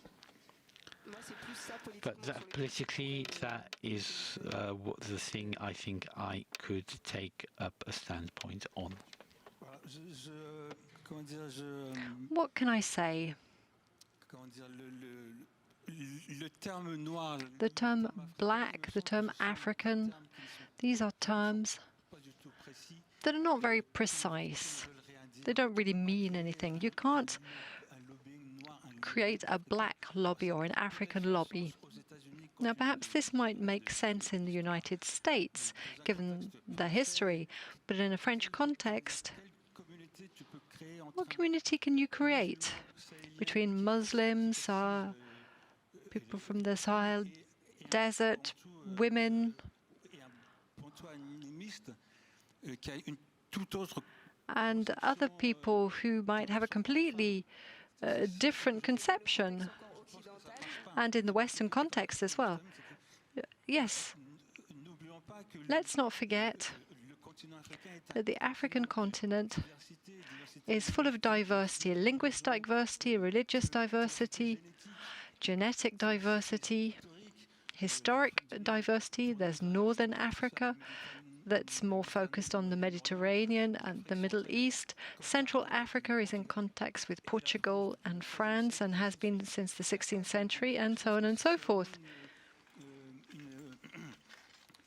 So it's really a mental construct to consider that an African exists or a black person exists. Perhaps this is in the way skinheads may see us, or in people who want to keep the peace, but in itself it doesn't exist. But it exists socially. We have social constructions, and in the Western context it has meaning to come together as black people. There's the minority paradox as well, the minority paradox, Kauta-Uchi's paradox, to be no longer defined as something. I have to fight as that thing. So what does that mean? Well, when I define myself as a black person, then this questions the dominant power who decided that I was black. Being black is not separate from being white. It's not something that was just created. So, you know, it's we're all marked by a racialized vision of society and of the world. We have to recognize it before we can deconstruct it. You know, it's something that exists. You can't say it doesn't exist. And even, you know, the word mixed race, that shows us that we're in a racialized world. Why do we need to say it? Well, because one parent is white, the other parent is black, or one parent is black, one parent is Asian. It shows how we continue to racialize by talking about mixed race. This word, this term, mixed race, you know, it suggests that we can all live together. But no. I think it's true that Africa is an extremely diverse continent. It's true. I'm from Cameroon, and in Cameroon there are 280 languages. So I think any kind of construct like this, well, it is that. It's a construct. And I think it's interesting to show that, you know, it's the same thing in Europe. It was the same thing in Europe. We can see this with Brexit. There are rejections. We're talking about 300 million inhabitants in Europe. They don't all have the same religion. They don't have the same history. And yet there is this utopia that exists. You know, building bridges between people in spite of their differences. And that's why I think the word black or African that were perhaps invented in a painful situation, the meeting between Europe or some countries in Europe and the continent.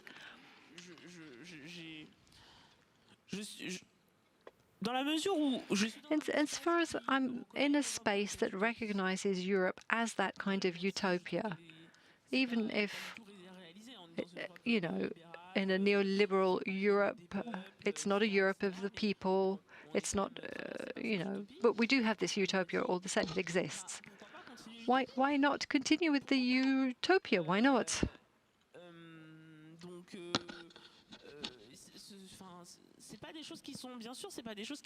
These are not things that are just givens, that are innate, that are natural. Any construct, any identity construction is based on something that's utopian. I mean, even France, you know, the construction of the national identity, that's shrouded also in pain. Perhaps 3 or 4 centuries ago, perhaps, well, maybe I'm exaggerating, maybe 5 centuries ago, this is what I'm saying. You know, there was some kind of construction work carried out, and now it has meaning for people being French. And unfortunately, it's more of an excluding vision now. But it, you know, it makes sense. So it's important that the utopia be built on bases that make it possible to build it. But if you take the color of skin, you know, you can show solidarity about the color of skin on Monday, Tuesday, Wednesday, Thursday, but on Friday, maybe not when you go to the mosque. Just a minute, I haven't finished. It's important to check whether identity or religious belonging is not stronger than, you know, the belonging to the color of your skin. So on Friday it's finished, and then Saturday it's time to go to the synagogue, and then on Sunday it's time to go to Mass. So the construction of a utopia based on the color of skin, it only exists 4 days a week, because people go back to their neighborhoods that are fundamentally different. So it's a utopia that it doesn't work right from the start. Now, maybe I'm getting it wrong, but I think that religious belonging is much stronger than the belonging to a color of skin. Well, I think we've already made progress to begin with. Secondly, in fact, everything is a construction, and I agree with you when you point to the failures of this construction based on the color of skin. You're not wrong. Yes, there are failures. There are things missing in any kind of identity construction. But the question is, why specifically, all constructions are not stable, but why specifically the construction based on a phenotype? For me, it's a construction based on experience, and it's linked to discrimination because we're black. And perhaps, you know, this will have no meaning in a utopia. It's what you were saying earlier on. And, you know, it does raise questions saying that it's not possible. There are other constructions, but those other constructions are not stable either. They're just as wonky, you know. What is the middle of the road? Well, people who, you know, belong to some kind of religious construction, especially in Africa, they are also affected by other identities as people, identities in terms of religious practices. All constructs are fallible. You know, even within Islam, there are many differences. We're not one thing. I understand what you mean. However, I'm convinced so that we don't have to say that we're black anymore. We need to start with an observation. We are defined as black in Europe. I can't wait not to have to say it. However, pretending that I don't need to say it today, you know, closing my eyes to what is what can explain some interactions that I might have. No. Yeah, but I can't wait to be in that world where I don't have to ask myself that question. And yeah, we would laugh about, you know, centuries later. They define themselves as black or white. You know, it's a bit absurd. Yes, but that absurdity has material, concrete consequences on our mind, on our body, and we have to take that into account. We don't have much time left, so we'll try and take some questions for the last 15 minutes. So let's first try and summarize what we've said. Afropean. So you're going to continue to fight for, so that people understand that, that you know, you don't have to choose. Yes. Yes. Why am I being asked to choose at the end of the day? Yes, I'm going to continue to fight. I'm going to, above all, continue to try and say to myself, well, let's just abolish sexist, racialist questions, then we can talk about something else. That's the aim. It's not just, okay, I recognize, I see myself in that. The ultimate objective is that. Maybe my great-grandchildren will say, oh my goodness, did you have to do that? And it won't mean anything for them. That's what the objective is. Perhaps I can ask the question, who is asking you to choose? Why? You know, we don't ask people who are of Franco-British origin to choose. You know, racism, you know, it's not about choosing between your origins and the fact that you were born here. It's what are we being assimilated to? I was born here. And why? So yes, there are these questions. So we just have to be ourselves, maybe.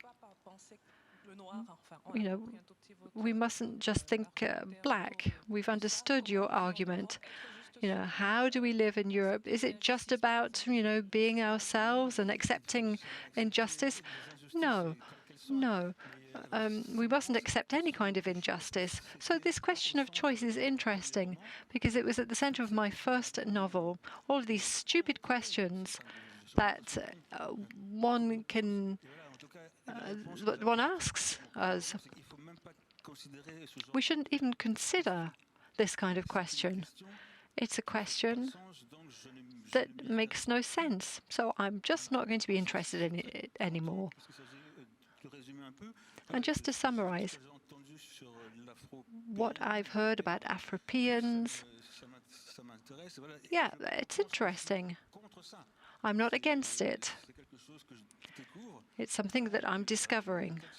I know that I read the text. It's a great text. Because, you know, that's what's important at the end of the day.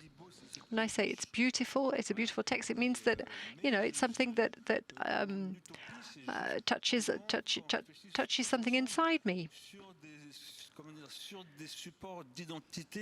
But identity supports, you know, it's not possible, it's not easy. We should all have that kind of ambition. Ladies and gentlemen, I think we've been through quite a number of themes there. Would anybody like to ask a question? Okay, well, I will continue. If we look back over history, and we think about the Roman Empire, which was an area that went from North Africa right up to Scotland, and there was no phenotype problem. Ancient Egypt, it was the same thing. There were different phenotypes. There are only Egyptologists of the 19th century who hid any kind of visual illusion to diversity in Egypt. So that's all good news, because it means that at the end of the day, 300 years ago, thinking went backwards.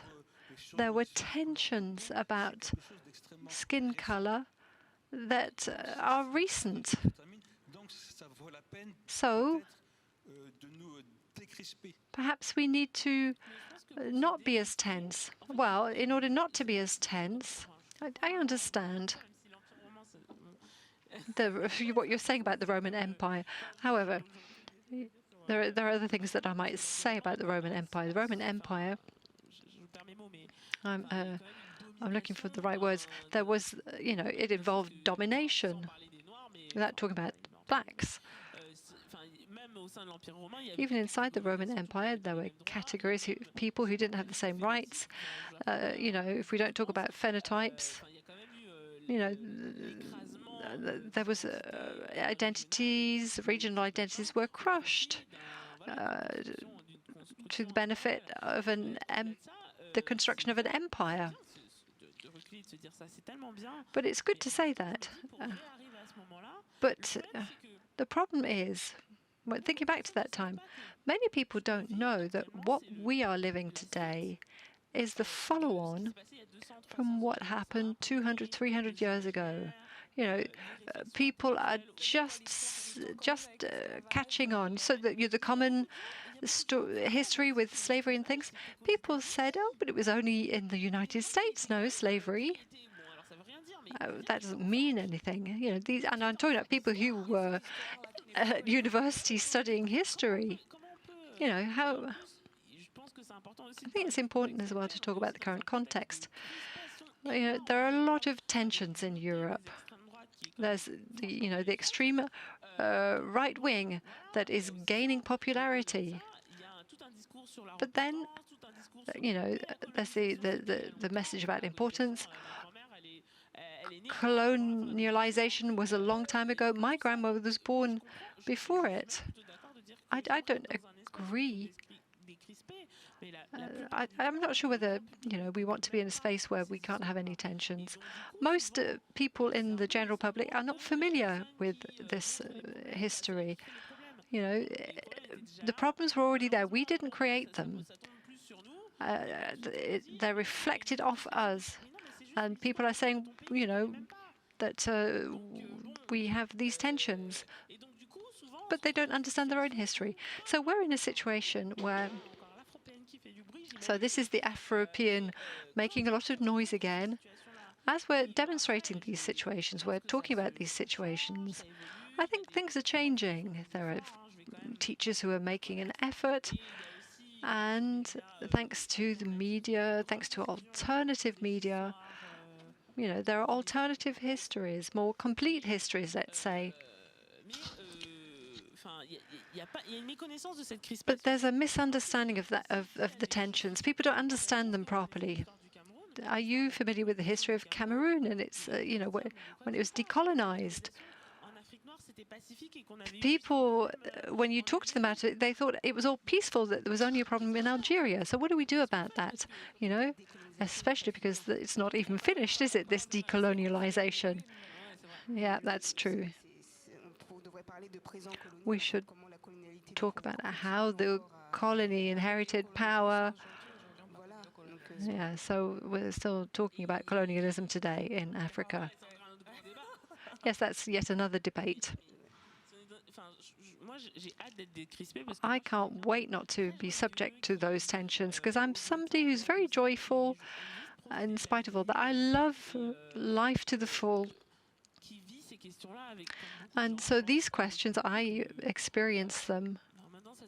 Well, things have calmed down, but when I think about them, it makes me cross. Why are we in this situation? Where I have to worry about things like that? The reality is that many people, like many black people,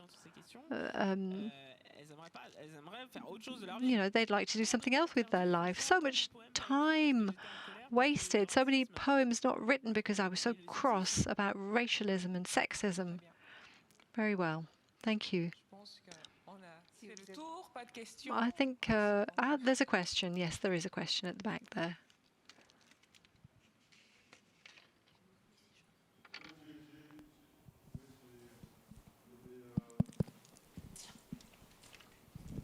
Yes, there was a remark about the Roman Empire earlier on. I think that what's important to say is why whiteness was created, what the aim of that was, what the material and economic aim was. Because the Romans were certainly not all white. There were emperors who were clearly not white at all. But, what changed in between time? Why did we create race? Why did we racialize black people? Today, that's the kind of question that we're asking ourselves. So I think there's really a kind of materialistic angle that we need to explore. What is the purpose of the racialization of certain groups? And I'm not just referring to a world with a white majority. I'm also referring to a world, it's something that you see in Japan as well. In India, the caste system in India. So with respect to racialization, what is the economic center of interest? That's my remark.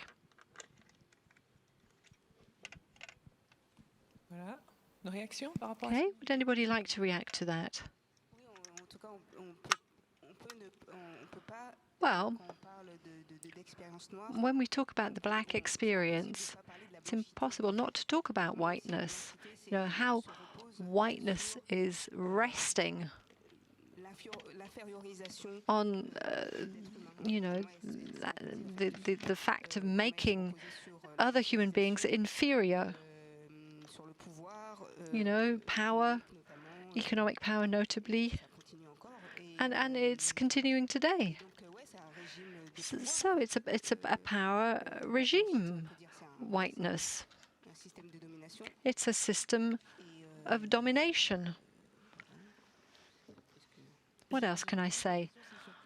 I have the impression that the question it's more related to. Let me take a simple example. When we're discriminated against in a recruitment situation, we have fewer resources. The person who has an advantage because they're not black, they're white, that person has more resources. If you find it more difficult to find work, then you find it more difficult to accumulate resources. I don't know whether that's what you wanted to say, even if it's a different example. I'm afraid the person is speaking again, but off microphone. So that's what you mean, isn't it? Racialization is a strategy to grab resources. I'm sorry, without a microphone, we can't hear the gentleman speaking.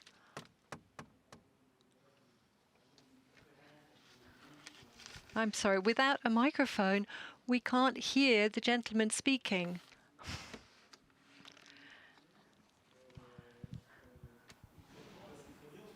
The gentleman is not speaking into a microphone.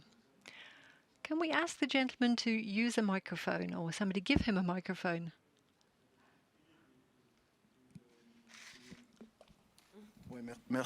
Thank you. Why was racialization created? And what about the transatlantic slave trade? How is it justified? What were the gains for the United States? They're continuing to benefit from that fruit materialistically. And other former colonial powers. Sweden got money for having ceded a country to France. So if we want to create synergy between different communities and within the black community, but not just within the North African community, we need to think about the fact that racialization is something that's material, but, you know, how do we become white? Why did Armenians become white? Why the Maronite Lebanese became white? Negritude, maybe I'm wrong, but I think, well, I don't know actually. I'm not familiar with this subject. Are Armenians white in all contexts? It's not, are they white? White means, do they have the power? Yes, exactly. For example, in the Franco-French context, or the American context, Armenians are white. However, in Turkey, they're not white. So, well, let's just go back to the question of Afropeans and the discrimination, the language of discrimination, which affects our ability to talk about our stories. If I may, I think it's interesting because this question of discrimination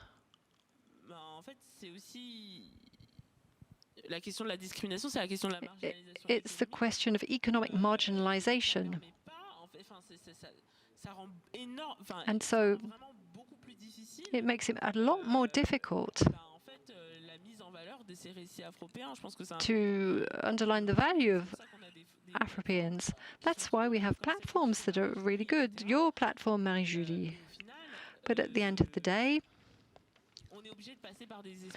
you know, we have to move via these marginal spaces because discrimination organizes the impossibility of having access to broader resources.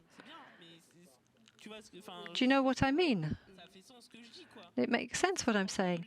I think it's important to say this, you know, when we talk about Afropean narratives, we're talking about narratives that are marginalized. It's not just marginalized by chance. You know, it's a question of exclusion. Okay. Very good. Deuxième intervention? Non, pas. Bon, merci. Thank you. I just want to make a remark. Earlier on, you talked about Black Lives Matter. I think that most of the world population that recognizes itself through this action, you know, the idea of respect, of representing minorities, generally speaking, that's become a symbol. Martin Luther King is one example. I just wanted to make that remark, to say that the subjects of discrimination, you know, they might be linked to skin, but they're linked to society. Martin Luther King, what he did was an example of a good change. And concerning mixed race, the mixed race question. For me, it creates wealth to be able to identify yourself as an Afropean. It means that you've got dual culture. That's something that's very positive. What's missing, perhaps?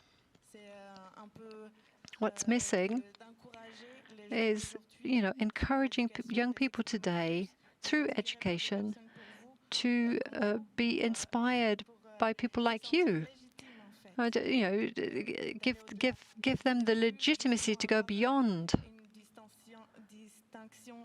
And it's the idea of, making sure that reactions aren't just linked to color, through what is said. Thank you very much. So I think we will now close the debate. Thank you, Marie-Julie, Kemis. Thank you, everybody.